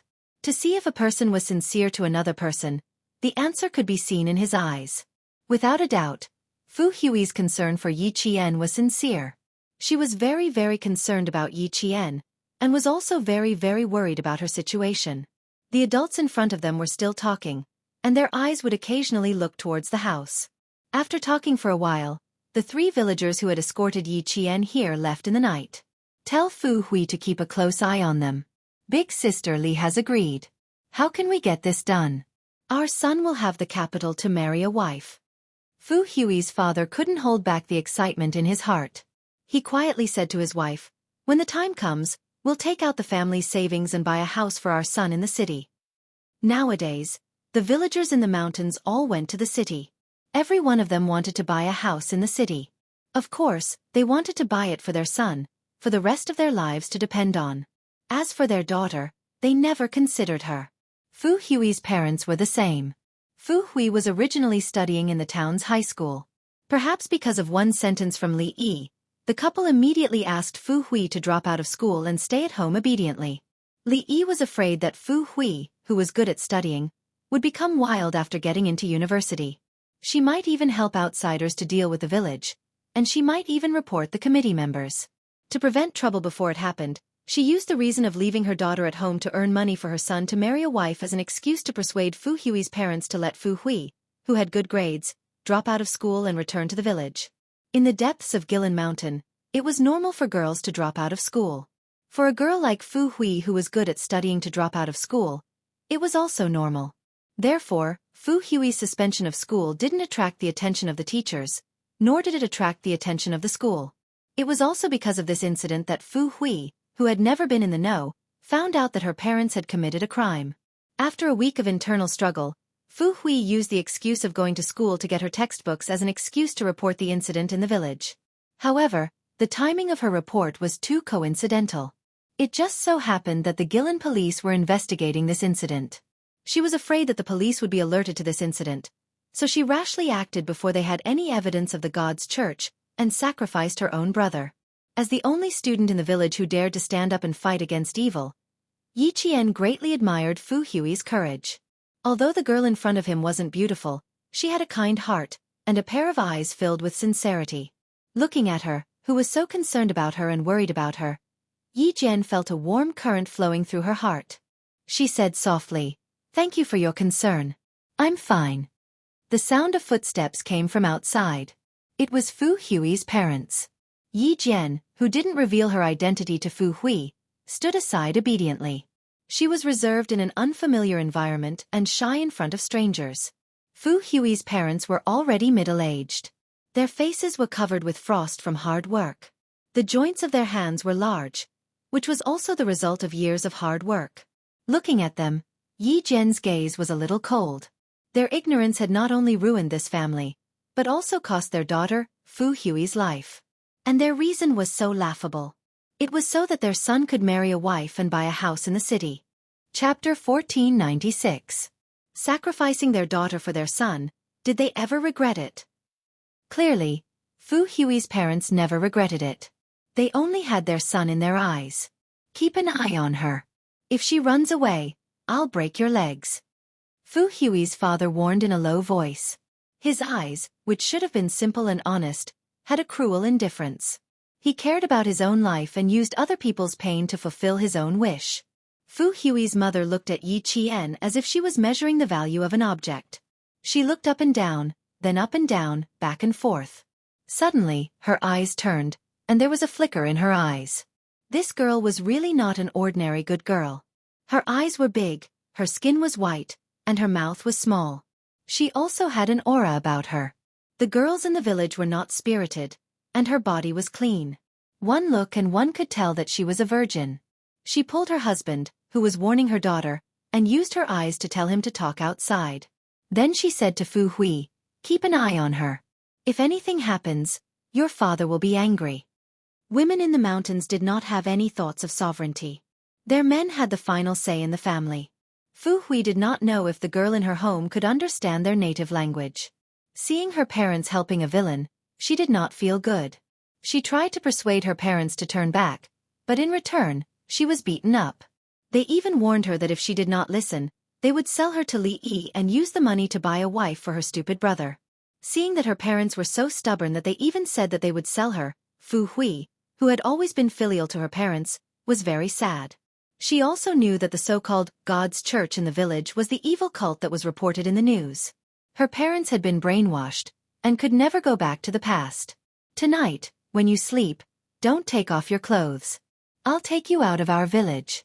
Don't ask why, just follow me. Fu Hui could not bear to see the girl in front of her fall into Li Yi's hands, but she could not say too much. She was afraid that the other party would be afraid, so she could only say a few words vaguely. Yi Qian already believed that the girl in front of him sincerely wanted to help him. His eyes were as bright as the stars and as bright as jade waves as he smiled at the girl and said softly, "Hello Fu Hui, I am Yi Qian, the leader sent by the noble Lin police. I am also here to protect your personal safety. Trust me, Fu Hui. I will not let anything happen to me. At the same time, I will bring you out of the mountain village safely." Yi Qian spoke a little fast. He told Fu Hui what he needed to do urgently. "I need your help now. Find the dead officers." Before he could finish his words, he saw Fu Hui's face turn pale, and fear appeared in her eyes. She quickly looked outside and said with trembling lips, "Why are you the only one who came in?" "No, it's too dangerous here. You can't stay." Fu Hui couldn't accept or believe that a girl who looked about the same age as her would protect her. The land that gave birth to her and raised her had changed. The once kind and simple neighbors had changed. They were selfish, cold, heartless, and violent. These were the neighbors now. Yi Jian raised her hand and gently patted the girl who had been tormented day and night. "Trust me, Fu Hui. The fact that the police sent me here means that I have enough ability to deal with the difficulties you're facing now, which is also the difficulties we're facing now." Chapter 1497. Her voice was very soft, and there was no trace of panic when she spoke. There was only a visible calmness. Her gaze was calm and gentle, and the cold expression between her brows wiped away the panic in her heart. As calm as Mount Tai, as steady as a rock. Fu Hui gradually calmed down. Outside, Fu Hui's parents, who were discussing something, suddenly closed the front door and locked it with a lock. They left with a flashlight to illuminate the dark road. Seeing her parents leave, Fu Hui actually breathed a sigh of relief. They were supposed to be her dearest family, but things had turned out this way. Yi Qian sighed. "My parents have made a big mistake. If they continue, what awaits them is the death penalty. I have no way to persuade them to turn back, so I can only place my hopes on the police. I hope it's not too late." Without her family watching over her, Fu Hui smiled bitterly. Her eyes were red, and under the light, there were tears glistening in her eyes.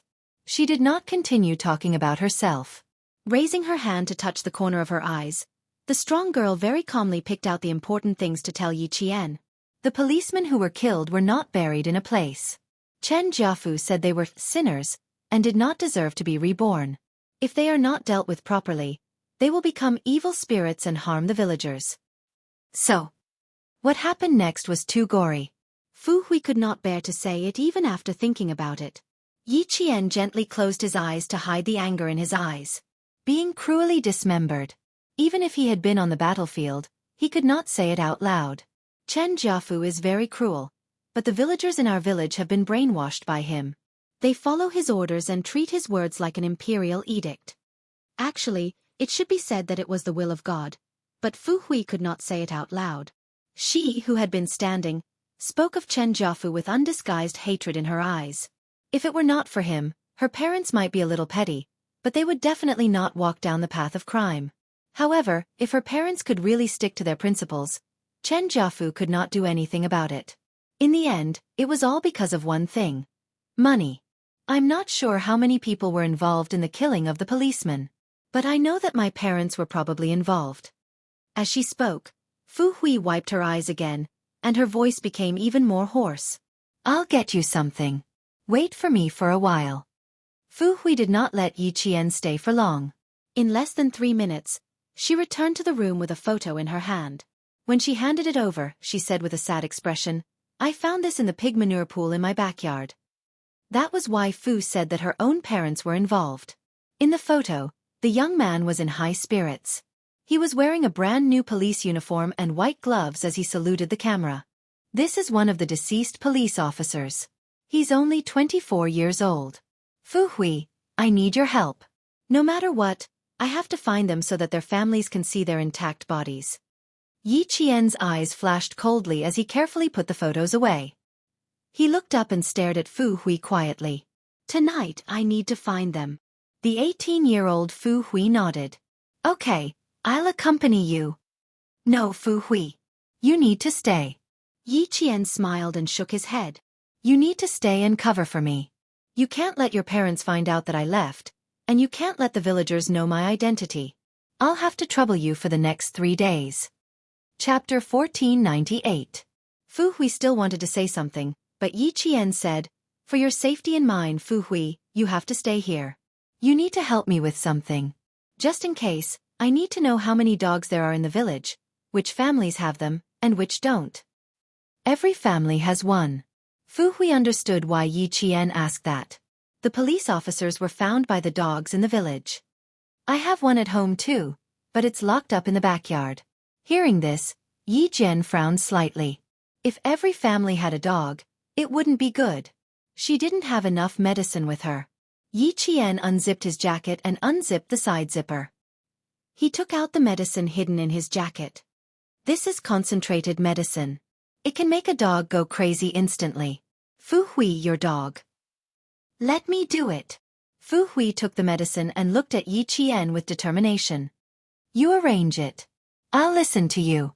She could only trust the young policewoman in front of her. She had no other choice if she wanted to stop her parents from making more mistakes. In the one-story red brick bungalow, the two girls started their bold plan. Fu Hui's parents walked out of Chen Jiafu's house with happy faces. Call our son and tell him to come home quickly. Now we don't even have to pay for a wife. Should we go to the city and buy them a house? Fu Hui's mother said jubilantly. She had not worked for a few years and her body was a little fat.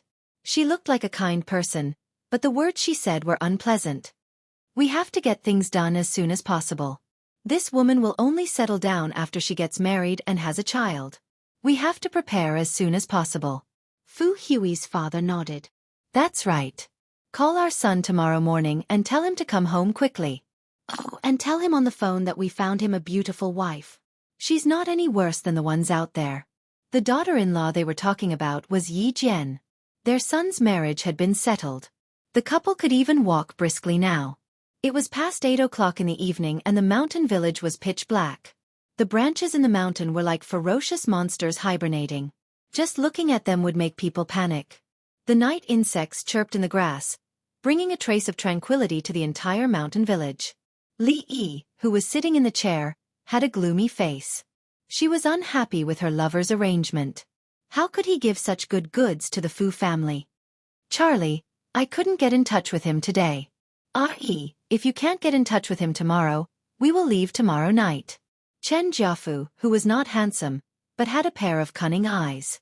He smoked an expensive imported cigarette and said, "We made a wrong move. If we make one more mistake, we will spend the rest of our lives in prison." When Li Yi heard this, she took out the documents from her bag and placed them on the table. In that case, the rumors outside are already very tense. All right, I'll listen to you. I'll do whatever you say. But what about Wang Gue? Have you thought of how to deal with her? Chen Jiafu was really reluctant to deal with his mistress who had been with him for a year. However, it was not a matter of whether he was willing or not at this time. Wang Gue, who was horrified, looked at the young men who suddenly appeared in the house. Her chubby body kept shaking. Brothers, I really don't know. I really picked up this mobile phone. If I told a lie, I will be struck by lightning. Wang Gue swore. She did not care about the consequences. She just wanted to get rid of this group of fierce men as soon as possible. Chapter 1499. Xia Jinyuan, who was wearing a baseball cap, was lazily sitting on the wooden sofa. His slender fingers kept playing with the dagger. Sometimes he would throw the dagger up and catch it, and sometimes he would use 2 fingers to hold the sharp dagger. Wang Gue could only see that the dagger, which was supposed to hurt people, was like a piece of paper in the young man's hands. It couldn't hurt him at all. Don't make any vows. If I want to kill you now, I only need to lift my hand. Do you believe me or not? According to the location tracking on the phone, Xia Jinyuan and his comrades went directly to Wang Gue's house. Faced with the suspect's denial, Xia Jinyuan, who used to be in the special forces, had plenty of ways to deal with it. As he spoke, the dagger in his hand flew directly towards Wang Gue's head. Ah! There was a scream that sounded like a pig being slaughtered in the room. K7 was a bit annoyed by the noise. After catching the dagger with his bare hands, he used the sharp dagger to cut off 2 pieces of cloth from his long t-shirt. He rubbed his hands together and used the cloth to cover his ears. Xia Jinyuan and the others were already used to this. K7 had always been a person who didn't care about trifles. Wang Gue, who was so frightened that she lost control of her body, trembled even more violently. Her face was completely pale. I'll talk. I'll tell you everything. Too scary. Who the hell are these people? When did I offend these people? Actually, Wang Gue already had some guesses in her heart, but she didn't dare to face them. Okay, no rush. Take your time. Xia Jinyuan, who was sitting elegantly, clapped his hands. There was even a trace of a smile on his elegant face as he slowly said, "If you can't explain clearly, then I'm sorry. Later, I'll aim and try to stab you in the head so that you won't have to suffer so much." It would have been better if he didn't say anything. Once he said it, Wang Gue trembled even more in fear. She didn't dare to make any vows anymore. She didn't dare to go back on her word. She just answered whatever the demons asked her. Every time she wanted to avoid the important points and dwell on the trivial points, the young man, who was exceptionally good-looking even when sitting, would glare at her, causing her back to break out in cold sweat. It was as if he already knew that she was going to lie. At first, they were just asking about her personal situation. Later, when they mentioned Chen Jiafu, Wang Gue felt like her vision was going to turn black. It was here. The thing she was most afraid of had finally happened. These people were not evil. They were clearly the police. They were here to arrest him, Chen Jiafu, and Li Yi. For the past few days, his eyelids had been twitching non-stop at night, but tonight, they stopped twitching. It turned out that this matter had already come knocking on his door. Wang Gue, who was trembling, cleared his throat and said with a trembling voice, "I've only joined the church for a year. Because I'm from the county and I have many friends, Chen Jiafu gave me a sum of money and asked me to investigate some things in the county." Wang Gue was not as gullible as the villagers. He took Chen Jiafu's words as an imperial edict. Now that he could not even protect himself, how could he help Chen Jiafu get away with it? He told Chen Jiafu everything he knew. "That's all I know. Chen Jiafu won't tell me anything else. Even if you ask me again, I won't be able to say anything else." That was enough for Xia Jinyuan and the others. He turned off the recording pen and stood up from the sofa. Standing at 189 meters tall, his height made people feel oppressed. Wang Gui lowered her head and did not dare to move. Chapter 1500. Hand her over to the Guilin police.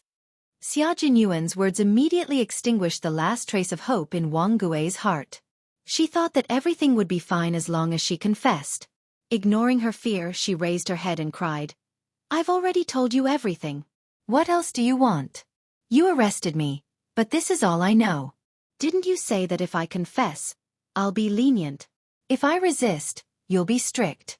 I've already confessed, so why are you still taking me away?" Although she was smart, she was also ignorant. She had violated our country's laws, but she thought that as long as she confessed and apologized, she would be safe. Inform the Guilin police to arrest all the criminals that Wang Gui confessed. Cut off all communications between the main culprits and the outside world. After Wang Gui was taken away, her grocery store temporarily became the base of the Snowfield Brigade. Xia Jinyuan turned on the satellite map and pointed at a spot. His handsome face was as cold as water. Chen Jiafu's hiding place is here. It's surrounded by mountains, so transportation is inconvenient. The Guilin police will control all the provincial roads and stations in the county. We'll drive to the mountain village tonight to meet up with Yi Qian. At the same time, we'll control all the villagers in the mountain village to prevent a riot. According to Wang Gui's confession, all the villagers in the mountain village where Chen Jiafu was hiding had been brainwashed. If they only arrested Chen Jiafu, all the villagers would revolt. This was the last thing the leaders wanted to see. We'll be the vanguard. Pigeon and the rest will be the support.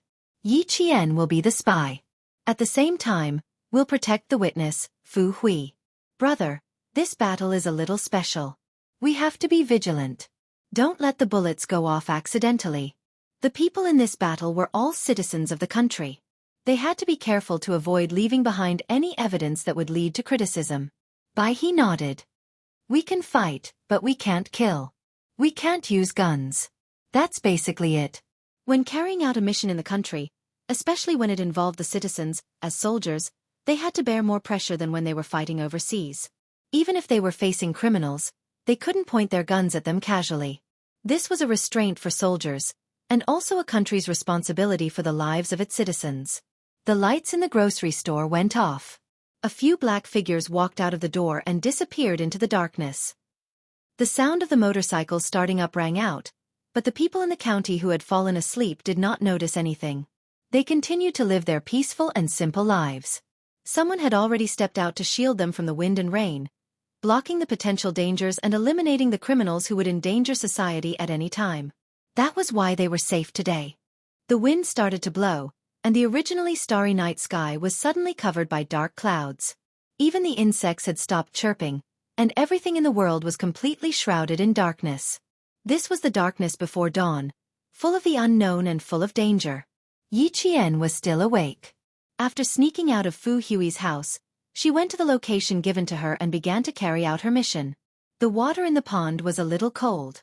Yi Qian, who had only taken off her jacket, took a deep breath and dived into the pond. Without any protection, she used her hands to search. Fu Hui said that the woven bag was thrown in the center of the pond, so she just had to follow the center of the pond and slowly search for it. Fortunately, the pond was quite far away and there were no houses nearby. Even if the sound of the water was a little loud, it wouldn't attract any attention. Yi Qian's hand touched a woven bag filled with stones in the mud. His heart suddenly sank. She found the first woven bag. Chapter 1501. She slowly dragged the woven bag out of the water bit by bit until the water reached her shoulders. Yi Jian had a dagger for self-defense. She cut the tightly woven rope and took out one stone after another until there were no more stones in the bag. She picked up the woven bag with her hands and walked to the shore with a solemn and cold expression. Yi Qian carefully put down the woven bag. She stood up straight and saluted the woven bag. Please wait for 2 more days. I, Yi Qian, swear in the name of a soldier that I will take you away and send you to your family. Yi Qian stood at attention and saluted. Alone in the dark, she swore to the fallen policeman that she had found the torso of one of the policemen. It was not over yet. She still had to pass by one more place. Fu Hui had provided a total of 8 locations. That meant that the fallen policemen were buried in 8 different locations under Chen Jiafu's instructions. Yi Qian needed to find 4 locations tonight, and another 4 tomorrow night until she had found all of them. 2 of the burial locations were in the villagers' vegetable gardens. Yi Qian did not plan to find them tonight. Instead, she went to a location far away from the houses and used her fastest speed to find the policemen who had died fighting for justice. At 3 in the morning, the director received a call from the head of the Snowfield Brigade's operation team, Xia Jinyuan. He said that Yi Qian, who had infiltrated the mountain village, had found 4 woven bags. However, they could not confirm which policeman the body belonged to. They still needed to do a DNA test. This was great news for the Guilin police. Some of them were so excited that their eyes turned red. Their brothers could go home. Their brothers could go home. It's a battle of life and death. Cooperate with the military and capture all the cultists in one fell swoop. At 4 in the morning, the Guilin police made their oath and walked to their respective posts in the dark. The entire Guilin police force was locked down because of the news from Yi Qian. All entrances and exits were strictly checked. Some people were taken away at night. Some were even taken away in their sleep. In Yuyang, the police raided Golden Bath. The so-called technicians, masseuses, waitresses, and even the waitresses who were busy in the kitchen were all taken away by the police. Golden Bath was in chaos. Some people wanted to secretly contact the police with their phones, but they found that their phones had no signal. The phone lines had been cut off and they could not contact the outside world. No signal, no signal. My phone has no signal. Mine too. Mine too. What do we do? What do we do? How do we inform Sister Li? Those who were not taken away immediately were still discussing in secret. They had no way of contacting the outside world. Li Yi, who was far away in the mountain village, did not receive any news. She was still sleeping soundly on the shoulder of her lover, Chen Jiafu. Bye. 5 minutes later, they came out of the woods and walked into the thick fog with hurried but steady footsteps. The mountain was foggy. Yi Qian, who had hidden the 4 woven bags, also came out of the woods. Hearing the dogs barking in the village, she quickly went to Fu Hui's house. It was almost dawn. She had to hurry back. Chapter 1502. Fu Hui was extremely anxious. She didn't sleep the whole night and stayed in the same position on the bed, afraid that she would miss the signal if she moved. Time ticked by, and it was already 5:30 p.m. Her parents, who usually woke up early, were probably already up and dressed. Why isn't she back yet? Why isn't she back yet? Did something happen to her? You must protect her. Fu Hui, who was nestled under the blanket, clasped her hands together and said softly. Her face was full of anxiety. Her parents had already woken up so that they could call their son early. Fu Hui's heart was in her throat when she heard footsteps through the door. She poked her head out of the blanket and was about to look outside when a dark shadow suddenly loomed over her. Do you have any clothes? I need a change of clothes. Yi Qian, who was dripping wet, stood by the bed and smiled at Fu Hui. I'm sorry to have made you worry. Yi Qian could see the worry in the young girl's eyes as she looked at him through the faint morning light shining in through the window. Just as he changed his clothes, there was a heavy knock on the door. It was Fu Hui's mother. Yi Qian opened the door and said unhappily, Auntie, what are you doing? I'm not awake yet. Fu Hui was scared out of her wits and was trembling under the blanket. She had no choice but to open the door. Eat breakfast. Fu Hui's mother didn't speak Mandarin, so she said those 3 words very seriously. She looked meaningfully at the slim and elegant girl and nodded in satisfaction in front of Yi Qian. She was worthy of her son. She was worthy of him. Yi Qian frowned slightly. He closed the door and turned to face Fu Hui. Your mother looked at me strangely just now. Can you ask her what's going on during breakfast? Fu Hui didn't even need to ask. Her parents told her the reason. Your parents want me to be your daughter-in-law? This reason made Yi Qian's expression turn cold. After a while, she smiled faintly. That's quite interesting. Where is your brother now? If they kept her as their daughter-in-law, they would regret it. Fu Hui's eyes were filled with tears. She raised her head and did not want to let the tears flow out. I also think it's very interesting. For my brother, my parents are really... It was said that children should not talk about their father's mistakes, But what about her parents? They had made too big of a mistake. She sniffled fiercely and took a deep breath before continuing, "They're heartless. Don't be sad. You're doing very well, Fu Hui." Yi Qian, who had never taken the initiative to hug someone, hugged the girl whose heart had been broken by her parents. In a gentle and calm voice he said, "You need a new environment. The path you take is different from theirs. Everything will get better. Don't be too pessimistic." Such a kind and righteous girl. She would have a good ending. Li Yi didn't appear until noon. Seeing the two girls sitting on each side with at least 3 meters between them and sunbathing in boredom, the smile on her face relaxed a lot. "Sister, I'm so sorry.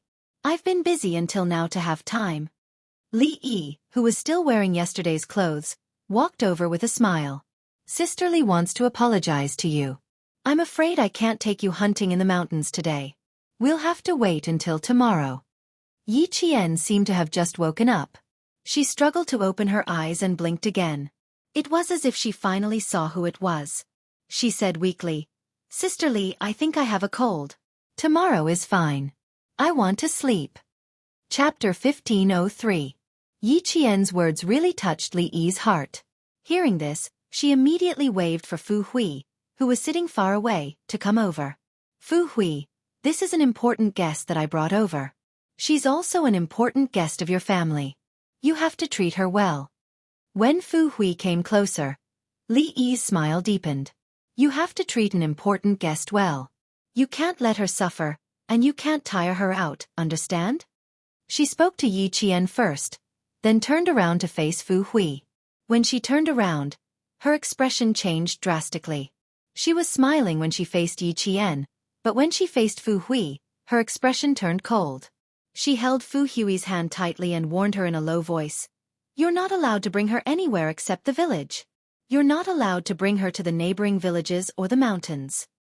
You can't let go until your brother comes back. Do you hear me?"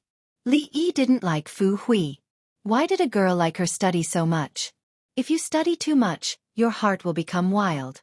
It's not easy to control it. Fortunately, the whole family was obedient. Otherwise, she would definitely think of a way to deal with them. Fu Hui had long been wary of Li Yi. When she heard this, she nodded blankly. She was so obedient that she didn't seem to have any opinions of her own. Seeing this, Li Yi nodded in satisfaction. She turned around and continued to speak to Yi Qian with a smile. "Sister, let her accompany you to the village today. Aren't you afraid of dogs? Every family in the village has a watchdog. Don't run around. Be careful not to get bitten by a dog. If you feel bored, come find Sister Li. Sister Li will take you around. When Sister Li is free, I'll take you to have some fun." To prevent her from wandering around the village at night and seeing things she shouldn't, Li Yi not only instructed Fu Hui to keep an eye on her, but also told the villagers to be careful. Yi Qian yawned and replied casually, "I know. Also, Sister Li, do you have a phone in the village? I want to call home." Similarly, Yi Qian knew how to confuse the enemy. "In a poor place like my husband's, he can't even earn much money in a year. How can he afford to install a phone? Let's stay here for 3 days. We'll contact you when we go to the county." However, Li Yi, who wanted to see if they were still there, didn't want to continue the conversation. She didn't want to talk about the phone. Once she left with Chen Jiafu, anything in the village would have nothing to do with her. However, at this moment, she really regretted bringing him back. Fortunately, there was someone to take over. Otherwise, it would really be a burden. She was afraid that Yi Jian would cling to her in order to contact her family. Li Yi, who originally only wanted to chat for a while, had to stay for a while. She only left when Fu Hui's parents came back. Chapter 1504. Seeing that her parents were so stubborn, Fu Hui stood there in a daze, as if she had lost her soul. Even though she was standing under the sun, her body was shrouded in despair, as if she could not see the future. She was gray and had lost the smile that she should have at her age. Evil cults had existed since ancient times, and all of them were the leaders of deification. The main god's church was not the first evil cult, nor would it be the last, but it would never be allowed to develop and endanger society. Yi Qian looked at Li Yi's back as she left, and his hands slowly clenched into fists. "Just you wait, Li Yi, your days are numbered. The 30 or so families in the small mountain village lived on the mountain and were not grouped together. Other than the 6 families near Jianghu, the rest were all individual households. How many siblings does Jianghu have? Who are the closest to him? Who are the people who often appear at his house? After learning about the specific number of people in the village, including the number of men, women, and young adults, Yi Jian asked about Jianghu's situation in detail. The information provided by the Guilin police was not detailed enough for the Snowfield Brigade and Yi Qian. Criminals were also separated by priority, so they had to be clear about who to focus on to prevent any fish from escaping the net. Fu Hui finally had someone to talk to. The more she spoke, the clearer she became. There are 2 brothers and 2 sisters who married out of the province. Chen Jiafu is the 3rd. The closest to him are his 2 brothers, and if there is anything, they will be the one to handle it. The 2nd is Li Yi, and then the 6 families with the surname Chen living near him. Our village chief also has the surname Chen, and is his brother. If there is any benefit, the village chief gets it first. The 2 of them talked as they walked. Yi Qian was on high alert and immediately stopped the conversation as soon as someone approached. After reminding Fu Hui twice, she knew there was surprise in her eyes. She did not feel that there were villagers following behind her, but Yi Qian immediately noticed when they were at least 5 or 6 meters away. "You're amazing. How did you know there were people following behind us?"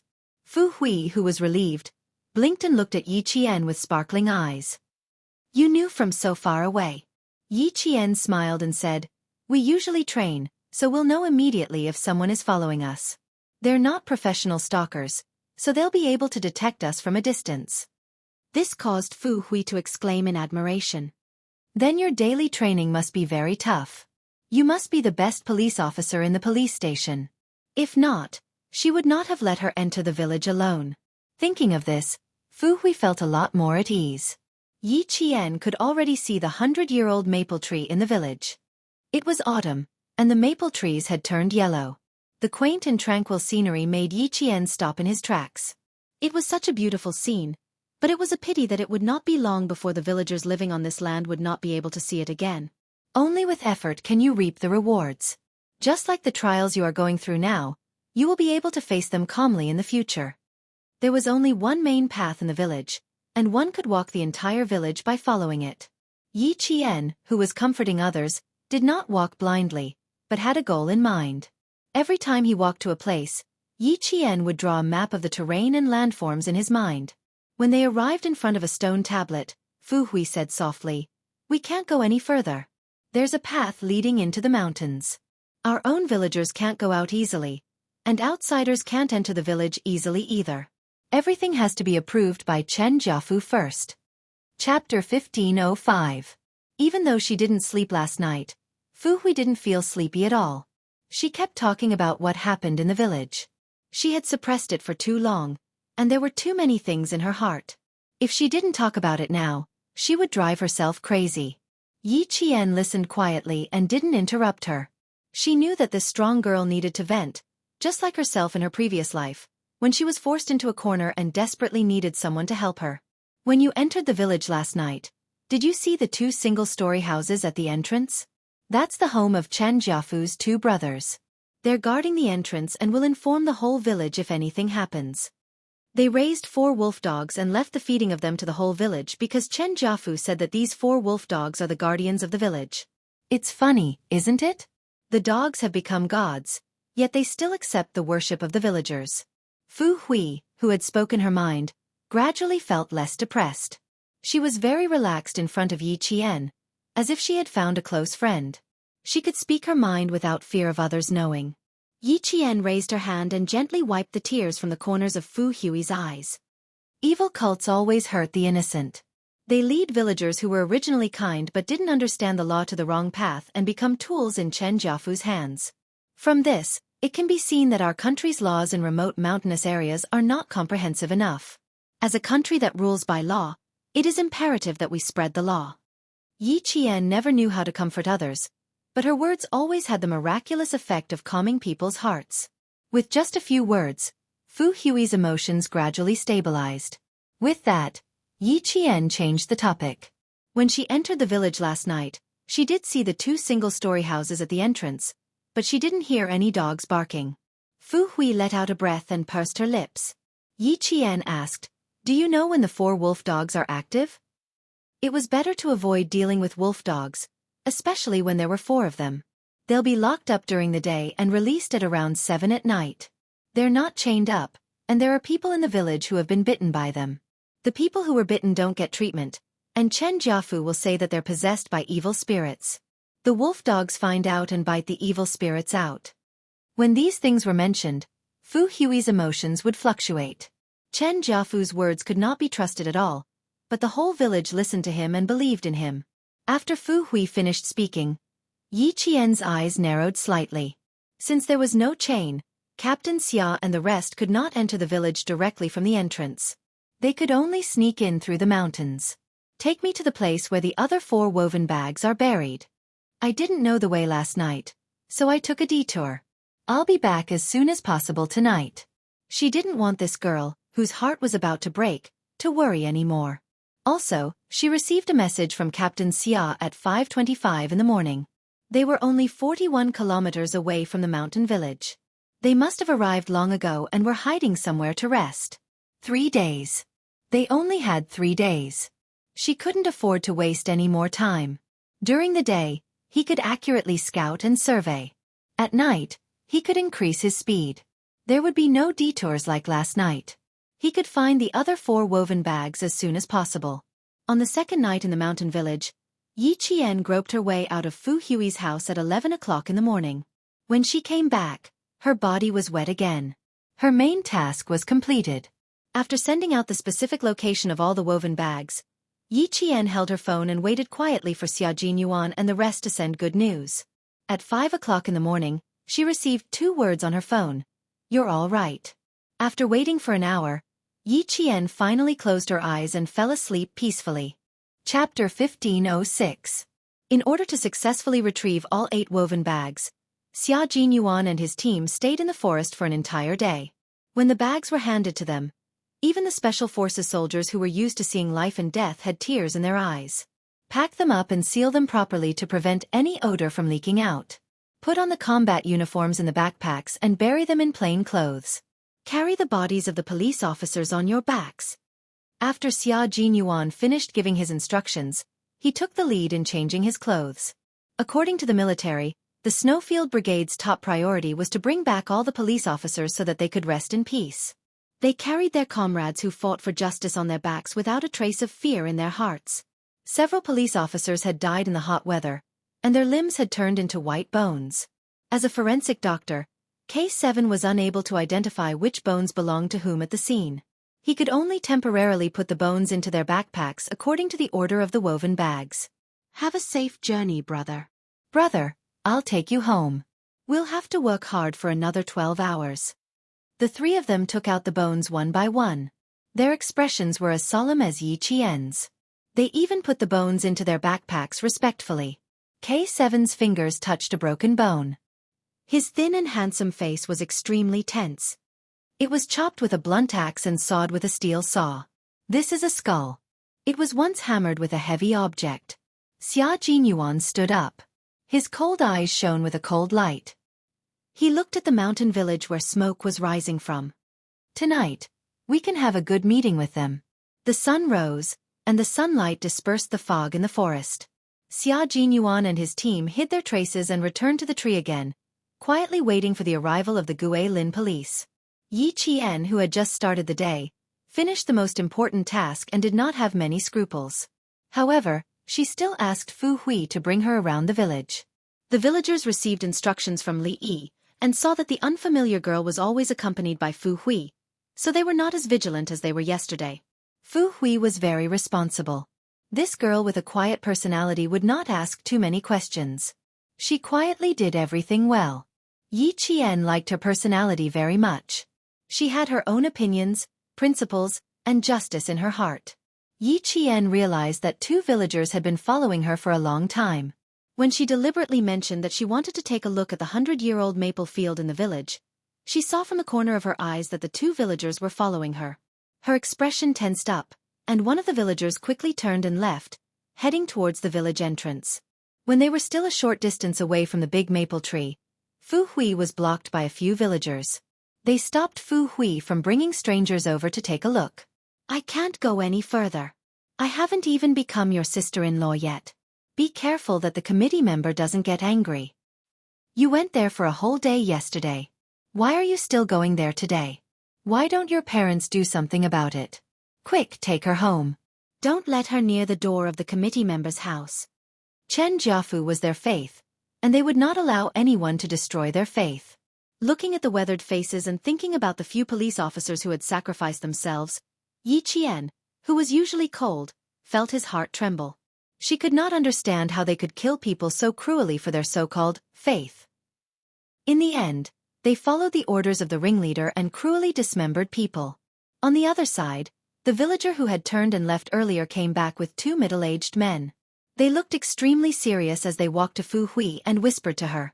Yi Qian looked indifferently at the two middle-aged men who had just arrived. When her gaze landed on their waists, she felt a wave of sadness in her heart.